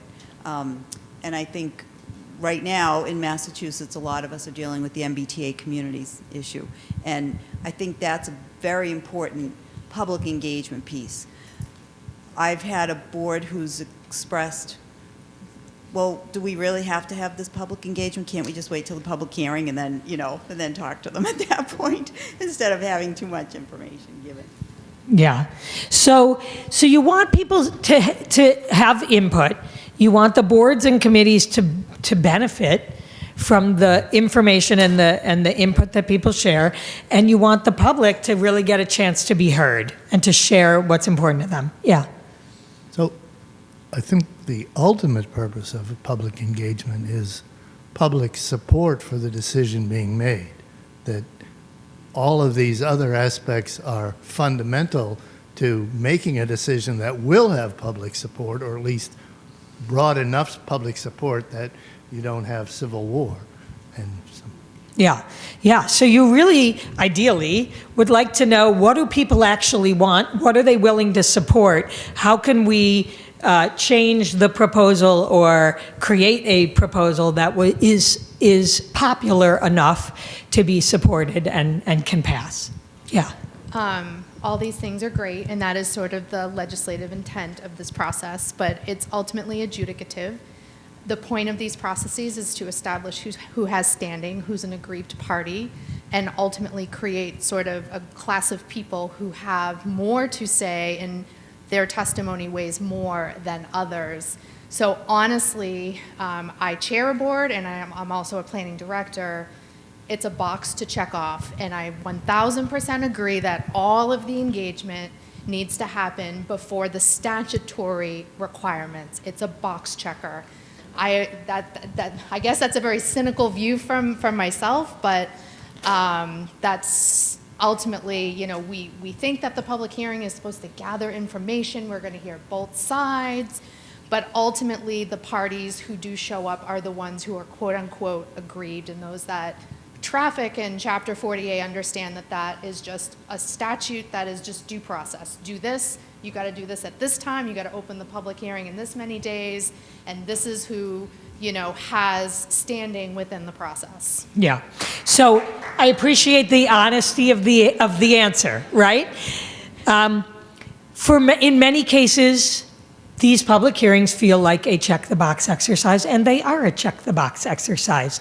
And how does the public feel when they come to a check-the-box exercise meeting? Probably not great, right? And so it's very hard for me to stand up here and say, here's how to have a really good check-the-box exercise meeting, right? Because it's kind of a contradiction in terms, right? So to the extent that everybody knows it's a check-the-box exercise and it's a check-the-box exercise, it's not going to be an enjoyable experience, right, for anybody there, right? So can you do more than check the box, right?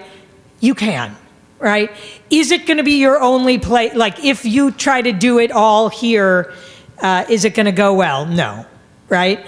But where is there room to make these meetings as valuable, as meaningful, as helpful, as respectful as possible, right? And that's what we want to get into. So let me ask, successful public engagement at boards and committees meetings, right? At hearings, what have you seen that's actually made it feel good?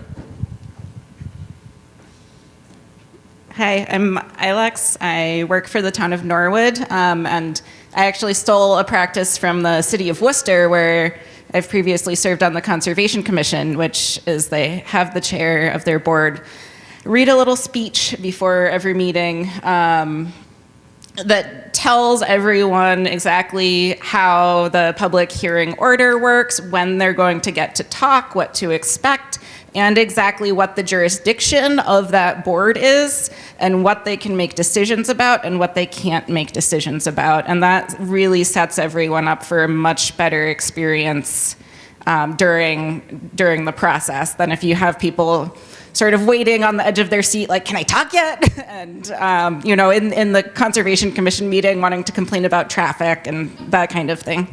Yeah, great. So clarity about how's this going to work?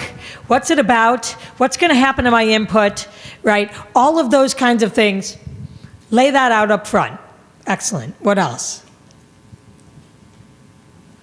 Hi, Kevin Cogan, Town of Abington. I would say for us, what's been really beneficial is making sure any materials are translated into other languages. For us, we have a lot of Brazilian Portuguese people that sometimes come to the meetings, so that's something that's beneficial for us. But also setting up the room so that when somebody's up and speaking, they are speaking into the microphone and the people at home can hear. Because we actually, our last planning board meeting, we had somebody call in to a planning board member and say that they couldn't hear, which led to an altercation between that planning board member and a member of the public. So best practice, show them the microphone, tell them to speak into the microphone. Yeah, great. So you said accessible material, background materials in advance, make them available in multiple languages and so that they're accessible to all, and then set up the room correctly so that people can be seen and heard who are supposed to be seen and heard. Great. We'll take one more, yeah. From the developer's perspective, I think a really important feature is using active listening. So making sure that the board members and members of the community feel heard.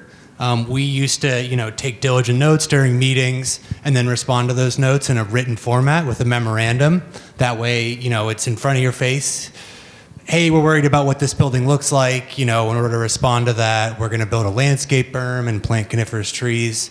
Like making sure that you can really give members of the community some sense that you care about what they have to say and listen and how you actively intend to respond to those concerns and comments. I think that's been really effective. Great, great. So ways to demonstrate that you actually are listening and people know what is going to happen to their input.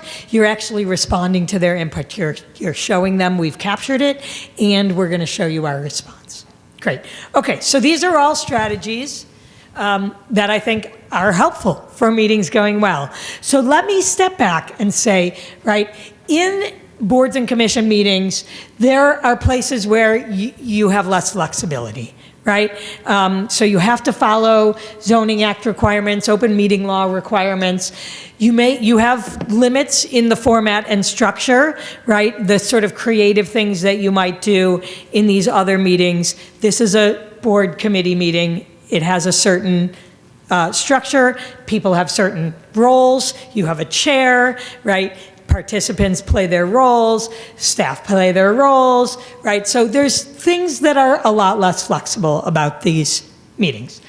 There still is a lot of flexibility in other places. So I want to go through a couple of places where in advance of the meeting, right, as you're setting up the meeting, how might you prepare and consider these different components to make the meeting go as well as possible.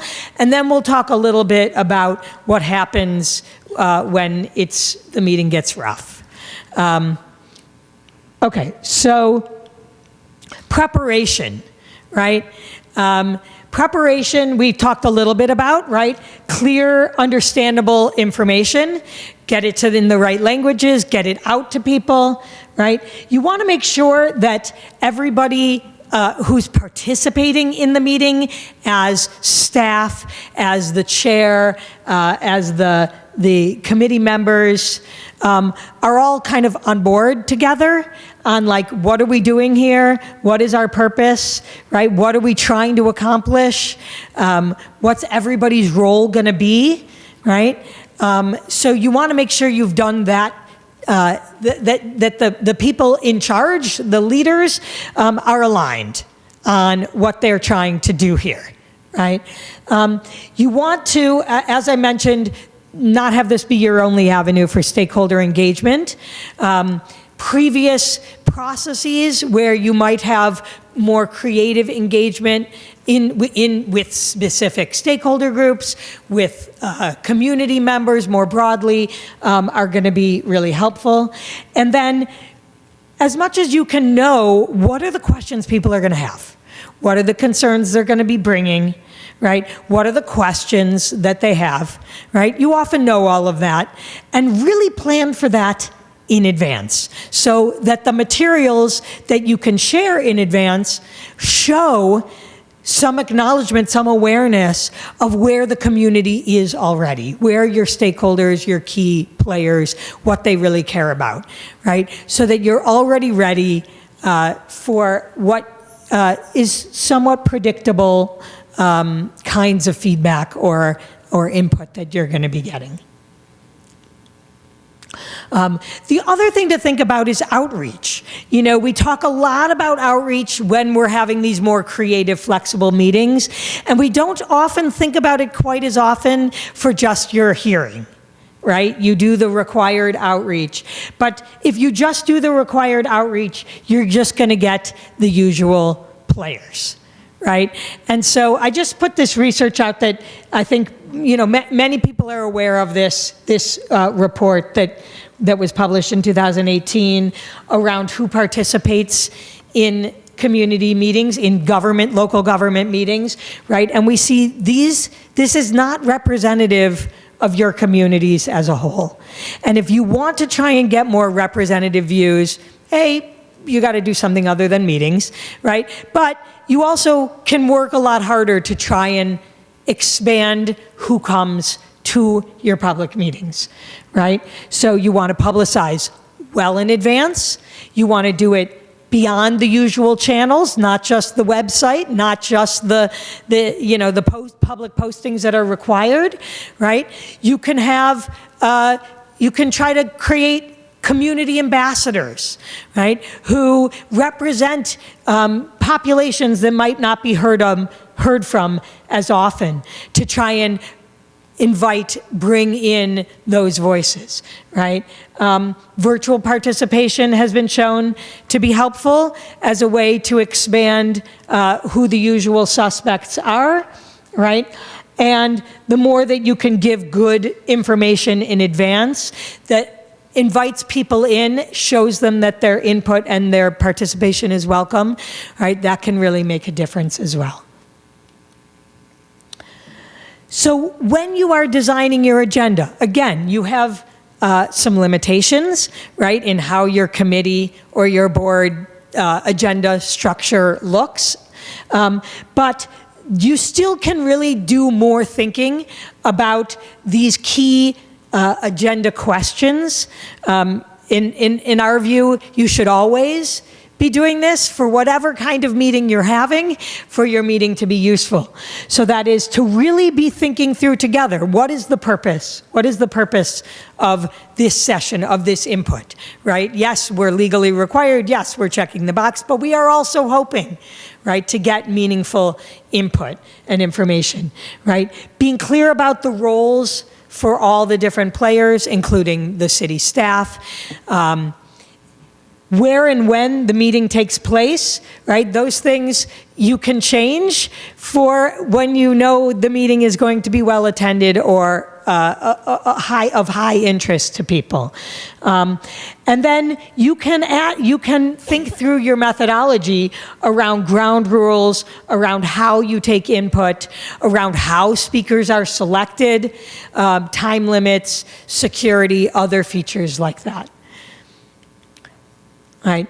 So orient and frame. This is getting to the point we heard over here about it's really helpful to be as clear and transparent as possible about what you are doing and why, right? What is this meeting going to look like, right? How does this fit into, how does this meeting lead to the next meeting or the next meeting or the decision? Right? So what's the overall timeline, right? If you've already had a bunch of community meetings, make sure you're saying, this is where we started, these things happened, here's where we are now, you are here, right? Here's what we're doing today, here's what happens next, right? Here's the kinds of topics that we are talking about. These kinds of topics, not part of today's meeting, right? You might want to think about how you best direct public input. Of course, people can say whatever they want to say, right? But it can be very helpful for you to cue them, right? We're particularly interested in hearing from people on X, Y, and Z today, right? These are some things these are the things where we think we understand where people are coming from, but correct us if we're wrong. These are the places where we actually would really like to understand more, right? So if you have comments on those, we particularly are interested in that, right? You want to encourage people to not just give an opinion, but to explain their reasons, right? So please help us understand what your experiences have been that have led you to these views, or please help us understand why you care about the things you're saying that you care about, why those are important to you, because those reasons are going to be really helpful to us, right? And the more we hear that, the more we can take that information in, the more helpful it is to us while we're making the decision, right? And then, again, making sure that you describe what you're going to be doing with this input. Are you going to be having a memo that says, here's all the questions or the things we heard, and here's our reactions to each, right? What are you going to be doing? Where is this going to go, right? And it's also helpful for people to understand that this is not a vote here at this public hearing, right? So coming up and saying the same, like 20 people saying exactly the same thing, reading from a pre-sent statement that some groups might have created and sent out to all their people and told them to go to the public hearing and read, right? They're certainly welcome to do that, right? You can't stop them, but it's not really gonna weigh into your decision. Right? Like, you recognize that the people who are attending this meeting are not fully representative of all the points of view that exist in your community, and you are not going to pretend that the public comments are representative in quantity, right, of all the points of view, right? And so by letting people know, yeah, we're not necessarily, like, coming up and saying the same thing again isn't going to add that much value to our deliberations, right? We want to hear the substance and the quality. We're not necessarily here for the quantity, right? Okay, roles in the meeting, right? So the chair's in charge. The buck stops with the chair, right? The chair really sets the tone. The chair gives the message to people about how they're being perceived, whether they're being valued, right? It's a very, very important role, right? The committee members and the members on the board also can help set that tone. They can really model the kinds of behaviors they want to see. If you have a board and committee where people don't treat each other with respect within your board or committee, right, it's going to be really hard to try to get the audience, the public, to behave respectfully and treat each other with respect, right? So you really want to try and work on those relationships, make sure that your boards and your committees can really set that tone well, right? They can also serve delegated roles within the hearing process, right? You can have timekeepers, right? You can have, some people can take notes, right?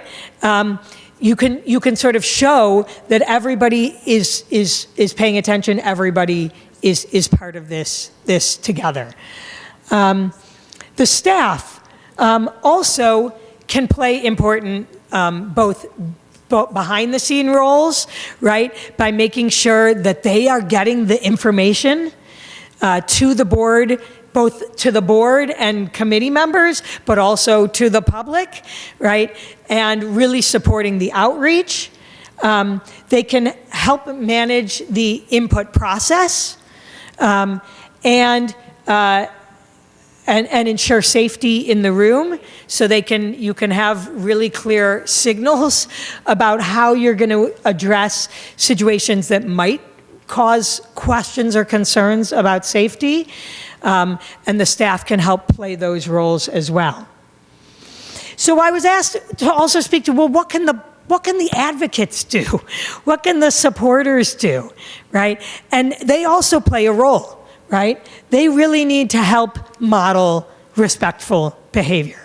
They need to help share their perspectives in a compelling, positive, and respectful way, right? To be constructive, to ask for tolerance, right? And so if there are comments happening that are disrespectful, it doesn't have to fall only on the members of the board to respond.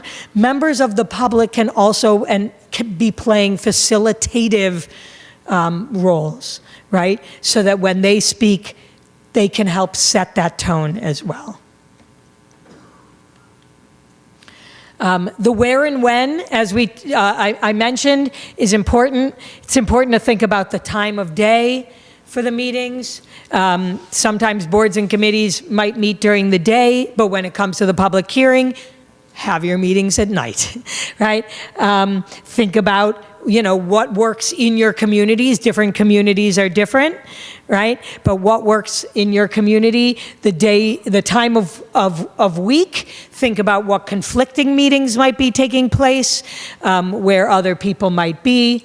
Think about the length of the meeting and being realistic with your agenda for speaking limits, right? So if you don't expect a huge number of people, you might give people more time, right? Because it's a sign of respect. If you're expecting a huge number of people, right, you might need to keep those time limits shorter. You want to think about accessibility, lighting, safety, sound, all of those things, right? One thing to consider, where are you putting the microphones, right? Are you putting them in a place where people have space to line up, right? Are you putting them in a place where people are being crowded to be able to go to the microphone and speak, right? You want to make sure that people feel safe to be able to get to the microphone and to speak. And what are the logistics and the setup that you're going to do for that? So all of that is really important to making sure that you are setting up the meeting for success. And security, right? So this is a real question. And this is, this is for any meeting, not just for these boards and committee meetings, but to really think about, do you need it? Really, do you need it? Can you have it on call? Can you have it in sort of plain clothes, right? What is the message that is sent if you have uniformed officers at a meeting? And, you want to be really, really clear about that. Have a clear plan. If there is the potential that you might need security, have a plan for it, right? But don't come in with a heavy hand, right? Unless there's some real reason to be doing that. Another thing to think about is how you are accepting input. Right, you need to accept input, you need to have the public hearing. That does not have to be the only official way for people to share their input, right? And in fact, the more ways you have, right, the less pressure that it's put on this as the only official input way, right? So you can invite people to put their input on cards at the meeting, right? Have forms there. Have pens, have tables, right? Write your input on these things, submit it. It will be treated exactly the same as if you stood up and spoke, right? We will take all input seriously. You do not have to stand up and speak. It does not have to happen today, right? You can mail it, you can email it. We have a form, here's the QR code, right? We can send out polls and surveys, right? And so you want to try and take the pressure off the stand up at the microphone as the only way for people to get their input into the record, right? You also want to think about how are you going to select who gets to speak at these meetings. So you might have a sign up in advance, right? If that's the only thing you do, that might create some equity concerns, right? You might want to have people who want to speak write their name and put it in a hat, right? And then you could go back and forth between the hat and the people who signed up in advance, right? You can alternate between, if you have a hybrid meeting, alternate between people in the room and people online, right? So you want to have a good system in place that is going to reduce people's fears that you're picking favorites, right? So if there's a concern about that, right? And maybe take away the pressure of standing in line at the mic. There may be, better ways to do it than that. Ground rules, right?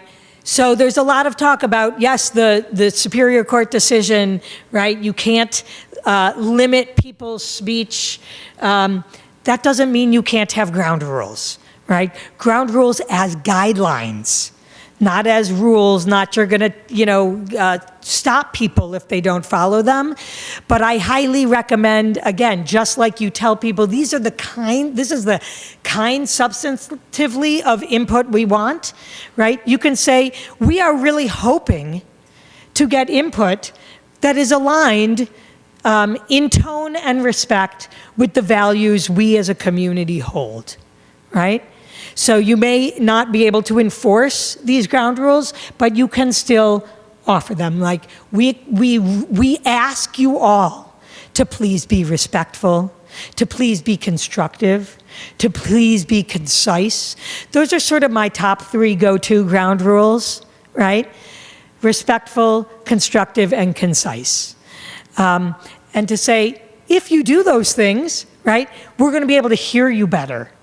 Your input is going to land better. It's going to be more useful, right? It's going to be more helpful. And your fellow community members will thank you, right? Because they all want a chance to speak. They all want this process to be meaningful, right? And they all want to be treated with respect, right? You can also tell people that while you might not be able to stop them from saying things that are disrespectful or that ask the board to do things that do not qualify through the Fair Housing Act, right? You will be disregarding those comments when you are doing your analysis, right? So if we are getting these kinds of comments, we can't stop you from making them, but they're not gonna weigh in our thinking in any way, right? You might again remind people we want to hear what you have to say, and we want to understand why, right? So we ask you in your comments to tell us not only what you want or what you care about, but why. Why is that important to you, right? You want to set reasonable time limits. I would say 2 minutes is often considered too short. And 3 could be enough if you expect a lot of people. But as I said, if you don't expect too many people, giving people more time is really a sign of respect when you can. And a visual countdown when you really are going to have to be pretty firm about time limits. Like, there's a lot of apps now. You can use them on your computer. You can have them on the screen, right? And you want to show people. And, you could add a little bit of humor. We have, one of my colleagues had this, he was doing a meeting with fishermen, and he had a shark in the background that just kept getting closer as the countdown went on, right? So, it can be helpful to add a little bit of levity to that as well. So this is some of my advice about how you do your ground rules, your setup, your outreach, right? Your preparation in advance. What else? What else have you all seen that has worked well? And what have people tried that hasn't really worked well and you're not sure why? So let's just take a couple more minutes at your table. What did I miss here? What other advice would you like to give about the setup of meetings, the structure, the preparation that you think will really help make these meetings go well? So take a couple more minutes at your table. Anyone want to share out? Anyone want to share out some advice? What have you seen that has worked well to get a meeting set up for success? We were just talking about in terms of Zoom meetings, because a lot of our public meetings are now either completely on Zoom or hybrid. And 2 things we found that were very important is we've disabled chat. Because chat is an opportunity for people to get extremely disrespectful and for them to egg on their neighbors and friends to get really disrespectful. And after early on having a bad experience with chat, I disabled it and never turned it on again. And the other thing we were talking about is for large meetings, when there are a lot of speakers and a lot of people from the public. I don't know if Teams does the same thing, but on Zoom you can do a webinar instead of a regular meeting. That makes it really clear who's presenting and who's watching, and then when people want to participate, you can just promote them into the meeting and then put them back in the audience again. So Yeah. that's been helpful at really large meetings where you've got screens and screens of people, and it can get confusing as to who's the applicant and who's the abutters. So. Yeah, great. Zoom norms, very, very helpful. Pay attention to those. And those are both really, really helpful suggestions. Others, yeah. Someone.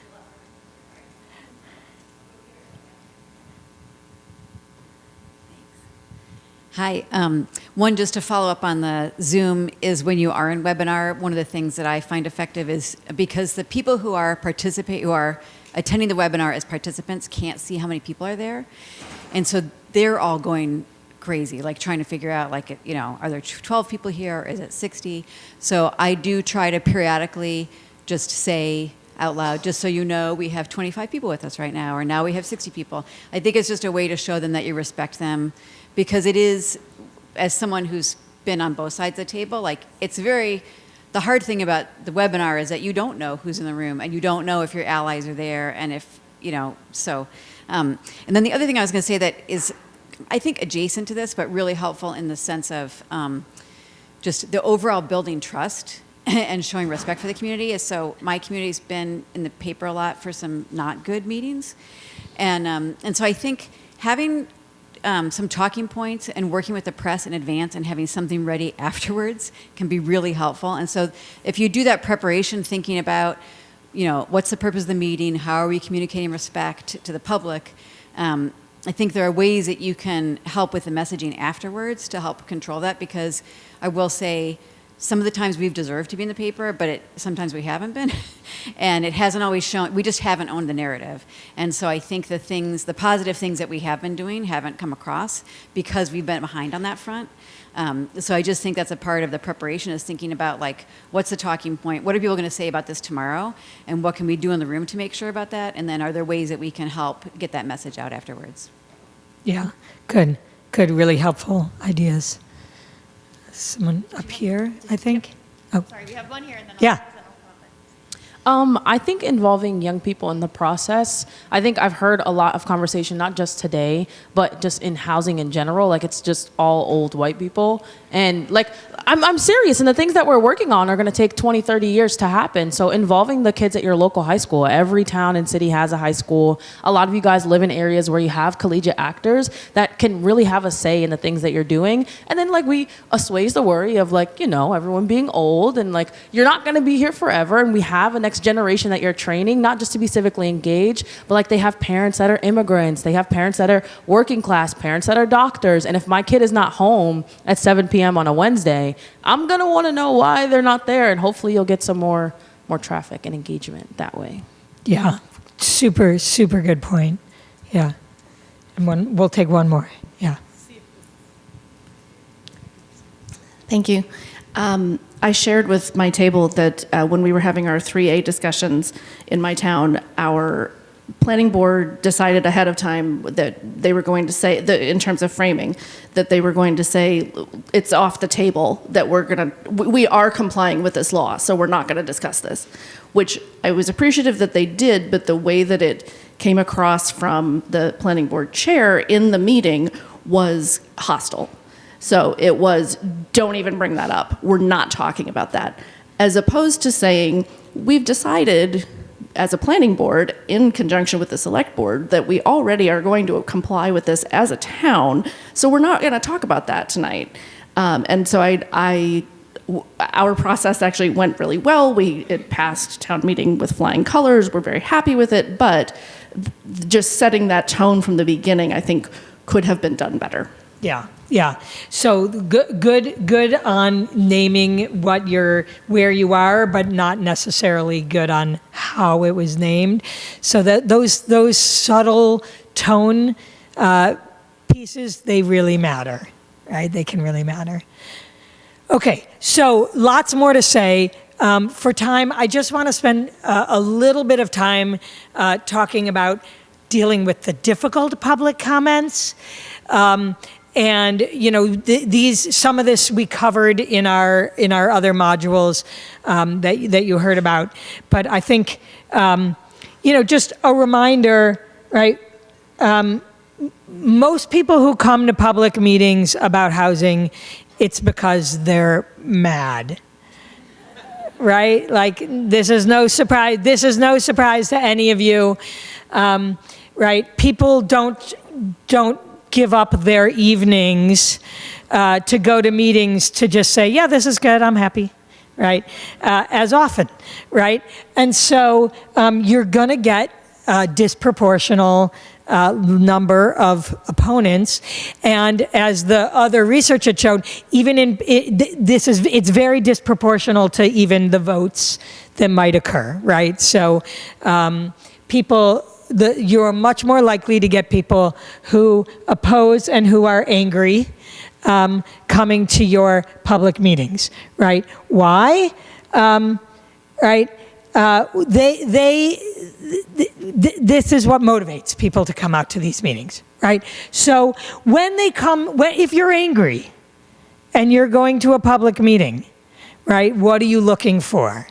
What is the need that you have that maybe can help calm you down, right?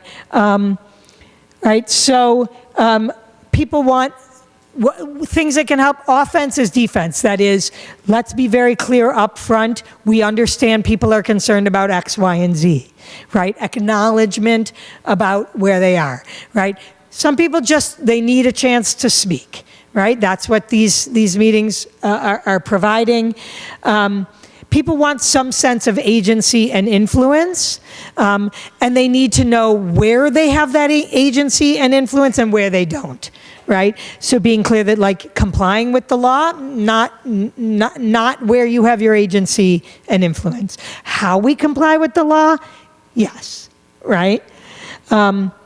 People want to see sincerity, right? And the more they feel like they're in a meeting that's check the box, right, the harder that is to convey, right? And they really want to see a semblance of fairness. So that's why things like how you select people to speak, right, and the attentiveness that you give to the speakers. You will have some people coming to your meeting, right, whose purpose is to disrupt. Right? There are people who come to meetings whose purpose is to create leverage and to get power, right? And to create some chaos, get some headlines, right? Whatever those things might be, they're going to come, right? And no matter how well you organize your meeting, they still may come, right? So what do you do in those contexts? Well, I think it can be helpful to have a little of your own, those of you who are up here on the dais in those situations, right, your own little mantras or maxims to live by that we have found helpful, right? For you to remember as you're in those situations where you may have angry people yelling at you, right? Trying to remember that people are doing the best that they can, right? Sometimes that's not great, but it's the best they can do, right? They are trying to communicate. They might not be doing it well, but they're doing the best that they can, right? You don't know what's behind you don't know what their life is like. You don't know what brings them to where they are right now, right? And to try and remember that, again, some humility, some generosity and grace toward people, even if they're not sending that to you. At the same time, right, and you're not responsible for their emotions or their behavior, right? That's on them. But you're responsible for your own behavior and your own response. So to remember, the zone of control you have is you, not them, right? And so any behavior or response that you have, that needs to be where you focus your energy. Right? You can try to be as generous as possible in your interpretation of where someone is coming from, right? So they may sound really angry, but that may just be the way they are, right? And you can try to, okay, what is the message underneath that they're trying to convey, right? At the same time, right, you are not required to be abused. That is not your job, right?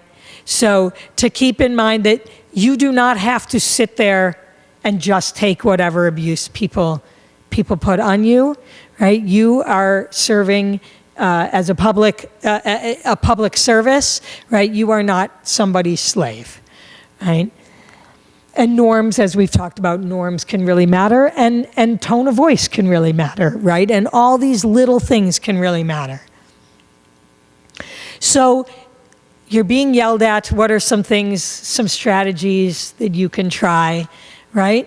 Suspending judgment, looking for what might be valid underneath the anger, right?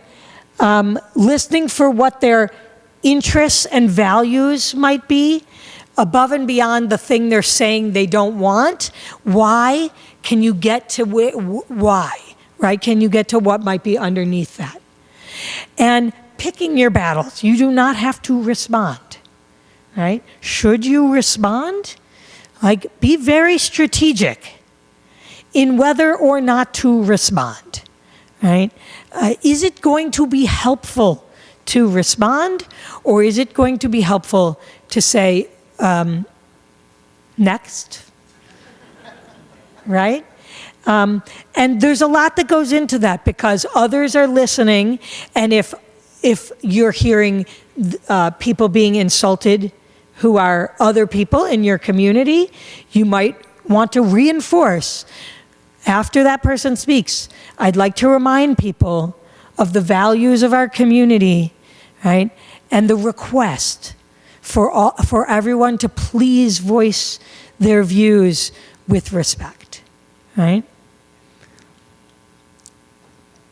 Keep focused on the goal, right? The goal is that even if you have some people whose purpose is there to disrupt, you have other people who are there for the purpose of sharing really meaningful input and feedback, right? And you want to make sure that that is possible. You want to be as fair and transparent and above reproach in the way that you operate as you are up there, right? Try to distinguish the difference between if something is possible from how it is possible, right? So, again, going to the no, we are not going to not comply, but there are lots of ways to comply, right? We could talk more about how, even if we're not going to talk about if. Don't get yourself boxed in, right? Don't go into a box canyon without a rope. Have some plans for what do you do when things really go south, right? Don't try to confront someone who is angry if you don't know what's going to happen next, right? Don't pick fights that you don't know what's going to happen next. So make sure that you're really prepared, and you can always take breaks, right? Breaks are allowed. Breaks are possible, right? The last thing I want to cover is, how you deal with the statements that have a lot of implicit bias to them, identifying them and how you address them. Again, these are strategic decisions for you to make. Do you want to call out what you are hearing? And what's the impact of not doing so? And what's the impact of doing so, right? And making sure that you are standing up for what you believe in, as a member of your board or commission, and what you believe in as a person. And also making sure that you are setting a tone that makes everybody else feel safe and able to contribute, right? So a couple of statements, this one didn't quite transfer quite right, but people talking about safety, right, is often a potentially, again, there are different ways to interpret things, but potentially, right, could be going into a biased situation, right?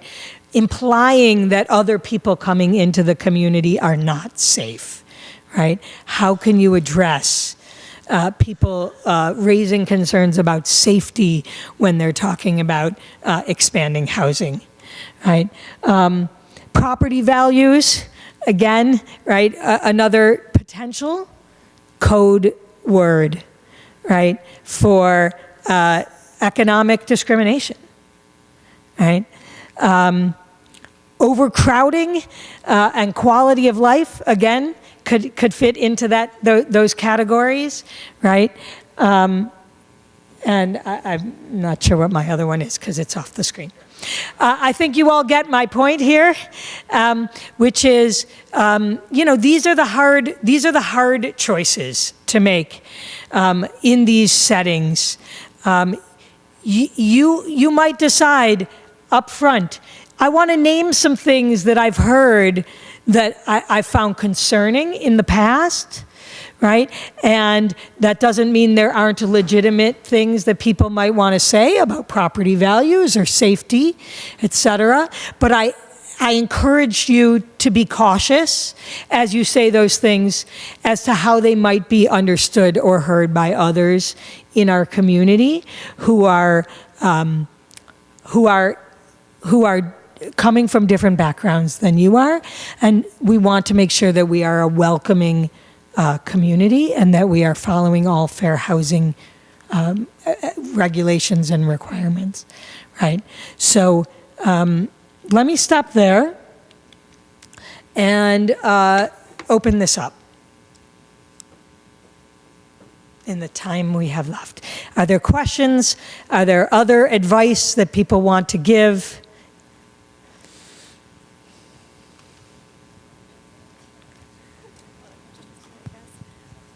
I was wondering if you had any suggestions on what to say when someone says something like that during a public meeting. Because I only have like one thing in my playbook, which is like, oh, can you explain that a little bit more, what you meant by that?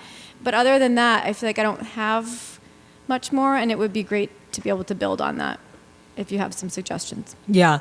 I mean, I think, I think you have to figure out what you can authentically say that feels sincere. Questions are often a good fallback, right? I'm not sure I understand what you're trying to say. Can you explain in a little more detail what safety concerns specifically you might have, right? Questions can work. There may be times that you would say, I want to make sure that we are all being considerate of our our need and our community values of welcoming all people to our town, right? And you might make some kind of statement like that. And there are other times where you might just say next. Yeah. Yeah. One thing that we have said in my town in response to those types of statements is to remind members of the public as well as board members that the town is statutorily prohibited from making housing decisions in ways that might have disparate impact on protected classes of people, like families with children, racial minorities, and so on. Yeah, perfect. Right? So we statutorily can't do this, and you could say, and it's not the values of our town. Yeah. Actually, that was exactly what I was going to say. And also sometimes the move on to not even give it any credence and just to say, putting on my chair's hat, thank you for your feedback.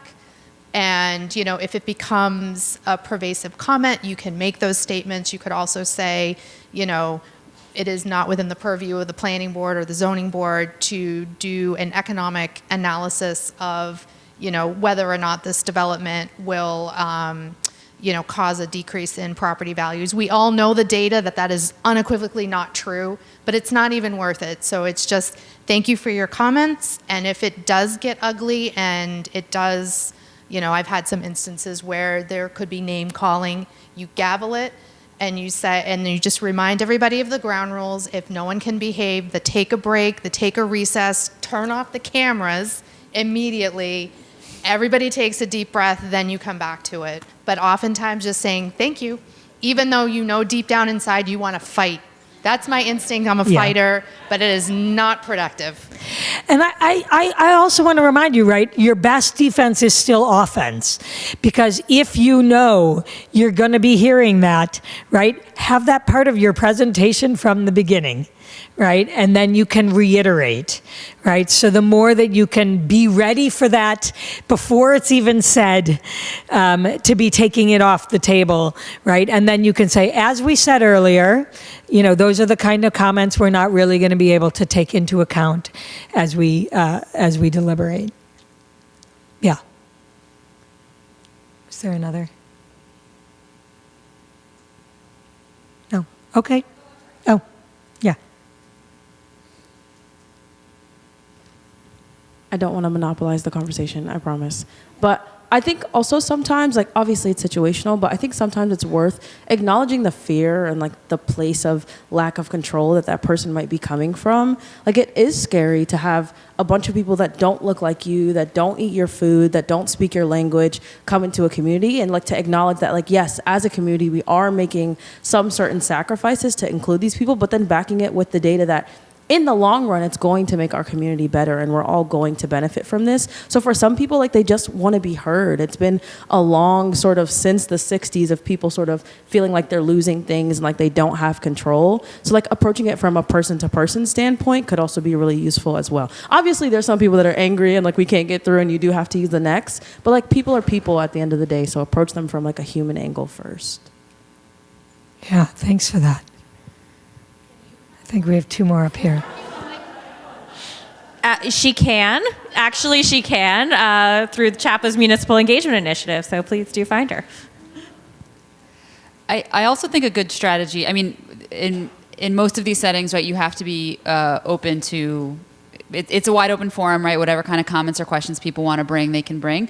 But oftentimes there will be things that you actively want feedback on, right? How does this work with, how does this landscaping approach work with the abutting properties? Or, do we like the parking on the side or in the back, whatever. And so I think trying to focus, asking those questions actively and really trying to, for people who just want to show up and be part of something and give input, focusing their input in ways that you can actually use can be helpful sometimes as well. Yeah, definitely. That's a key thing to do up front in the scoping. We have one last question, I think, or comment, and then I think we have to wrap. Fran Stanley from Groton, and I just wanted to say that, if you've been in town and gone to lots of public hearings, and people who are the volunteers on boards, I've had people approach me later and say, you didn't say much, or I knew that you were a supporter, and that has a value, and to remember that you're speaking up not just as an individual because what you want in the community or what you think is proper, that's great to do, but it can be very helpful for even if you're saying the same thing someone else said, if it's pro-affordable housing and that's our goal, to let that register with the board and our volunteers that are there who might feel barraged and isolated. And I think that can be helpful from a human context.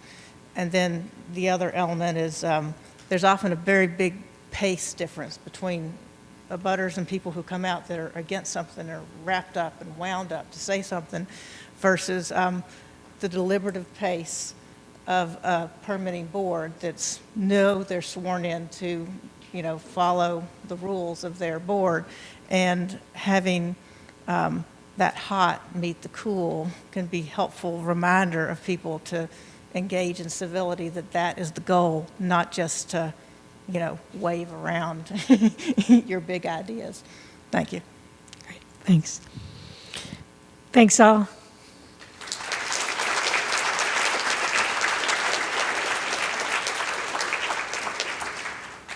Thank you so much, Stacey. That was a perfect way to wrap up the day. I hope none of you have difficult conversations tonight, although I do know, I'm guessing some folks are going to be joining board meetings either virtually or doing this work. It continues. So that's it